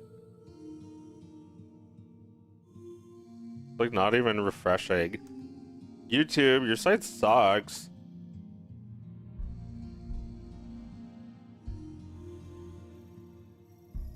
I don't know if you know, but YouTube sucks. Everything is designed around this, like, helpless baby bird principle. It's like everyone is a helpless baby bird on this site, so you have to be a helpless baby bird too.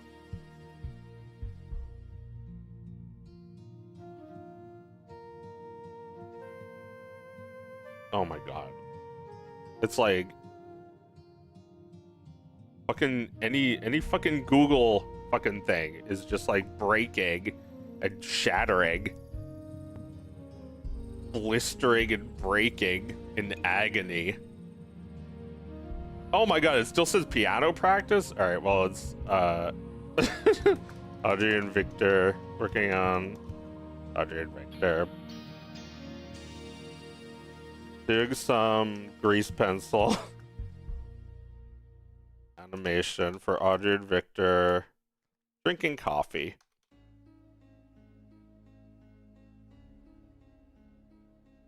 Anyway, do I have the tab?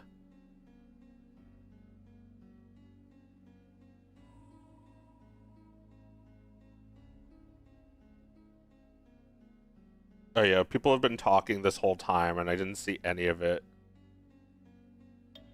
Let's see what everyone's been saying for 8 years. Is Jack in the Box good? Never had it. Let's see. Super McDonald's. When I was a kid, I lived in a neighborhood that had the most beautiful McDonald's in the world. It was a historical mansion that was there for like 200 years, and the company wanted to tear it down. But the town protested, and instead of getting rid of McDonald's, they turned it into McDonald's. And it's just like a house. It kind of looks like the White House. Imagine the White House, but you go inside and it's McDonald's. They got a drive-through in back, but in front it just looks like a 300-year-old plantation house. Pretty sweet. It's the real old building, and they're always taking good care of it, always restoring it, and eating yummy fries while doing so. That's kind of how it feels with, like, people and companies and governments under capitalism. They're making it work. They're trying to preserve what's good about it. It's very likely that one day McDonald's will stop existing and the Denton Mansion will still be there. It might not be McDonald's forever, but it might be there. Anyway, I don't know what you were saying exactly, but that's what I think of when I think of Super McDonald's. It's like a McDonald's from like another universe. Steve Jobs did not give his children smartphones or other tablets, as he and his family limited their use of technology at home. He stated in a 2011 interview that his children had not used the iPad, and that the family limited technology to avoid the addictive nature of devices. It's like Philip Morris not letting his kids have cigarettes. That's true. Wasn't there an episode of Family Guy about that or something? Didn't they do an episode of Family Guy where that happens, where it's like they kind of show that like the family starts selling cigarettes, right? And it's like the cigarettes are so successful that they show how cigarettes translated to things you need, things that are good for you. Simpsons did it. Okay, which one was this? Which episode am I thinking of? I'm thinking of like using cigarettes to get money to buy food, and they like really kind of like show that like it translates to luxurious things that are good for you, not evil things like cigarettes. Not things that take from you, that sap your energy.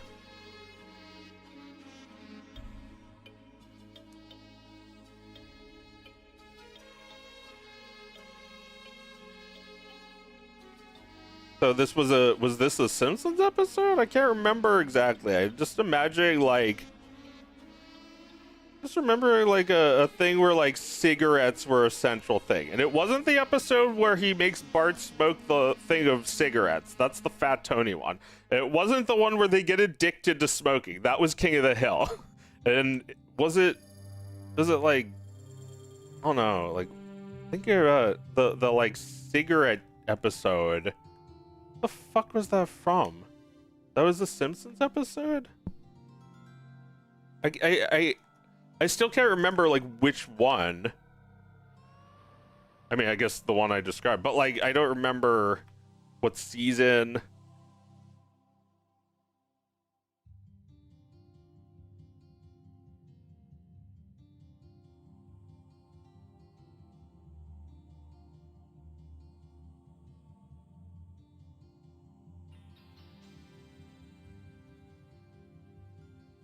Are you thinking of Looney Tunes babies, or was that just drinking?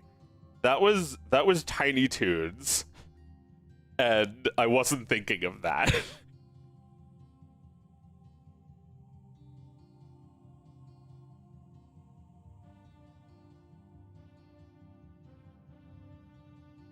I'm thinking of something else, like where the cigarettes are like a necessary evil, and they love what the cigarettes give to them, do for them, but they don't love cigarettes themselves.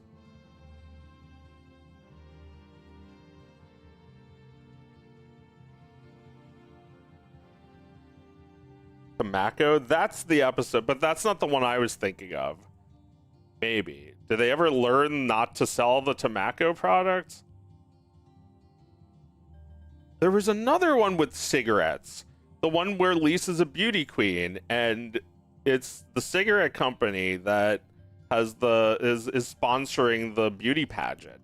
It's like the cigarette company pulls the strings and tells her to, you know, not say anything negative about the cigarettes.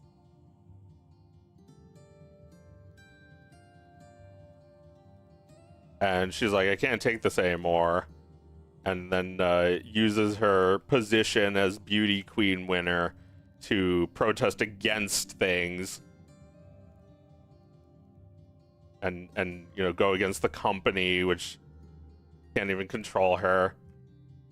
That's not the episode I was thinking. Neither was the tobacco one. I think it's Family Guy, but I don't think it is.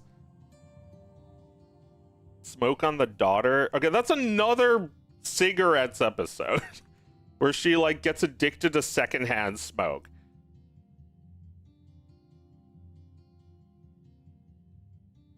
But none of these are like, am I making this up? Because I thought there was like, I thought there was an episode of something, if not those shows, something else, where they show directly how stuff like I don't know, you know, goods can be bought with bads like cigarettes.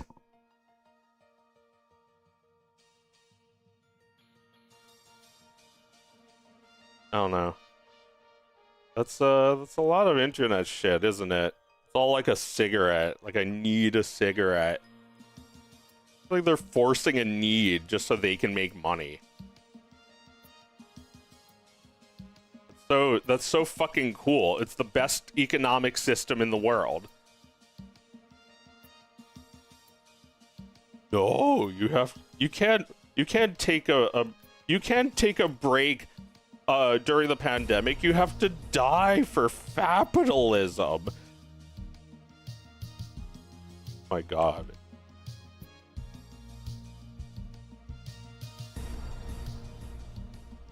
The fake pandemic? You really believe that? It's like, you really believe in capitalism? Fat pedolism? It's all just serving the most bug men on Earth. Like the pests of the human race. Like the billionaires. Like nobody would fucking smoke cigarettes addictively if it wasn't for them. No one would ever need a cigarette if it wasn't for Don Draper and his stupid fucking shit.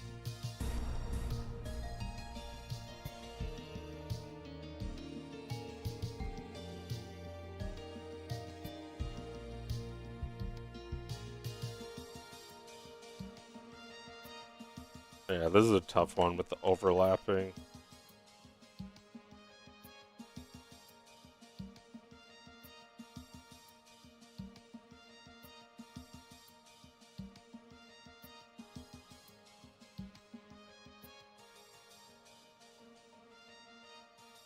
I guess I'll make it a separate object. Cut it like there. Then just like up like that.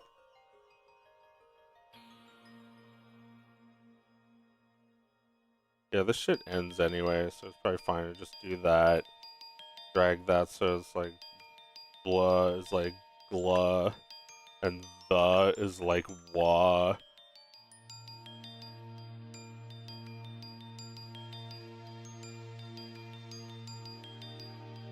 And then maybe would I even need an additional? No, I don't even need an additional struck. I could just do this. Just do this a thin. Perfect. Oh my god, I feel so in control. I don't know. I guess I thought maybe patrons would try to get me to do stuff I didn't want to do, but that's the opposite of what is happening. Like, they just want me to be. I need people to get that, because like I am giving them what they want, but not what they asked for. I'm reading their minds and giving them what they want from the future. It's I need a lot of dollars to do this.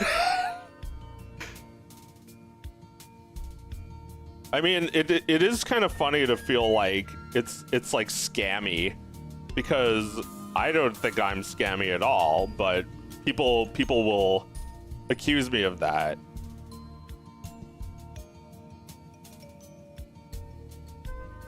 I would never cheat people out of their money. I would never turn their art into an NFT, even if I didn't create the character.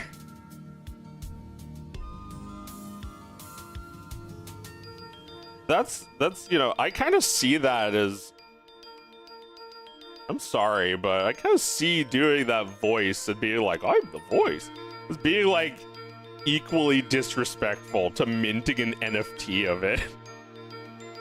I never actually made a Spamton NFT, but I kind of think there should be millions of them. I think all NFTs should be of him, pretty much.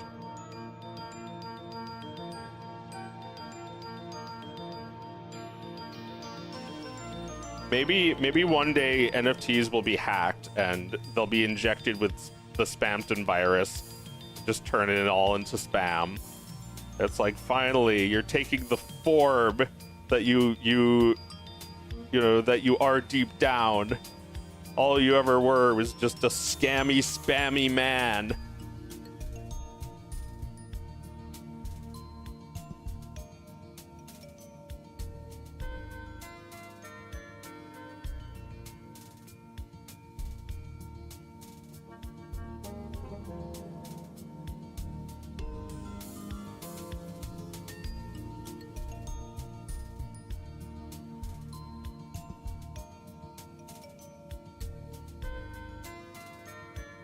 Will you subdivide the lines? They seem kind of sharp. I do sometimes, but other times it's like you're gonna be seeing it from all the way out here. Most of the time you won't notice it, especially after it's rendered. Like I mean, these lines are pretty subdivided, but not all of them are that good looking. Some of them are kind of crap. Some of them I need to fix. Hopefully it won't be stuff I need to fix on like 100 frames. But if I do, then at least you'll get to watch me and listen to me complain while it's getting done. I'll be like, let's get this done. And you'll know what the reference is somehow. You know what I like the most?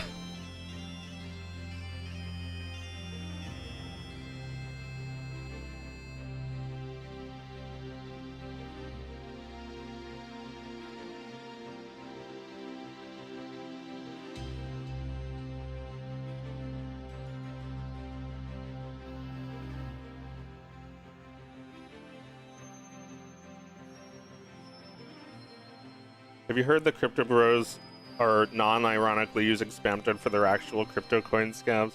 I mean, that's why I was just saying it should be done.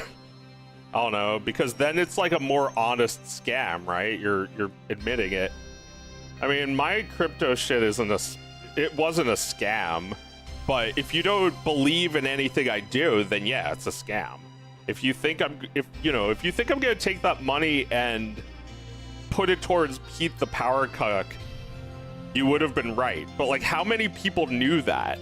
How many people knew I was going to do that? You had to have complete faith in me to know that I would use that money for good. Because nobody expects that if it's an NFT.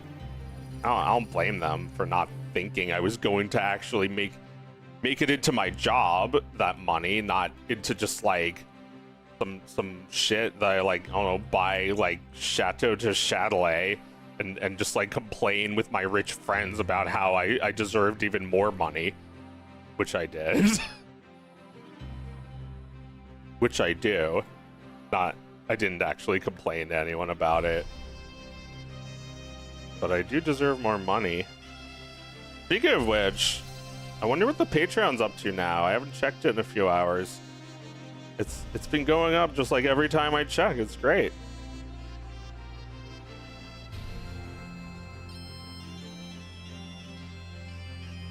I don't think it's hit 1,000 yet, but that was my milestone. That was my first goal. I was hoping to get that, but I wasn't expecting it to happen like immediately. It's at 9:39, which means like, I don't know, in a few days or weeks it's gonna be over 1,000, and well, I guess I don't even have to do anything different. I'm just doing this. I'm just fundraising so I can keep doing this, so I can make a tiger. A tiger that comes out of the screen and kills you. Yeah, I will have to leave whenever Halloween begins, but I don't know when that is.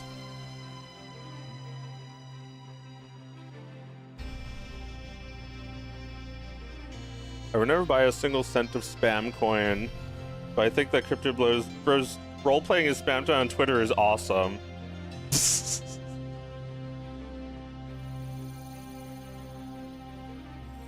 I mean, there are a lot of people saying like Spamton would never make an NFT. So I was like, what are you talking about? Of course he would. He would be the NFT. He'd be the NFT he wants to see.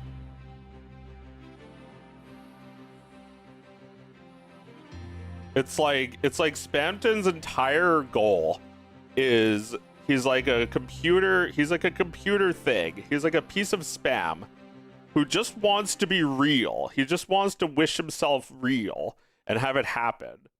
Like Pinocchio. He wants to be real. But like now it's happening because he's taking control of people and they turn into him.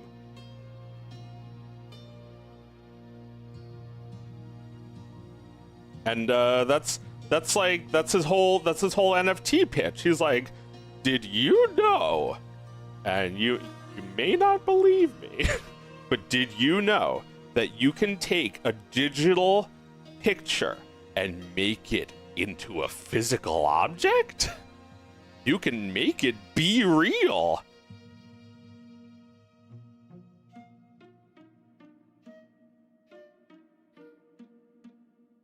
That's becoming the NFT. And now because of NFTs, people are becoming him so they can sell NFTs.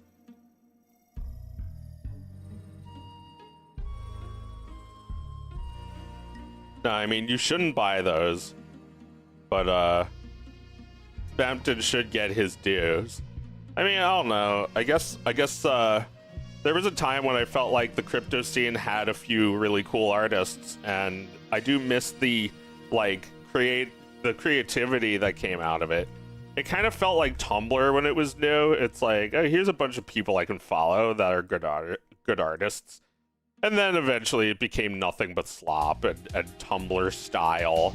And, you know, Thomas Jefferson met God and she was black, and Thomas Jefferson is woke. It's like that's, you know, that kind of shit is just what you think of when you think of Tumblr now. But to me, it felt like for a little while at least, Tumblr represented good artists online, and you finally found them. And then when I got onto the Tezos blockchain, it's like, hey, this is nothing like the terrible Rick and Morty shit on Ethereum. There's some actual good artists here. But the support just wasn't there. The monetization just wasn't there. And it was like, if monetization is the only reason you're doing it and it's not there, then the art begins to suffer. And it's like, okay, so you made NFT art just for the NFT's sake, which is kind of sad. I mean, there was art I legitimately thought was good, but I kind of wish it was just like, I don't know, it's just like a new way to save things in bookmarks. And like, it's like, okay, so I saved this one and I proved that I really meant it when I said I liked it by buying it. That I agree with. That I think is cool. I mean, there's no reason why Tumblr can't have that. Where you just buy likes. Why not just do that? They'd probably be able to sell that shit now, even after everyone hates NFTs. They'd be able to make that work now. Why did Newgrounds not do that? All they did was make fun of NFTs. It's like, why not just like come up with a way for people to sell digital art on a social network? You get like a little, I don't know, a little prize thingy next to your name that proves that you bought it. And yeah, that goes the opposite direction of the like decentralized nature of NFTs. But who cares? Everything is still kind of centralized. The NFT site is still the fucking NFT site. Everyone was like jumping onto OpenSea, which is just a website. It's like, if it's decentralized, then why do we care so much about one instance? I guess it's not actually decentralized, especially if like some rich asshole can just buy the entire blockchain and turn it into whatever they want. It's like, it's not actually decentralized. But email is decentralized. You could always just fucking send people an email. I mean, cryptocurrency is decentralized. Bitcoin and Ethereum and Tezos and whatever else is decentralized. But I don't know, also having like 1 trillion ways to pay people, that's kind of also a decentralized, like, it'd be like, give to my PayPal or to my crypto or directly to my bank account. I don't know, or just come up to me and give me money. There's plenty of ways to get money that is kind of decentralized. Not, you don't have to just get on the biggest fucking blockchain in the world. If you're buying Bitcoin, you're really just like entering a casino, like you're entering a lottery, saying like, oh yeah, the coin that always goes up, I bet it'll go up. It's like, wow, you got it right. It's like a game you always win.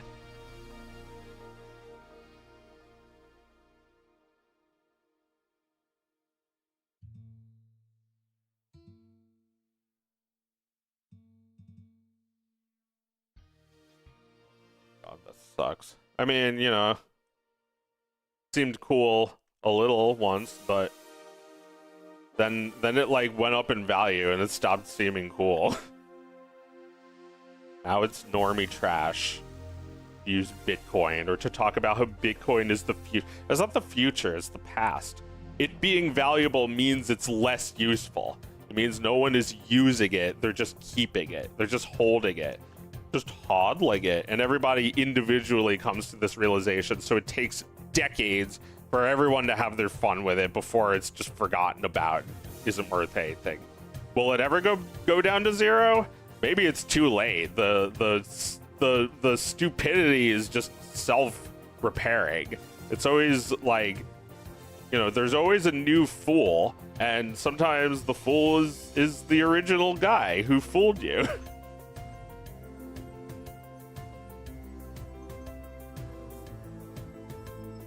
I got tipped $1 and the fee was 54 cents. I got 46 cents of a guy's $1 tip. Yeah, well, I mean, that's Google for you. I don't know if you're talking about blockchain or YouTube, but it's the same thing. What about on Twitch? Do you get more than 45? Do you get more than like 50% of that shit when people give you bits? When people give you like 100 bits, do you actually get 100 cents? Oh, right, you do, but only because it costs them $1.20 to buy 100. So they end up absorbing the fee, not you.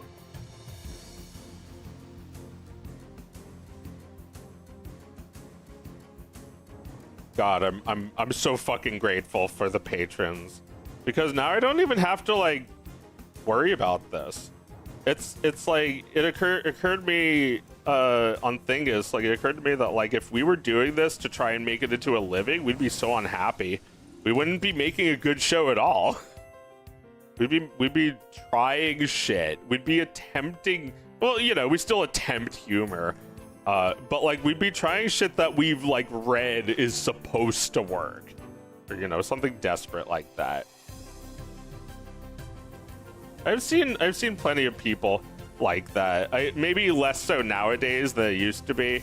I feel like the true gamers have shown their face, but back in the day, it felt like everybody was trying a gaming channel, and everybody was making like a boring stream, and you know, if you have something to say about games, that's one thing, but everybody I'm talking about is just like, oh, that will make money, right?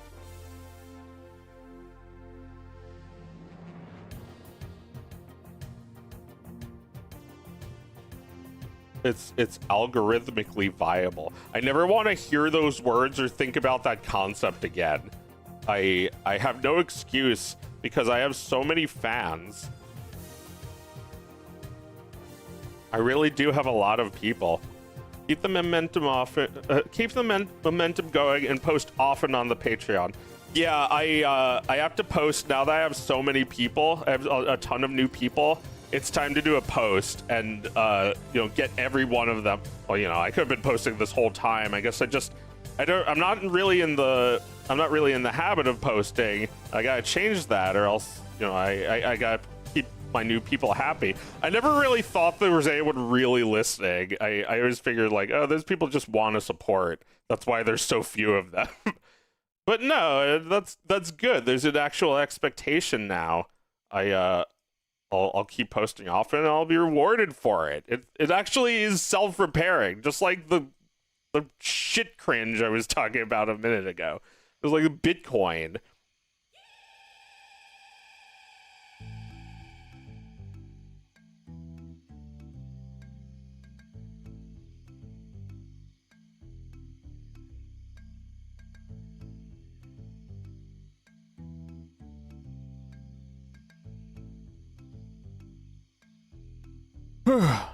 Yeah, fuck the algorithm. Oh, I thought that said fuck yeah, the algorithm. Some creators make their income entirely on Patreon with thousands of supporters. Yeah, it would be cool if I could just get rid of ads. YouTube would hate it, and I would get less views because they'd stop shilling my shit. But who cares? If I'm getting the support I need, why make my patrons suffer? Well, I guess, you know, that way any potential profits are lost. Yeah, for Google. That would be an even bigger thrill, though, wouldn't it? For Google to lose profits. I should just make my, maybe I should make my next video paid, so Google ads don't make any money on it. Would that be a bad idea? Because it is kind of a big cartoon. I would prefer if I just like, I don't know, could sell a few copies of this shit. Like, just sell it on a website. Not even like put it on YouTube. Like, I'll just put a trailer on YouTube. I could do that, or I could make the video free to watch on YouTube. I haven't decided. I guess I could make a VR chat world, and you enter the world, and then you watch the video. And the world is only available to the paying customers. You're not allowed to record. Not because I can stop you, but because it'll look like shit if you try. I mean, that would be cool, kinda. I guess there's something a little cool about that if like you make it paid and people really have to pay to get in, but then like unbeknownst to you, their Discord followers are just like watching through their screen share, and they're just like being a fly on the wall watching for free. I mean, there's something kind of cool about that too. You get to replicate the experience of sneaking into a movie without using a VPN that the angry video game nerd told you to download. Yeah, maybe it should be made even easier to pirate movies, not harder, you know, because then VPN companies just make all the money off of it.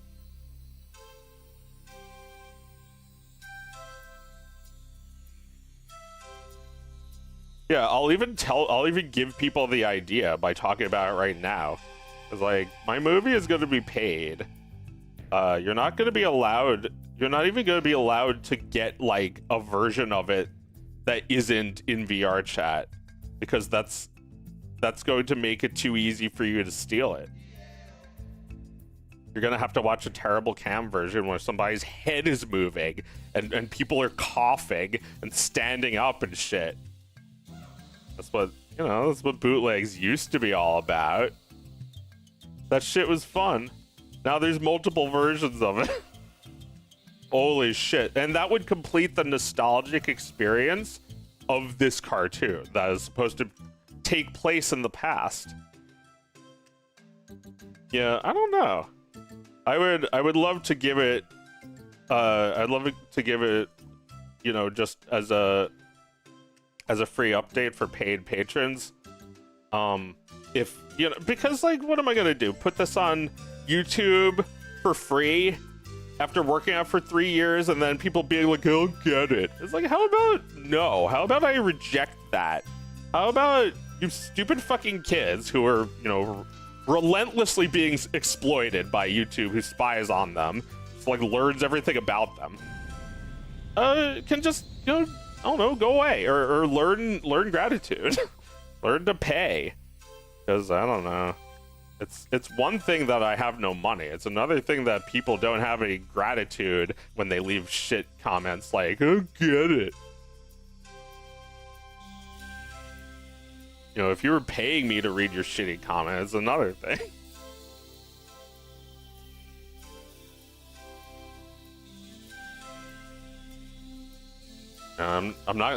Either way, I'm not getting paid a lot, but that shows gratitude. That shows that you know that you're actually taking up my time. You're taking up my time and everyone who likes my work. So, you know, be prepared to deal with them.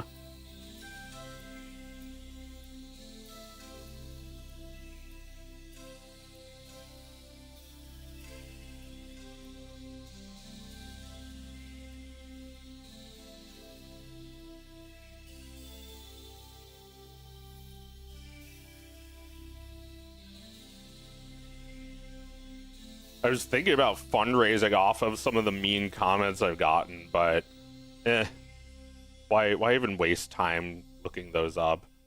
Somebody else should do it.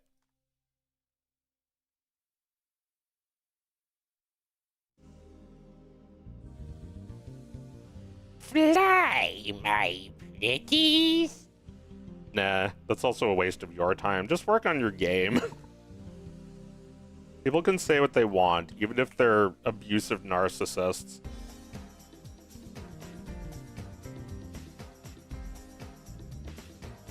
But I do kind of want people to understand, just like how I wanted people to understand how little money I make, I want people to understand how nasty some commenters can be. Much.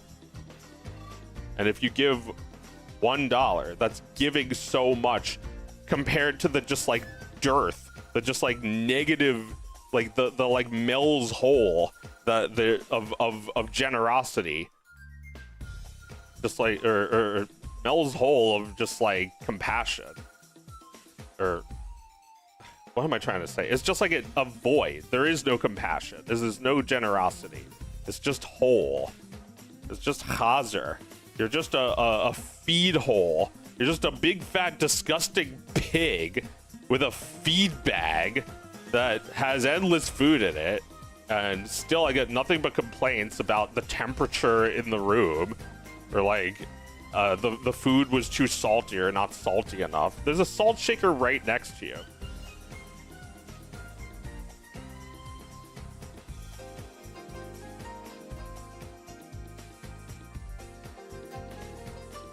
I realized that just like those people are there to take that, like that's their job, to just like extract. And it's a little my fault for living in a system where that's the norm. You're taking so much from me, but I'm also taking so much from you by making you watch these stupid fucking ads. Ads are really dehumanizing, and everybody wants to dehumanize each other back. Ads are bitch. Ads are shit and piss.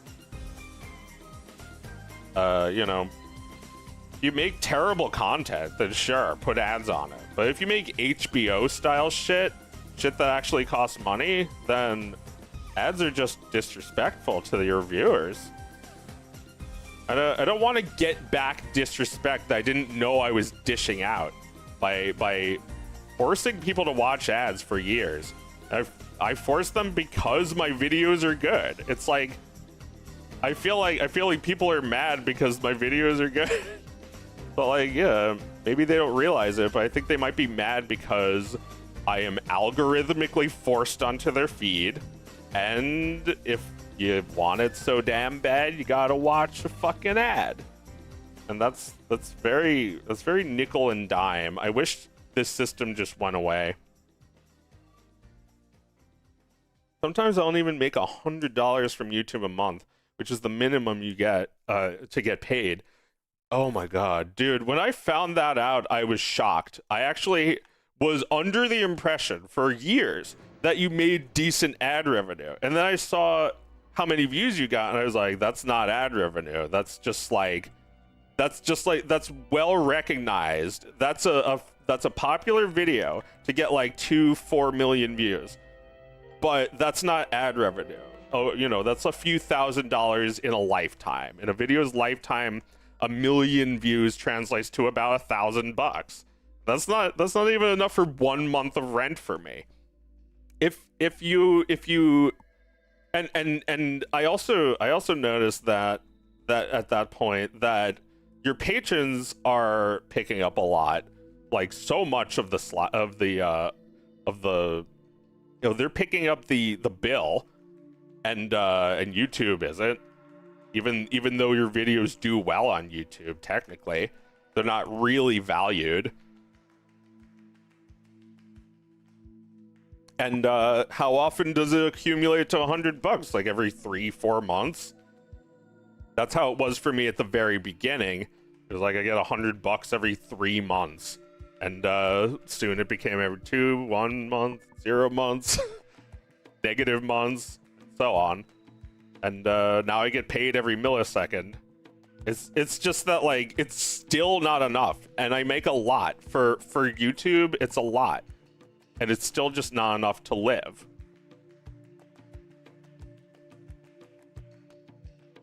I saw this transit ad that pissed me off. It was about zombies driving cars. It implied cars is a mindless habit, but only fucking reason why I'm riding the bus is because I don't have a car. So they're trying to turn you against the drivers by saying that, like, they should really come here so they could see this ad making fun of them. I mean, as much as I complain about drivers, I don't even really see them that way, because, you know, drivers are, for the most part, safe. You don't see accidents literally everywhere you go. You know, drivers can be too emotional. They can drive angrily, which is extremely selfish and dangerous. But yeah, I don't know. You don't really think about the times drivers drive safe. I wouldn't say that drivers are mindless. I guess I would say that, like, it feels a little bit like I guess it feels a little like a zombie when you're just, like, going with the flow of traffic. But I don't know, you don't have to be in control all the fucking time. That's the lie that car commercials use to sell you cars, that being in a car means you're in control. It doesn't mean that if you're stuck in traffic. You need to have the courtesy that everyone else needs to have.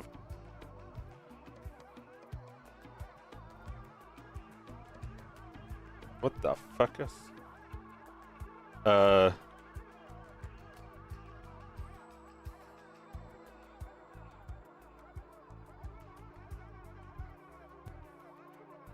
There we go.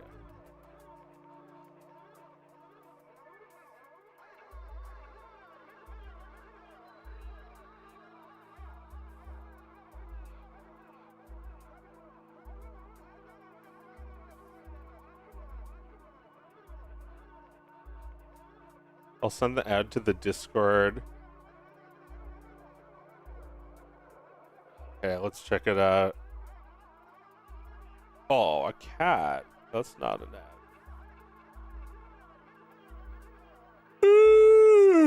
Oh man, there's so many messages to check. The Discord has been really active since I posted the video. A lot of new guys. Come to the Discord. I promise it's a really good place. It's like the Something Awful forums. The Something Joe forums. Pay $10. Well, no, it's $2. And if you stop paying, I don't kick you out because it's supposed to be cool. Trying to be cool over here. I feel like paying once means you're cool in my book, because the people who do nothing but take infinitely want to be treated equally to the people who give $1. They don't deserve it. Parking, the dawn of the dread. Breaking a mindless habit. Seattle area drivers spend 63 hours a year rotting in traffic. Oh god. And they show them as zombies. Yeah, don't fall for it, guys. Just ride the bus. Yeah, I mean, I agree a little, but also, like, drivers aren't that mindless. They need to be active. They need to be mentally active in order to drive safe, and they usually do.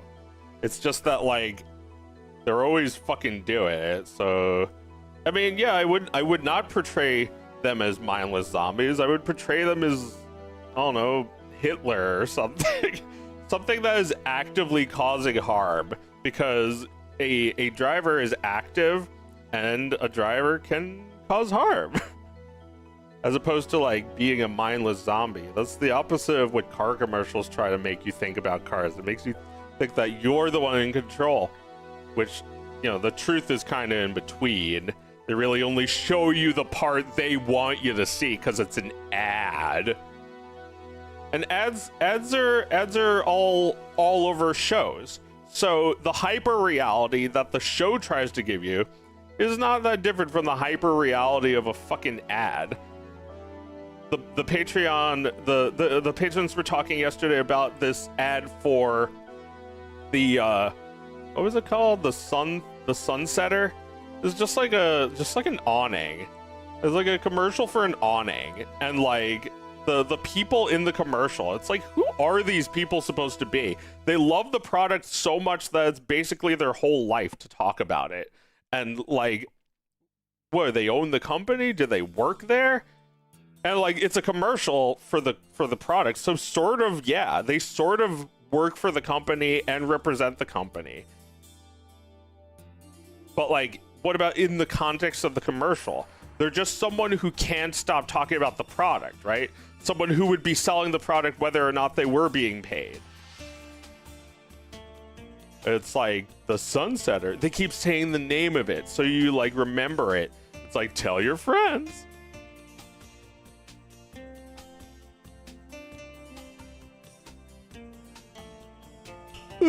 Are ads good at all? I mean, I feel like they're always just there to sell us something bad for us. There's no ad for like potatoes. You have to turn it into something evil, like an evil version of it, like fries or Mr. Potato Head. You know, the M&Ms are a commercial. That's a very successful ad campaign. They're like, I don't know, I never met the guy. The talking M&M dude. It's like, M&Ms are one of those things that's bad for you. Just like Camel cigarettes were a thing that was bad for you. That they had to legally were forced to stop making those ads with the fucking cool dude offering you a cigarette. It's like, I'm sure those ads were really effective. And they got sued because they were effective. There's it feels like there's only an incentive to give us something that's bad for us. You know, you can't make an ad for like, yeah, potatoes. It's like, it's got to be something weird. Something that's like not potatoes anymore, but like a weird facsimile of a potato, like Mr. Potato Head. It's like, you know, toy made for young children, made really safe so you little bastards won't choke on it. Ages 3 and up, and it's on my box. Ages 3 and up. I don't need to be babysitting Princess Drool. Oh yeah, that's something I need to be. That's something I need to dedicate like a whole stream to one time. Or I guess since I streamed for 8 hours in a row, it'd be like 1/3 of a stream. I need to just like do the whole Toy Story script from memory because I think I could do it. You know, with like 85% accuracy. Pretty good. As a matter of fact, you're too cool. Why would Andy ever want to play with a toy like me? I should be the one strapped to that rocket.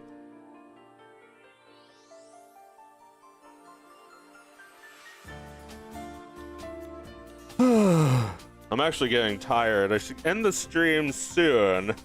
But here, let me try to reach try to get to a point with this tiger guy. He actually looks pretty done on all of these keys I have. He's almost done.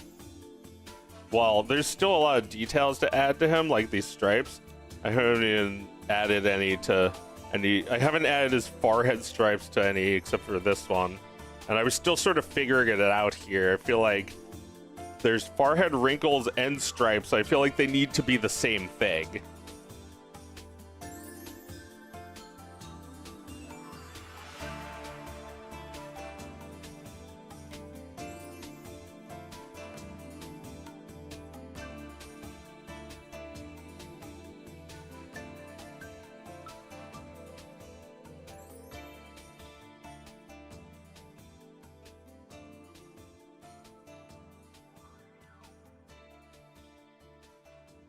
Yeah, I don't know, 3 stripes on his forehead.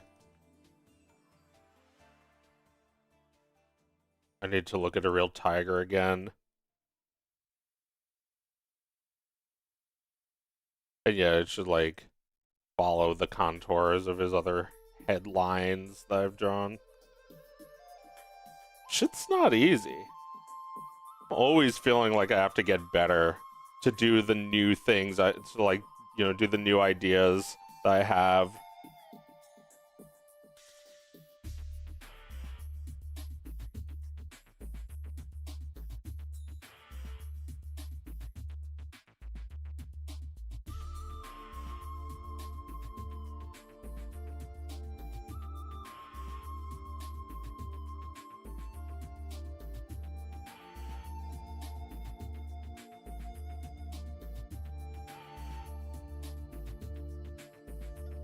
It's like, and people have said like shittiest things about me, and like they're the funny ones. They've insulated themselves. They live in a safe space. I don't live in a safe space, baby. I'm a cowboy. Yes, sir, I am. I am what I am. I am a cowboy.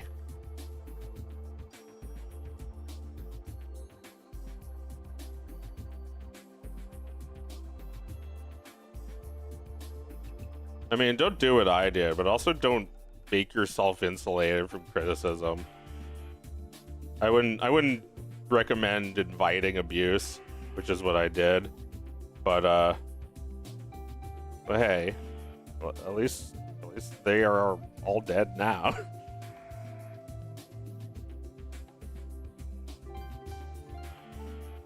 Now.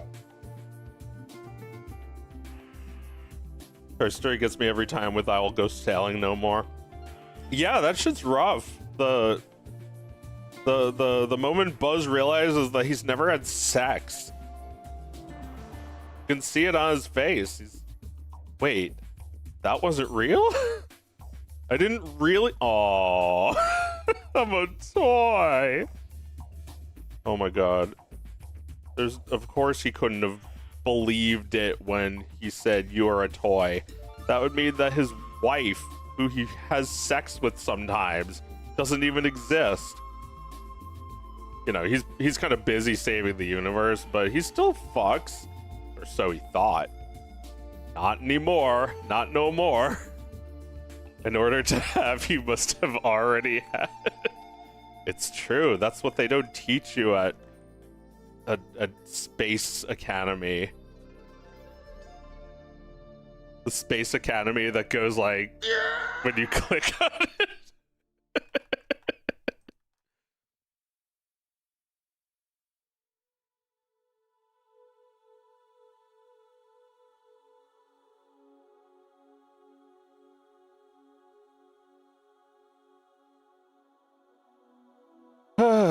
Can't wait to eat my weight in sugar later.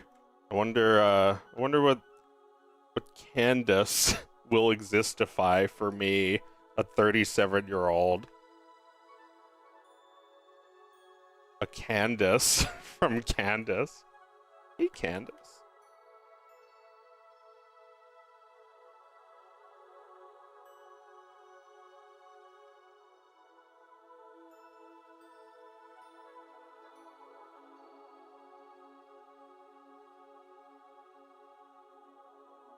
Look at this dude's face. He's like Bowser. He's Meowser. Yeah,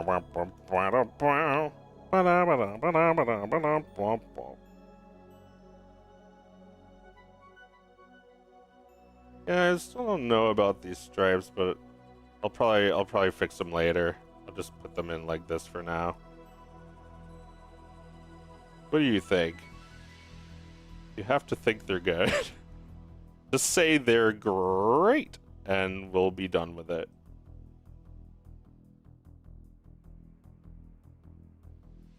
Like Peter Griffin is just like, yeah, try this. Good? Like, what are you gonna say? No?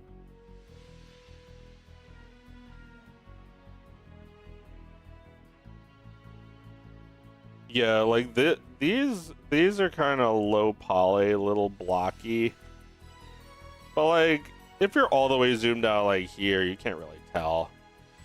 And then when you render it, it like blurs it even more, so you really can't really tell.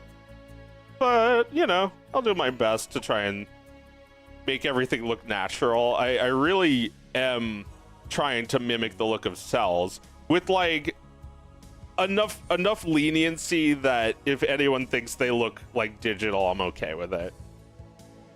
It's like I have to be a little easy on myself, and I also have to make it not look like exactly like cells, because I'm not trying to trick people.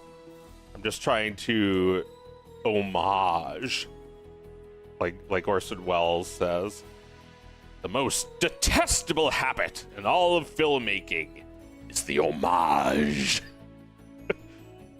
I mean, I've found that I've been doing that shit a lot lately, and I know exactly what he's saying, but it's not necessarily every homage. You have to just be like doing it for the real reasons.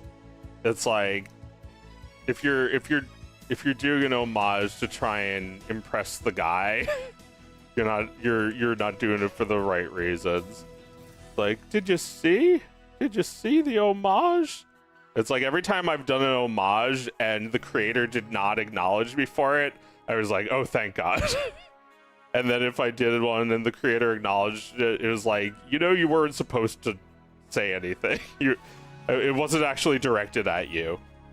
But I think that's what he was talking about. When the homage is directed at you or at the fans of the thing in like a really obvious way, like, oh, it's mine now. It's like the guy in the Nedroid comic that's like, I made this. He really just appreciated it. He didn't actually make it.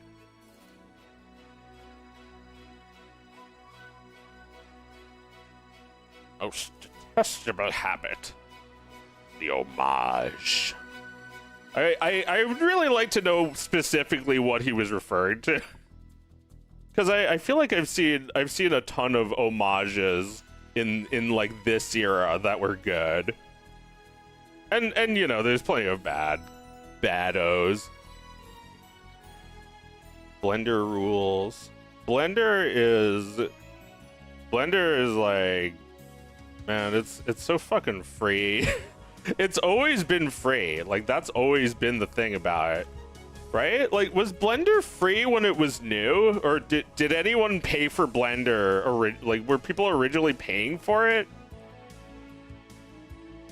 I assumed that it was just done as supposed to be free. Like, it was done with the whole idea being that it was free, and that was why it was kind of weak at first, and now it's like all powerful. It's got these things that other programs don't seem to even have, or if they do, I have no idea because I'm using this. Chris was telling me about something called what was it called? Still have it open, right? Rebel. Chris was telling me about something called Rebel. That's like a realistic oil painting software that looks awesome. So, like, you know, once Blender can do that and do that for free, it'll be even more cooler than everything else. It feels like it should be something that they can handle, because you can do sculpting in Blender. You can do sculpting in like vertex painting, or you know, sculpting and painting, like texture painting. So you should be able to do both at once, right? Because like now, if you wanted to make a realistic painting in Blender, you would have to make the texture separately from the paint, which, I mean, I would be willing to try. That's kind of cool. Technically you can make a 3D plane and paint texture on it, but I'm saying, like, if you wanted to sculpt the like physical paint onto it while painting, that's something you would need this other program for. And it might still be a 2D thing. I don't know if it's actually sculpting it in 3D, but it's really convincing as like a 3-dimensional painting. And I've never seen anything that did anything like that except for Art Rage, which I used a long time ago and is not nearly as robust as this. I was thinking about doing the backgrounds for this cartoon in Blender. I still haven't decided. It is really convenient to have everything in Blender. I don't know what that would be like. Still weighing my options. I'd like to give that program a try, but I'm also not necessarily trying to do that kind of painting. I'm trying to do like the kind of painting you'd see in a cartoon background, not like a portrait oil painting. Although, yeah, I guess you could do that too. And people would totally think it's real, which is like something I'm kind of going for. I want people to be like a little able to tell that it's digital, because I think when you realize it's not physical and it's actually digital, that makes it more impressive in a way. That you were actually bamboozled into thinking it was a real VHS tape thing.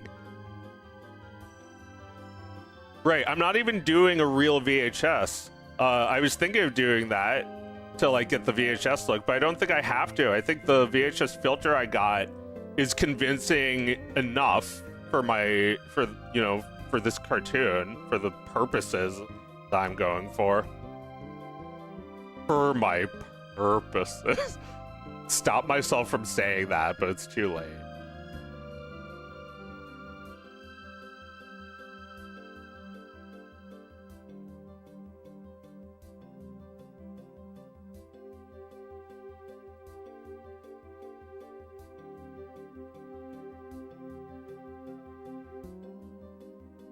Question for Fox. Do the Star Fox games have good storytelling, or are you building on something that was missing? I mean, I can give my 2 cents there while he's typing, or maybe not responding. I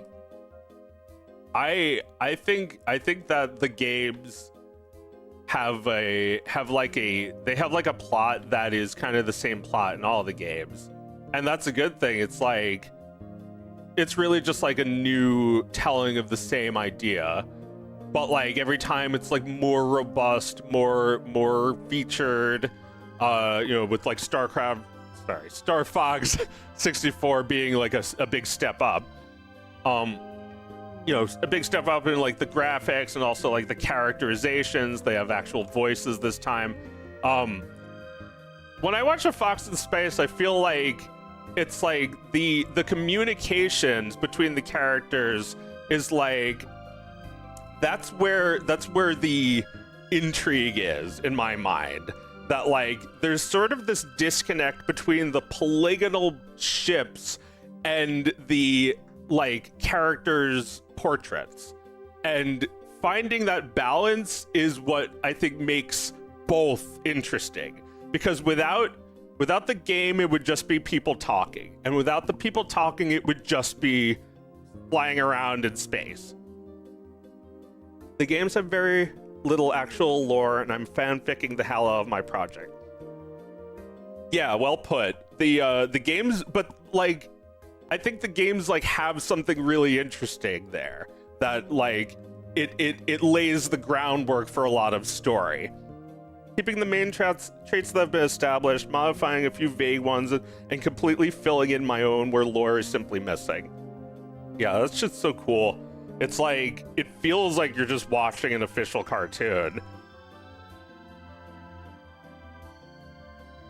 Because like, yeah, like that's totally what they would have done 30 years ago if they'd made that series. They would have had someone who has ideas about it that aren't necessarily Miyamoto's, because he's got other things to think about.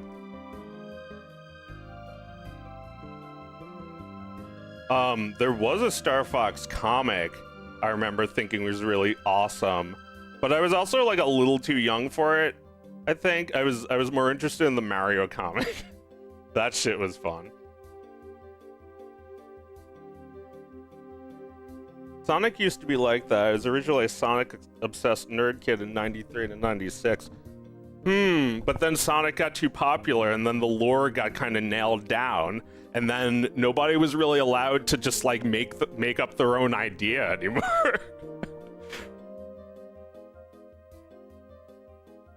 I mean, it feels like the Sonic lore was there all along, and it's like there's like emeralds, a UFO, there's like birds. It's very vague, and you kind of can think about what it means. There's a small community on the Raptor Sonic mailing list that made their Oh No season all that. I was not online until 97, so I don't remember anything like that. I never was a Sonic fan in the first place because I never had a Genesis. My dad must have hated Sega or something. I fell out of the Sonic comics because they started adding too much lore. That's really interesting. That's like, originally there was like, okay, now I'm doing the thing. I'm doing the thing you always warned me about, Fred. It's just like, just fucking redraw it at this point. But yeah, that's really interesting that like Star Fox in comparison is kind of like abandoned by fans, abandoned by the company. It's not seen as like this cash cow, this like economic viability thing that like Sonic is to this day still treated as. It's like, you know, Sonic is barely hanging on himself. He's just a popular, recognizable icon. It's not like his games have been used to sell consoles in decades.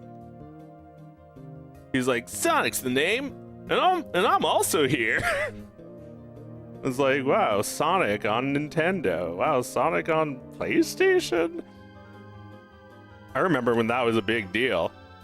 Like, what the hell is Sonic doing on GameCube? Like, he's capitulated. He's given up the fight. But like, that's really bad for Sonic because he's a console seller. It's like if Crash Bandicoot, well, that also happened. Crash Bandicoot also got on the Game Boy and GameCube and shit eventually.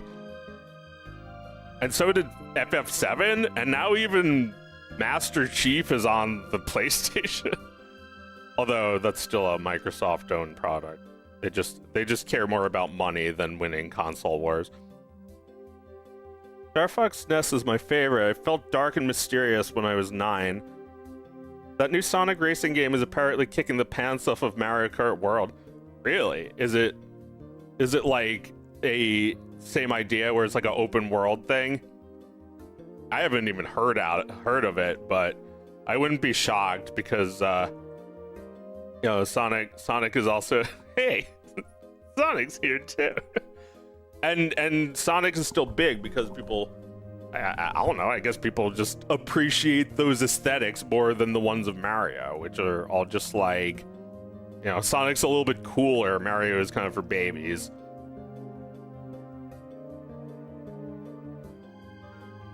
But yeah, like, it's been a long time since he was doing his, like, intended purpose, which was to compete with Mario. They don't see each other as competitors. It's like Nintendo's Blue Ocean strategy. They just live and let live. Well, they each have something to offer. They're getting to Disney, yeah.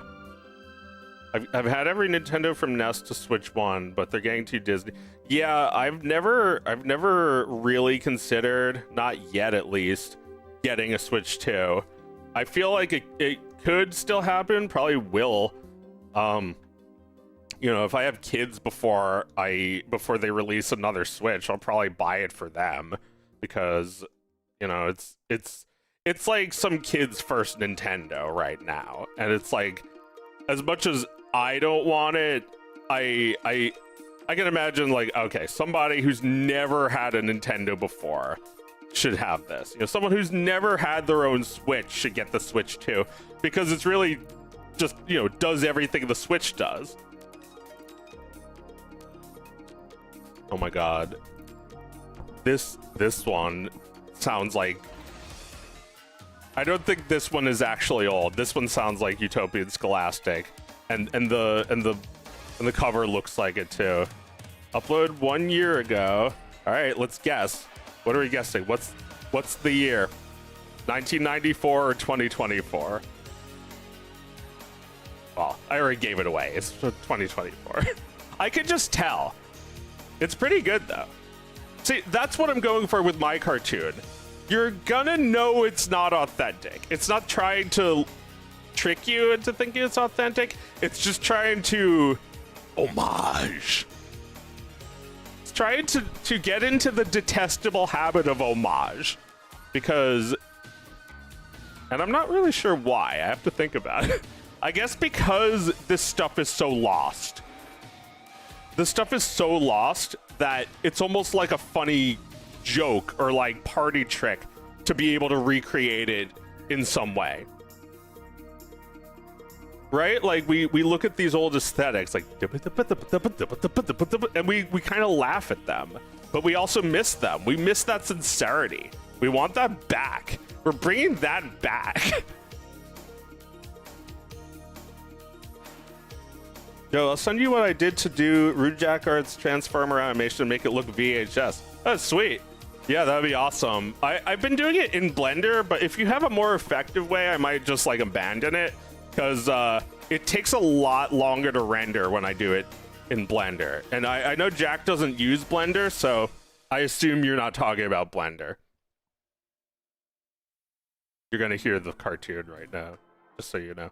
This looks amazing. Like, I can't picture it, but it looks amazing.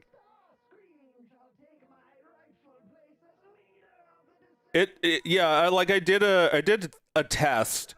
I did a little test for my cartoon, but it's an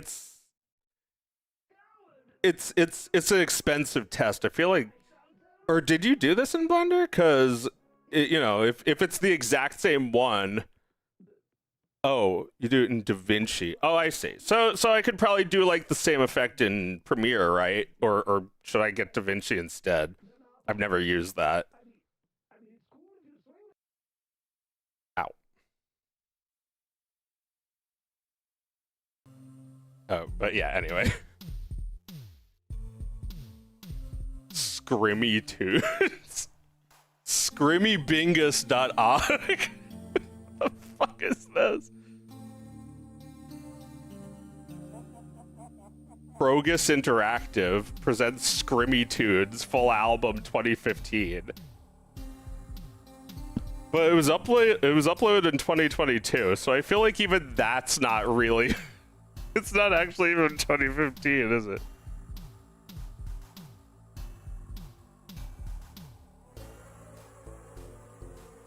It could be a re-upload. I literally have a VHS overlay video. I'll just send it to you. Jack's about to release a Wario Halloween thing I did the vocals for. Sweet. Yeah, Jack's videos are so fucking funny. His drawings. He does these drawings that are just like so detailed.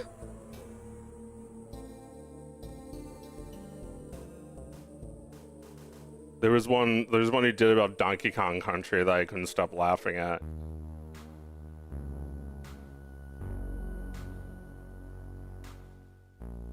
Oh, excuse me one sec, I'm getting all sweaty.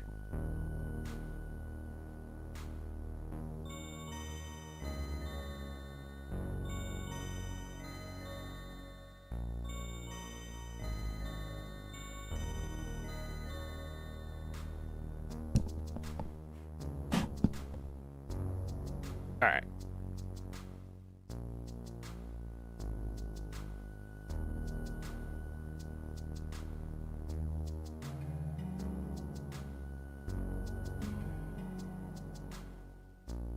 Thank you, Killer Clown.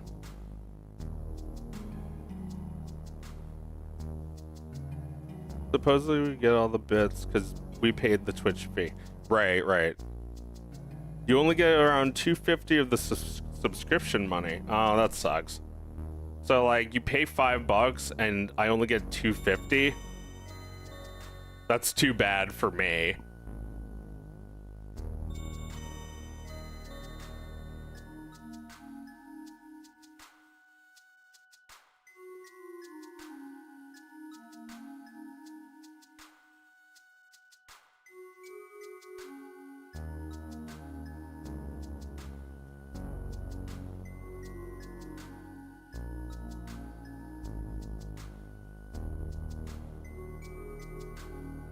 Like, I really appreciate these people who have the ability to like recreate this sound.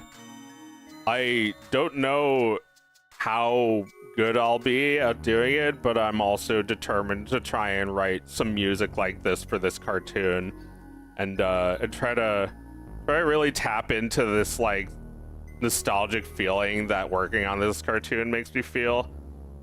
It's like really driven by nostalgia, which I think can be a really good thing sometimes. Not to be like, oh, everything sucks now, but you know, everything does suck now, but that's why I'm making it.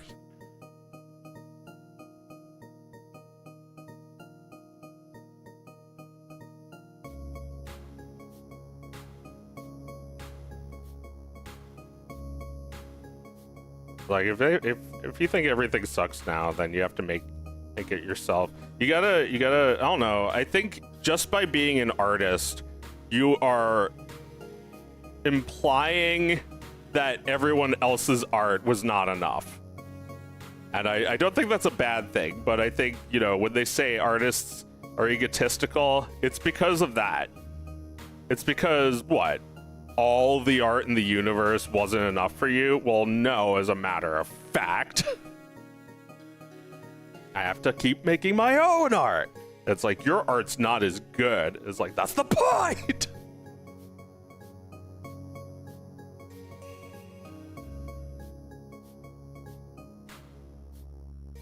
I have fun voicing Fox and Falco in his Star Fox police bits. Oh yeah, that's right, you voiced them. The caricatures he does of the like Nintendo characters. He makes them look like real people, and they have like different music tastes. Oh my god, just like those still images are fucking hilarious.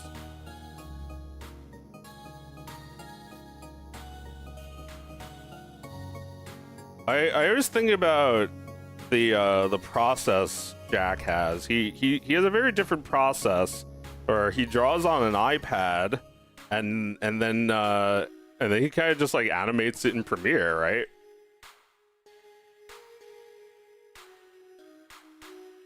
You know, I don't really want to get addicted to another device, but maybe it would be kind of cool to have a tablet and do some drawing with that. Just like lie down and be lazy and draw instead of like constantly being alert at my desk when drawing. I mean, yeah, if I could get like a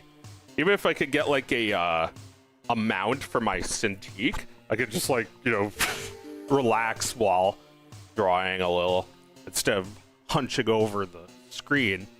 I know you use a graphics tablet, Fred.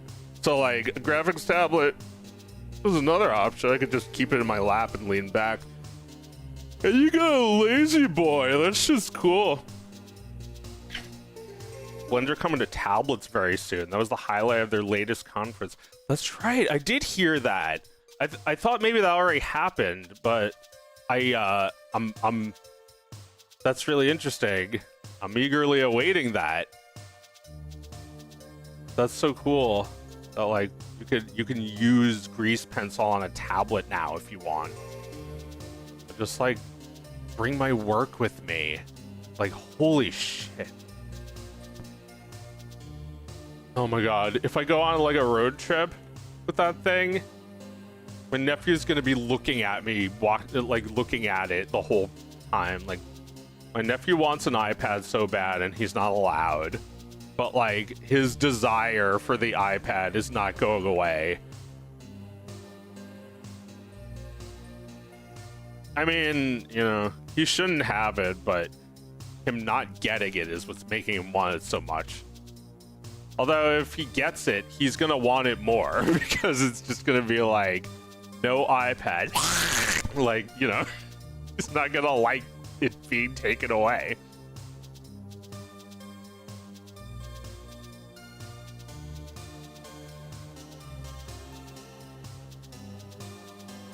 I'm on the road with a laptop. Since 2013 or so, I do this thing where I lie back in bed, use my USB keyboard at my left, my graphics tablet at my right, and my laptop in my lap. If you're just modeling in solid mode or just drawing grease pencil, it's purely CPU. Oh, what are they saying? GPU doesn't come into play until you go into rendered view or start rendering frames.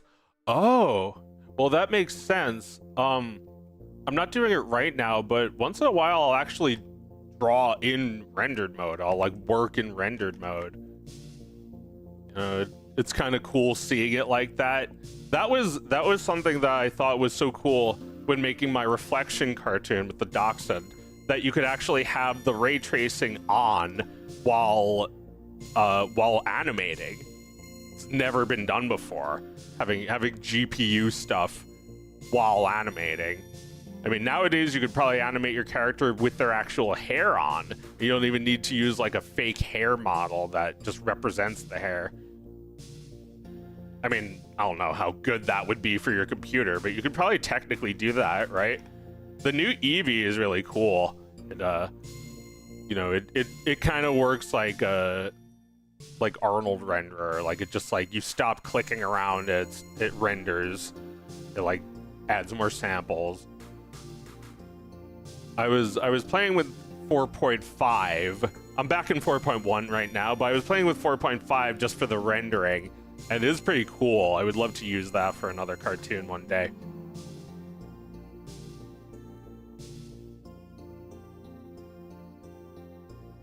Why does he disappear?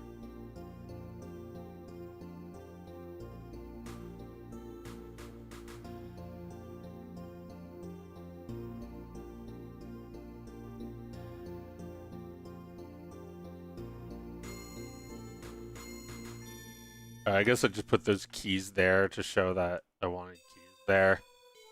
I don't know. I kind of prefer it when it's just like, it just continues the frame instead of having it disappear for that frame. I guess it does show you how much time it needs to fill.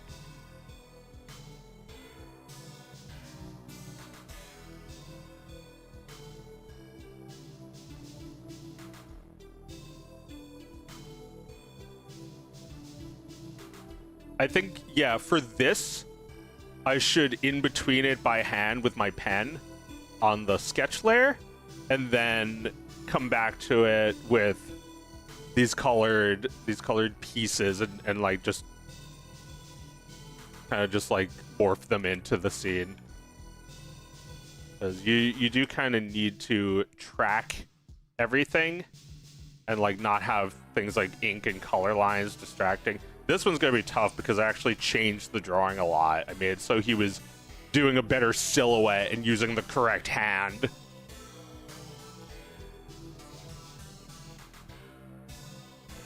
That's interesting that GPU is not even used if you have that off, because it makes me think that it would actually be more viable for a small device like a tablet. I would totally get an iPad for that. Although I don't think I want an Apple product. I'd probably get a different brand.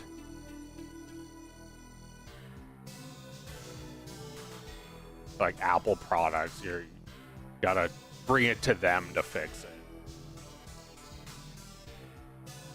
I've never been an Apple person. I had an iPhone. I had 2 iPhones, but I never had a computer by Apple.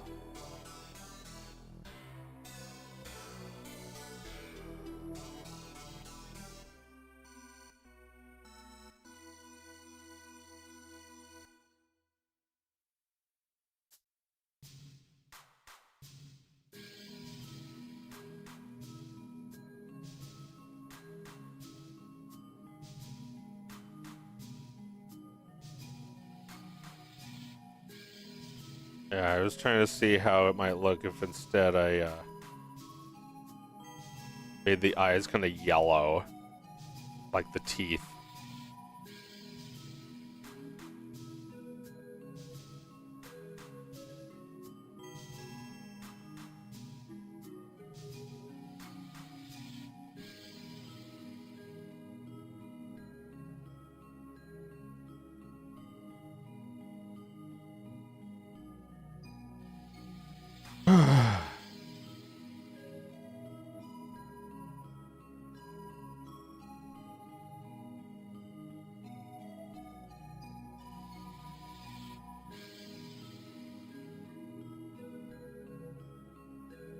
It's, man, sorry to keep talking about my feelings, but it feels really great to be here.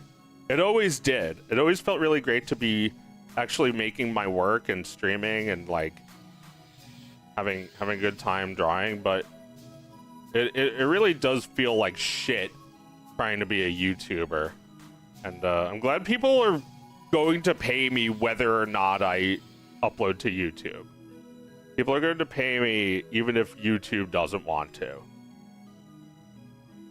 I feel like I wasn't very grateful, and now I am. I wasn't very grateful, and now I'm very grateful. Some say the gratefulest. If he could learn gratitude, he wouldn't be himself.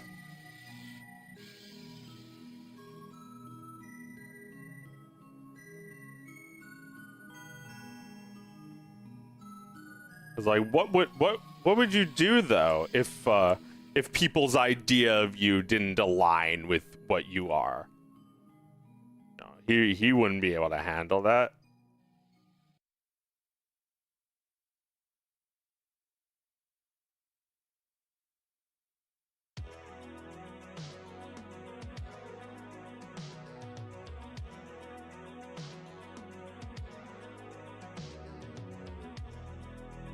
When you get your regulars and figure out which spam accounts you have to hide.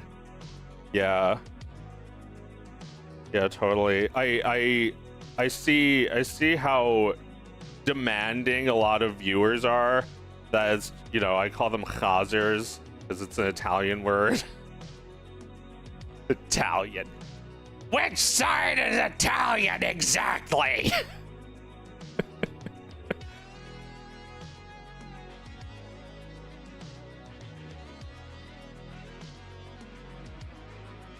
Rest in peace, Gilb. Gilbert God. He's with Gilbert God now.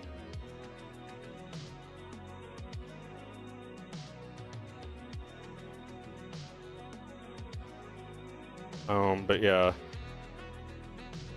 It's not easy to do this and like have a good attitude while you're not really getting paid enough to live. But I'm glad people took me seriously when I told them that, because I don't really know how to get my point across exactly. Not always very good at representing myself.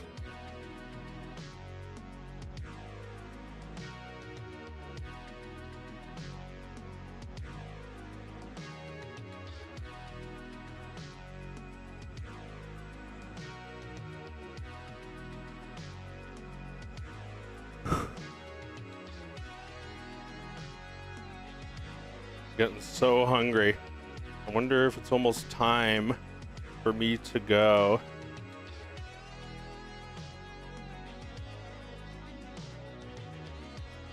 I don't want to stop. I love working. But I'm out of coffee and almost out of steam.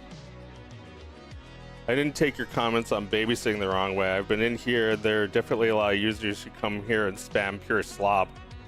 Oh yeah, I mean, you know, I guess while I was talking, I realized that I babysit for real, and then I come here and it's like I'm still babysitting.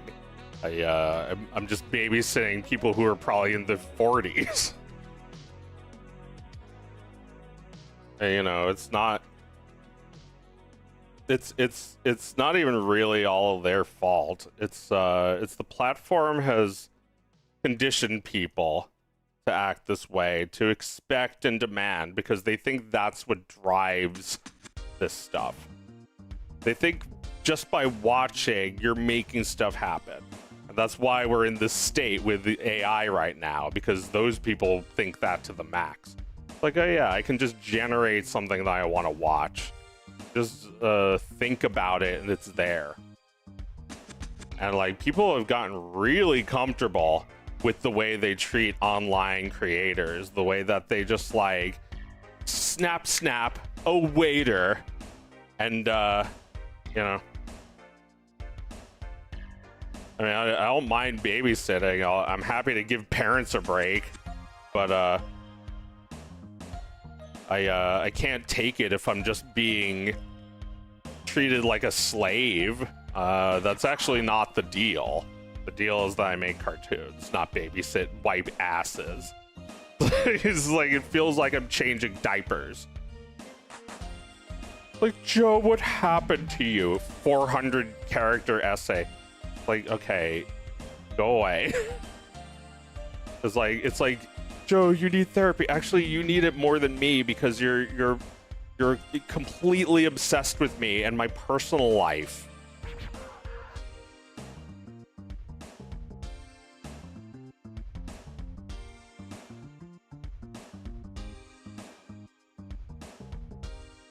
It's like, people like this aren't necessarily children. They never grow out of it. They do this for their entire lives. It just turns celebrity gossip into the only fucking thing on their minds and out of their mouths. And it's like, yeah, it's like babysitting.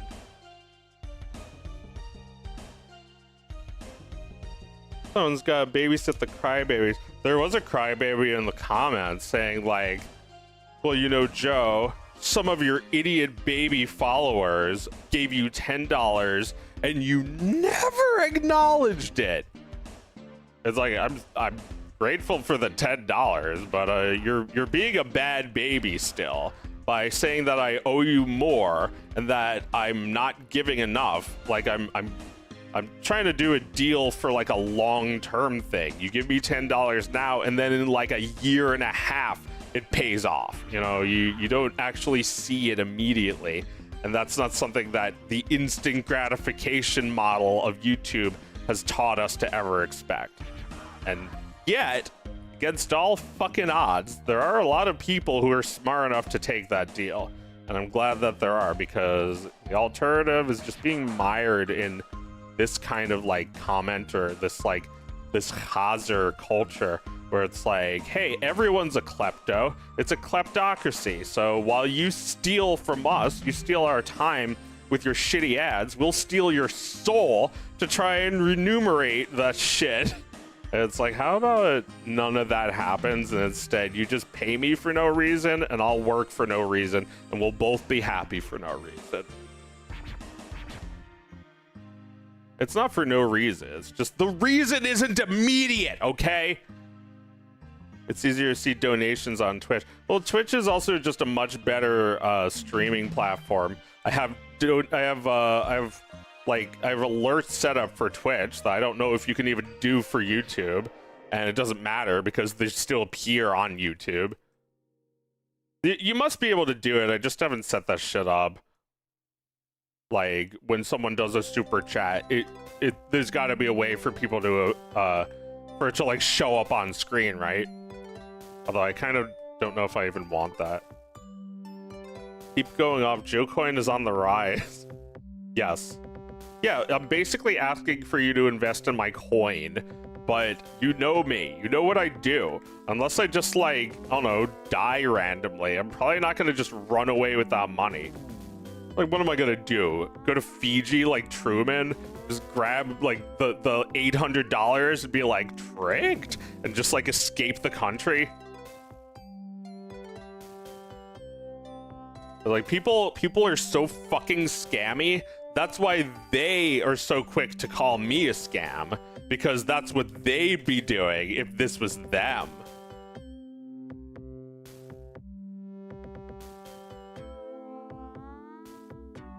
Meanwhile, all I ever did was entertain people, and they're like, I hope he dies. Like, all right, well, it didn't work. Want to play again? You want to hope some more? I just want enough to pay my mortgage and animators. Somebody sent me $1 on YouTube, and YouTube took 54 cents of it. Oh yeah, I thought they took 45 cents of it. I guess I was wrong.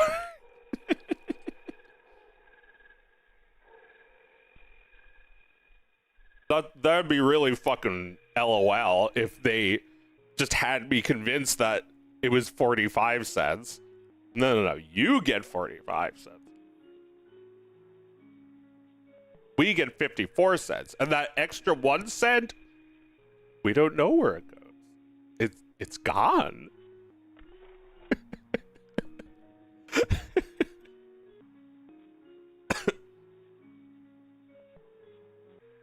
Since 2020, YouTube comments are getting more and more vitriolic, almost competitively so. Yeah, like, what happened? What happened? A novel. It's it's very AI. It's very bot driven. They think that they can use AI to stimulate the economy. All it's doing is getting people to kill themselves. Like, you can leave a mean comment to an AI, be like, hey AI, I'm coming to kill you. And like the AI could be like, don't do that. And you could be like, it's too late, I already killed you. And the AI could be like, oh, that's not very nice, and I think it may be illegal.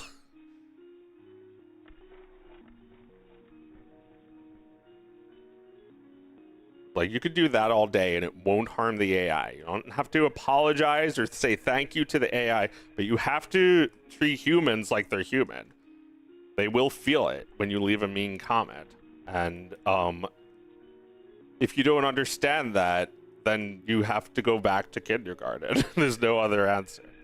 Just have to go back to kindergarten.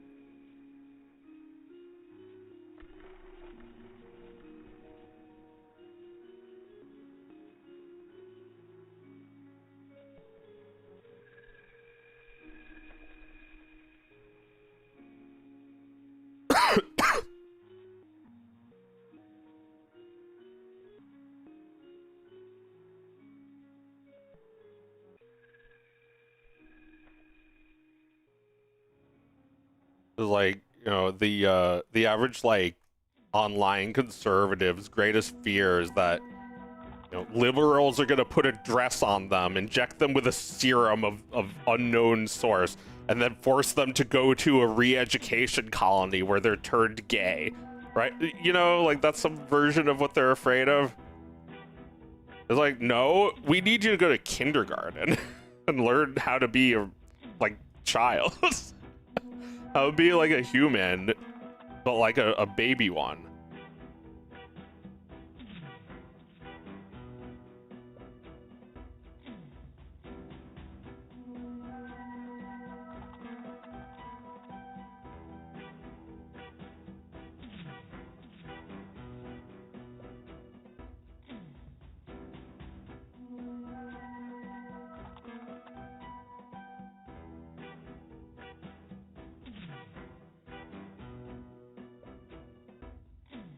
And then he's gone.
I think this might need to accelerate a bit.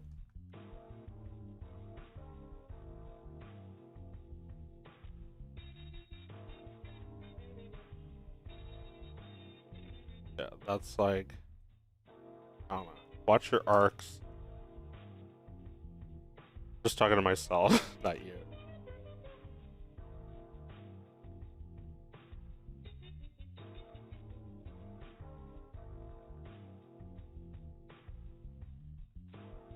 Yeah, like, that's some pretty good arcs. I think that's pretty good. A pretty good character. I don't know how I got into the habit of saying that, but I've been doing that a lot. Like, yeah, I think that's pretty good about my own work. You have to believe it.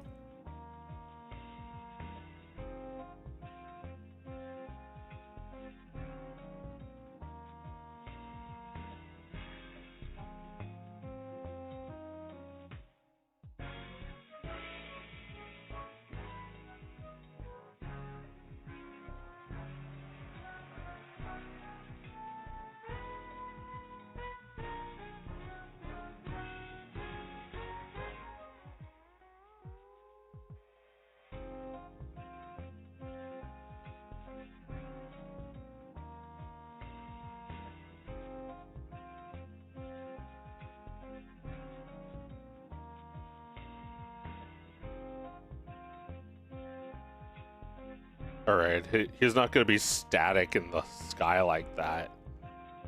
The tail has to like go down.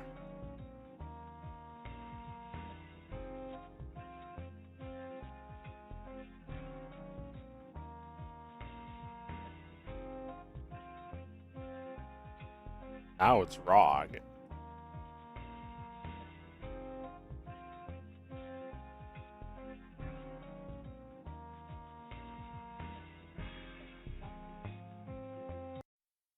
like orange Homer.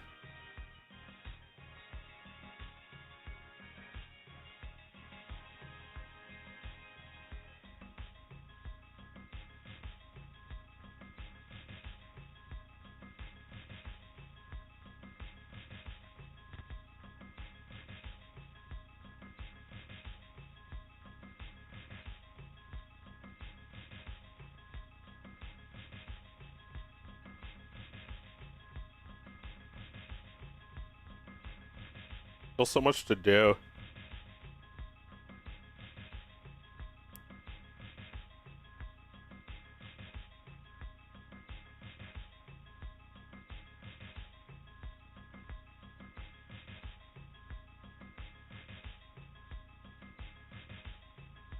What are people saying? Weird how nobody clips you explaining why you don't support corporations that are complicit in genocides. Yeah, well, because that would make daddy look bad. I can't look bad. I can't make daddy look bad.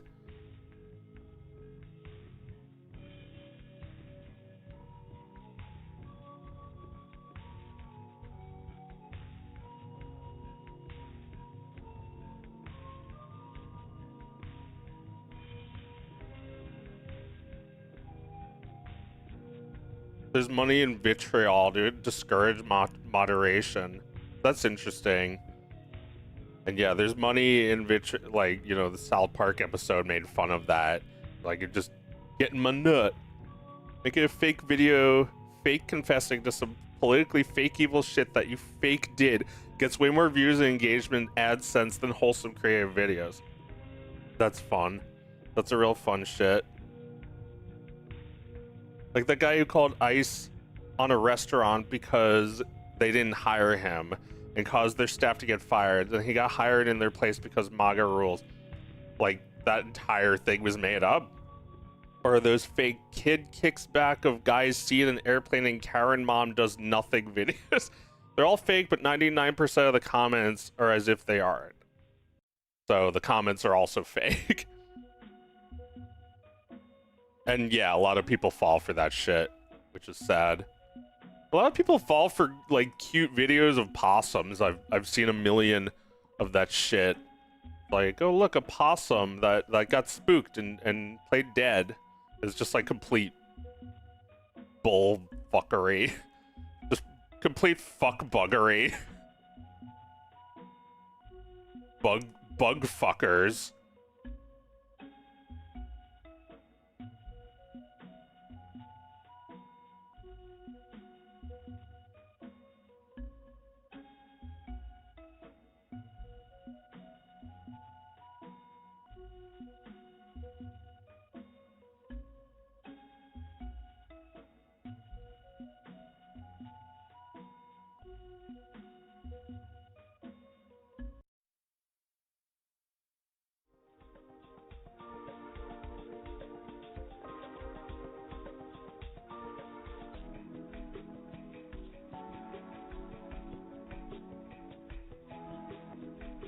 Yeah, outrageous content is just like the cancer that's killing online media and discussion.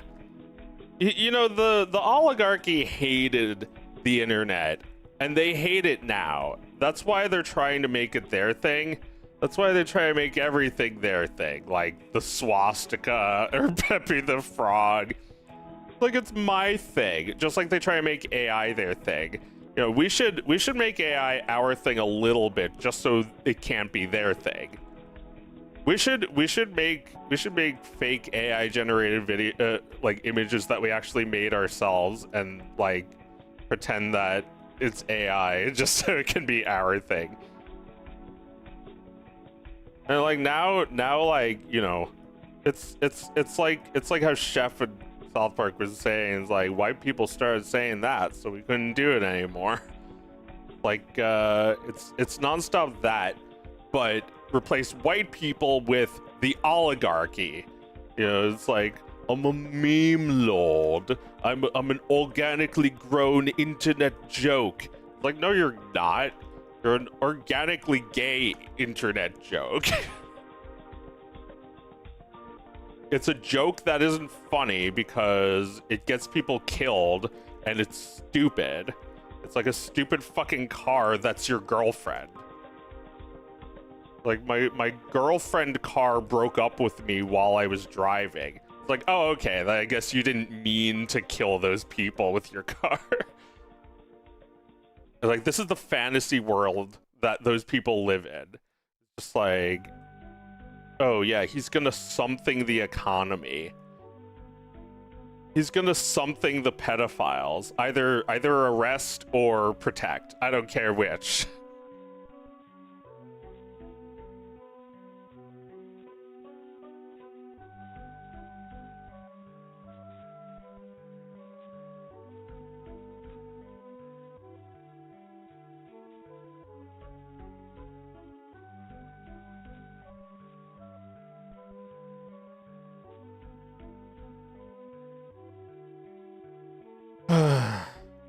The meme lord. Yeah, I whooped that little meme lord's ass.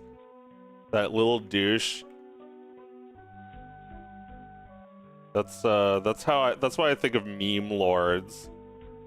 I'm an actual meme lord. I come up with things that people repeat. I can do it in my sleep.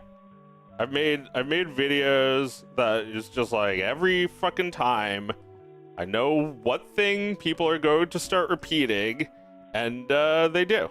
It's not that hard.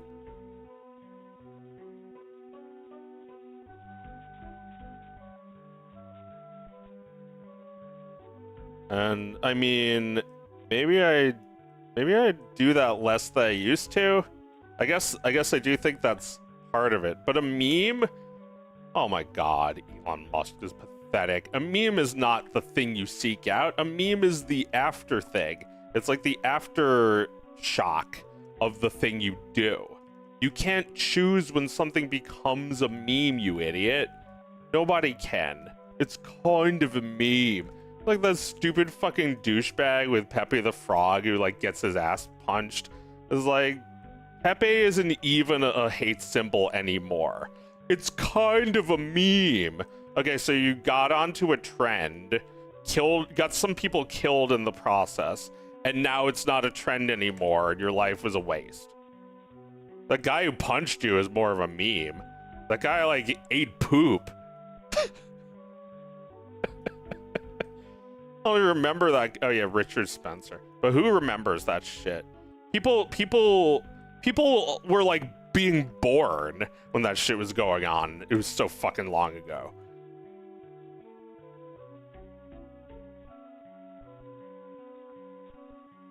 They don't even realize this is the world they were born into.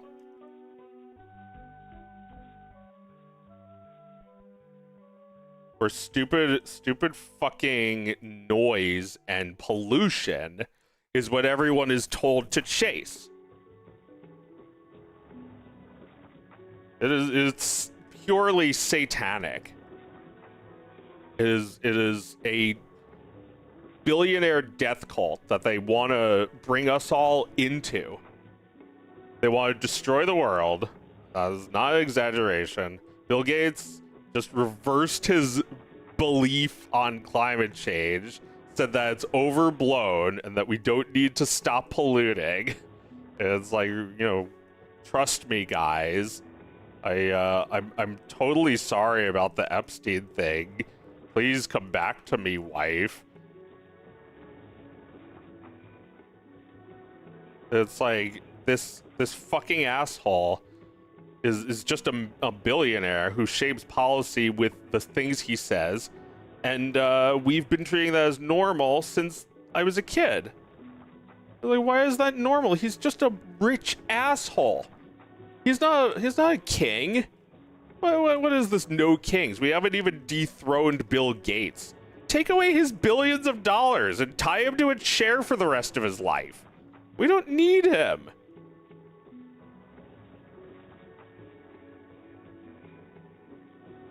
What, is my computer gonna stop working? He's taken way too much for himself. They all have. All of these billionaires. Give it to me.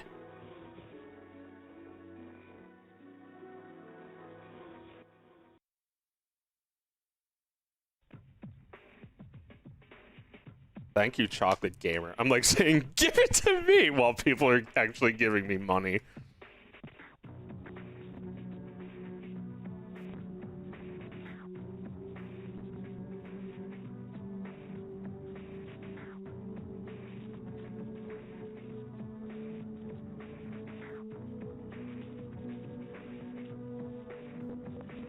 Yeah, another thing I like to do sometimes, if I wanna add a little bit more life to these poses without having to redraw everything, I drag it away. Instead of copying the parts individually, I just make a copy of everything. You know, I have this one and then this one. And then what I'm gonna do is just individually drag every part over. And that kind of gives everything a little random chaos. And it's like, you know, I think that looks good. And then you compare it to the original, it's like, hey, it's way different. It's like, now there's two of them.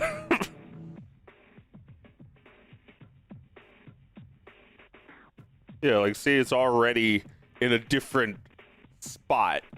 And yeah, it is still noticeably the same drawing, but I can also, like, tweak that to give it some extra chaos.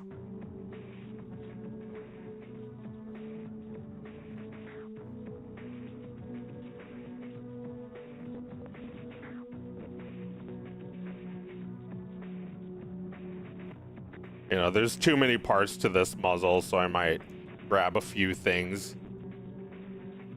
Grab a few things on the way.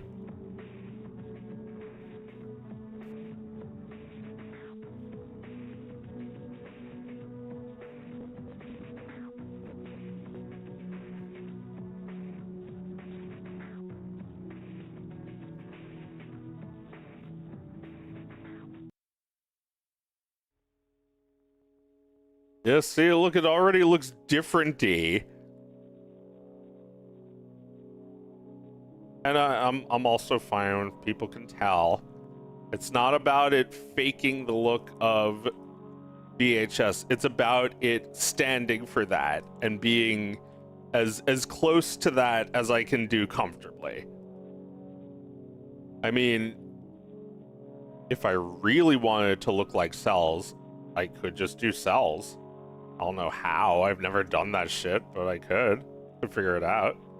I bet cell animation is cheaper now than it was back then. Like, it might be viable for one person to do that because, oh, but dude, like, if you animate on cells, you know, so that you can see through the picture to the background, how do you scan that? Will the scanner reflect off of the cell? So you would still need a camera set up. You can't just like scan that. Interesting. Or you would need like to do like a bunch of scans maybe that you put together the best ones into one image. Sounds like a pain. And yet, if you really want to do traditional animation, that's always an option. And maybe one day I will have the space in my house to do that. I'd love to have a whole room just for mocap, a whole room just for painting, a whole room just for the thing I was just talking about. You know, have a camera for cell animation. That should take some space. That's why for so long no one really wanted to do it alone.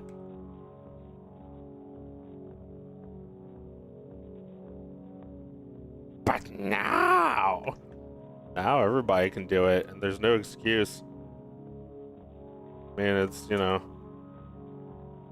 it's a lot of hard work, but at least you do this shit, you don't like want to kill yourself afterwards. Like with AI, it's like, I can imagine like generating an AI movie and it's like the best movie in the world, and it's like the movie is called the best movie in the world, and AI prompt was the best movie in the world. And they generated the movie, and it's like, wow, this is so good. You made this? And you're like, I made this. And like, you actually believe it. Then after a while, like, people stop looking at you. They stop giving you the attention you were getting for it. And you're gonna be like, huh, what happened? And then you think about it, and you realize that like you never made anything actually. And that's why you're depressed. Because people celebrated you wrongly. They don't actually love you. They loved the machine.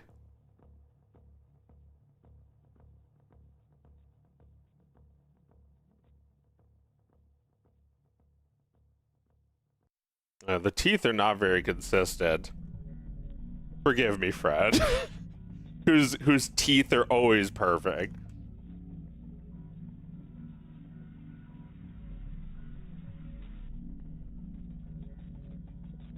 What the hell is this? Another extra tooth that's just like behind everything else? Oh, brother. I got weird shit going on.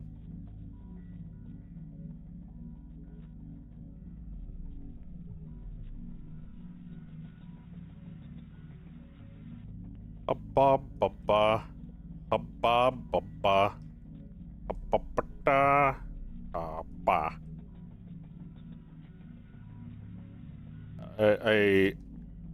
I usually try to keep like a vague consistency with the teeth, but like right now I'm doing a terrible job. Okay, the bottom teeth are consistent. There's 4 in the middle and then 2 big ones. So all I really need to do is increase these 4th teeth on the top as well.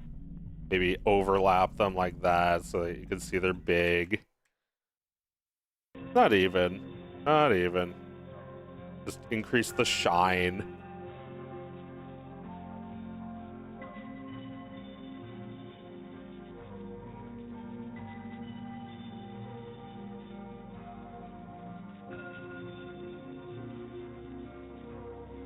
Gotta go soon, but not sure when.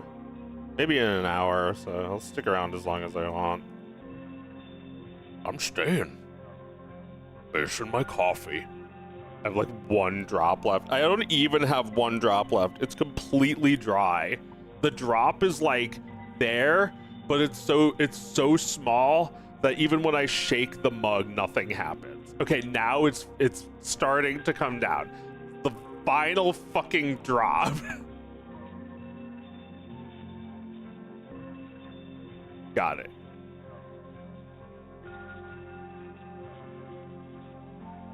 Anyway, fixing these teeth isn't as bad as I thought. It's like, yeah, with like the like nudge and sculpt tools, it's so fucking easy.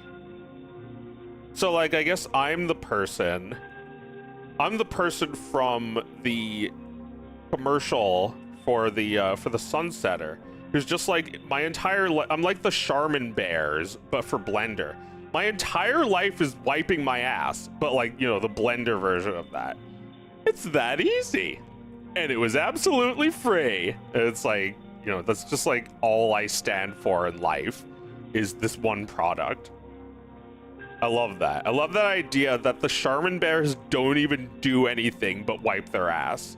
They you know, it's implied that they just live normal bear lives, and you know, they're fans of the toilet paper because of their bare asses ability to, you know, have shit stuck to them. And the Charmin toilet paper is like the premium shit that doesn't do that. But since we never see them doing anything else in their lives, we just assume that all they do and all they think about is wiping their ass. And specifically with Charmin toilet paper, because they are cultist fans for life. They've built their whole family around Charmin. You know, when they say grace, they thank Charmin. When they go to the bathroom, they always make sure there's Charmin in there before they use the toilet. It's a serious lifestyle for these bears whose entire existence is toilet paper. Their entire lives, just like the well, someone in the sunset in the conversation that was talking about the sunsetter was saying that what they always imagined was just like they need the sunsetter. Their porch gets way too hot. It's like it's an awning that's there to like reduce your heat, your energy bill or something, and like give you a way to like sit outside without the sun destroying you. And they were like, I always thought they just needed the sunsetter or their porch would explode. Right, so why wouldn't you be a cult? It's like, those bears are just animals. They don't have bidets or anything. They rely on those toilet paper rolls every day of their lives for every situation. Everything is about how shitty everything is, and they need a squeezably soft brand to, you know, not scrape them up down there as they prepare to get back to their lives. It's like you go back to work, sit down with a butchered asshole. You're gonna be one pissed off bear. What does a bear even do? I mean, for all I know, their job is being Charmin's spokesman. For all I know, that's their entire existence. And since they're mascots, it is their entire existence. But then you like start to look at them more as like cartoon characters than mascots, and you wonder what else there is going on with that. And it's like nothing. They're just wiping their ass. They're just commercials. There's, you know, it's like the Trix Rabbit. He's only ever thinking about the cereal. Why? Well, you know, he's obsessed with it. He'll talk about it even if no one's paying him to. Those bears love their toilet paper. And I don't blame them. There's a lot of terrible toilet paper brands out there that no one should ever have to wipe with. I think I'm becoming like that. Well, I guess maybe it would be a good thing to be that for something, because then you could advertise with all sincerity. You know, everybody's got a product like that where they really love it and they will talk about it. But nobody has a company that will pay for their lives while they do it. I think we should have more of that, because then you have sincere advertising, honest, sincere, and really will actually really like reach out. You know, they tried that shit. It's like on a real testimonial, not an actor. But that's not what I mean. Like, that's just someone who is like, yeah, I like the product. I'm talking about someone whose life is the product already, and all they need is for the company to pay for the rest of their lives worth of toilet paper, and I think that's manageable, especially if everybody like me, a guy like me. Listen, see, this is crazy, like the Joker, but if everybody did what I'm doing and decided to get rid of, and you know, decide to ditch ads, then the ads would actually have to try harder. They would have to be like, oh shit, fuck, now what? Like, we can't force people to watch ads, so what we have to do instead is to make ads that are really made by the consumers themselves. Like, that's the most honest way of selling a product, is finding the guy who this matters even more to than the people who work here. Right, because the people who work there just want money. The Charmin Bears, they want to wipe their asses. They want to wipe their asses, and they don't want to like keep feeling that they wiped their ass. They want to remember it with scrapes and burns all over their ass. They want to put the ass wiping out of their mind. Maybe that's actually it. Maybe it's actually that they never think about wiping their ass, and they have Charmin to thank. And they spend 30 seconds a year talking about Charmin. And they, you know, we just assume that's their whole lives. Like that Joel Haver video, which is really funny. It's like, we don't go to art school in this family. We wipe our butts. Like, we wipe ass, honey. And the son is like, what if I don't want to wipe my ass? What if I want to go to art school? Yeah, that's just what we think about them, that their entire lives are wiping their ass. But maybe that's not how it is. You know, it's you could say that about the guy on the commercial for Preparation H or something. It's like, it is a big part of his life. It's just that it's not all he ever thinks about. So it's sort of, the product is sort of there to keep it off his mind. It's more, the product is on your mind when you don't have it. Oh, when you run out of toilet paper, what would you pay more than, like what would you, oh my god, you would pay more than anything for it if you didn't have it and you needed it. It's rough when you don't have any toilet paper and you really need it. Suddenly the price skyrockets. Suddenly anybody could sell you toilet paper for any price. Those bears are just preppers. they were like the pandemic people, just like stocking up. They never want to be in a situation with their pants down without toilet paper.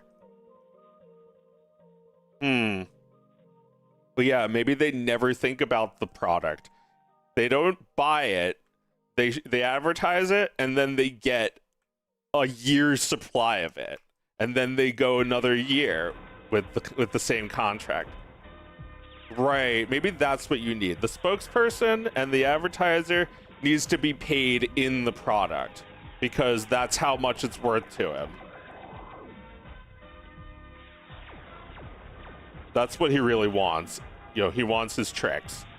He doesn't care what the profits are of a company like General Mills. That's all irrelevant to him. And does he even want tricks? He might just want to want them. We don't even know. Although they did do a poll where it was like, should he get the tricks? And the kids voted yes. They were kind. They were actually a lot more graceful than the commercials made them out to be. The kids were like, of course he can have the fucking tricks. Do you realize how frustrating that must be for kids watching, that they never just let him have it? People were saying that there were comments all over my video of like Pepper eating a turkey, saying like, just let the dog eat it. It's like, oh shit, this is really frustrating to watch. People want the dog to have the turkey. Unfortunately, it's just a PNG, so the dog can never actually get the turkey.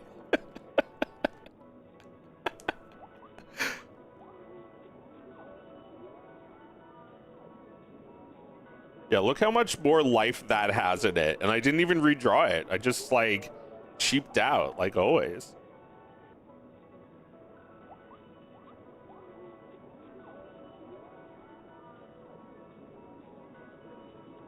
Right, like some of these are very different, like these lines, but that's a good thing if you're going for, you know, an animation. It's okay if it looks a little different. But these are, you know, the closer these frames are to each other, the all right, those teeth, I gotta fix those. I do kind of like the movement though. I'll leave that a little. Yeah, I'll have the teeth grow a little tiny bit because that's fun.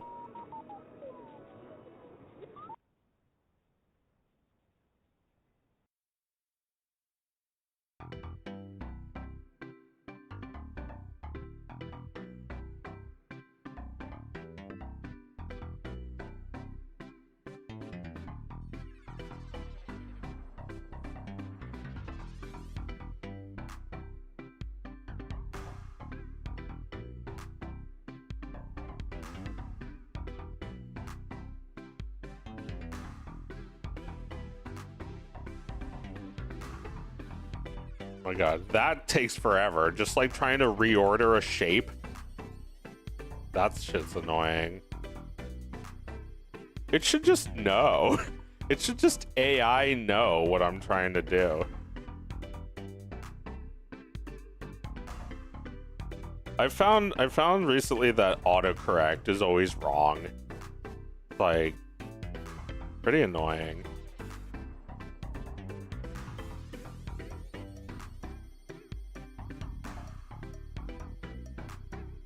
That was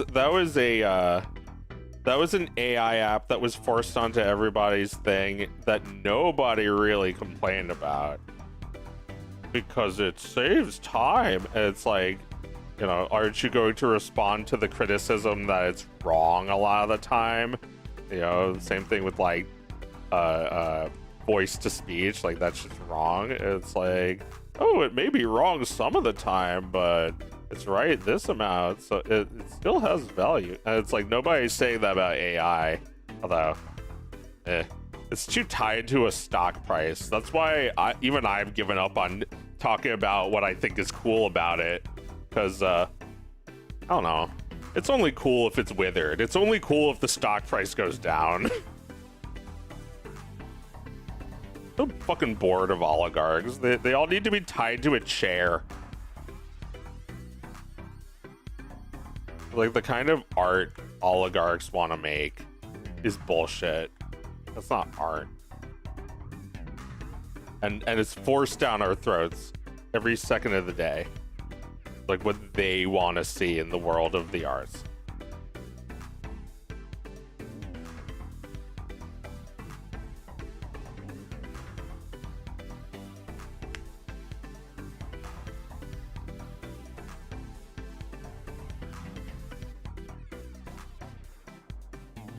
It would be so wonderful to have this cartoon out in time for next Halloween.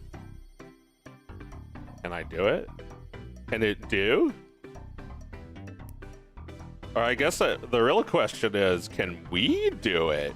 Because if I get more patrons, I can speed this shit up. I don't know if I can like make it a lot easier, because it's still like kind of a, you know, discipline to manage other people. This is the end of the stream, by the way. It's still a discipline to manage other people, and I would love to get better at that. I feel like having people in my employ, I've done it before, but having it like for real, like in a way that I feel like is actually like going to, because like if people are paying for it, then they know what they're getting. And it's like, if it's actually reliable, that'd be a little different from what I'm used to, where I say like, oh, you want to help me with this cartoon, but then never ask them to come back and like do another one. We just paint this nose and then I'm gonna end the stream. I don't want to forget that that's the wrong color and then come back to it later and not even notice.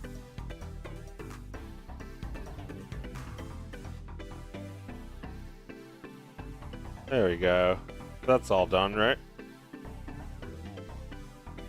Alright, let's watch this a couple times and then I'll get going.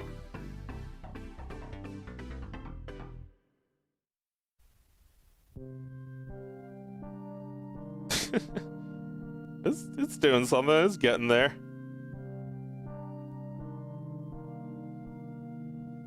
We gotta animate those dolphins cackling.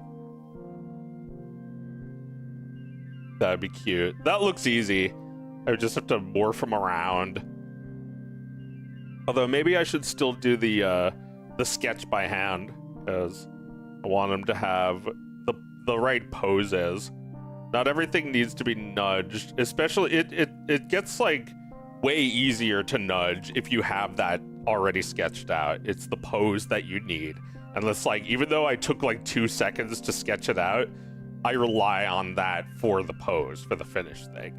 And that's kind of fun. There's something cool about that like you could take like a really crappy kind of sketch, but the sketch has the feeling that you were going for. Like look at all these drawings, which is, you know, why I like to not delete these, because they have all that raw emotion. This is a great drawing. This was like a storyboard drawing. And then these rougher ones were done afterwards. Like, you could tell I did these with a mouse. They're kind of shitty, but they're still good. Look at that expression. Look at that emotion. And then the finished one is still not finished, but that's what it's looking like so far. Anyway, yeah, a couple more times. Thanks for watching, guys. I'll probably be back soon. I'm not sure what I'm doing tomorrow yet, but I'll try to stream a little bit more, and I'll do some more Patreon updates. Thanks everybody for becoming a patron this week. Really saved my skin, and I hope you enjoy this cartoon when it does come out. But yeah, look at this sketch. Me and my 2 wives and my diet soda. Bye.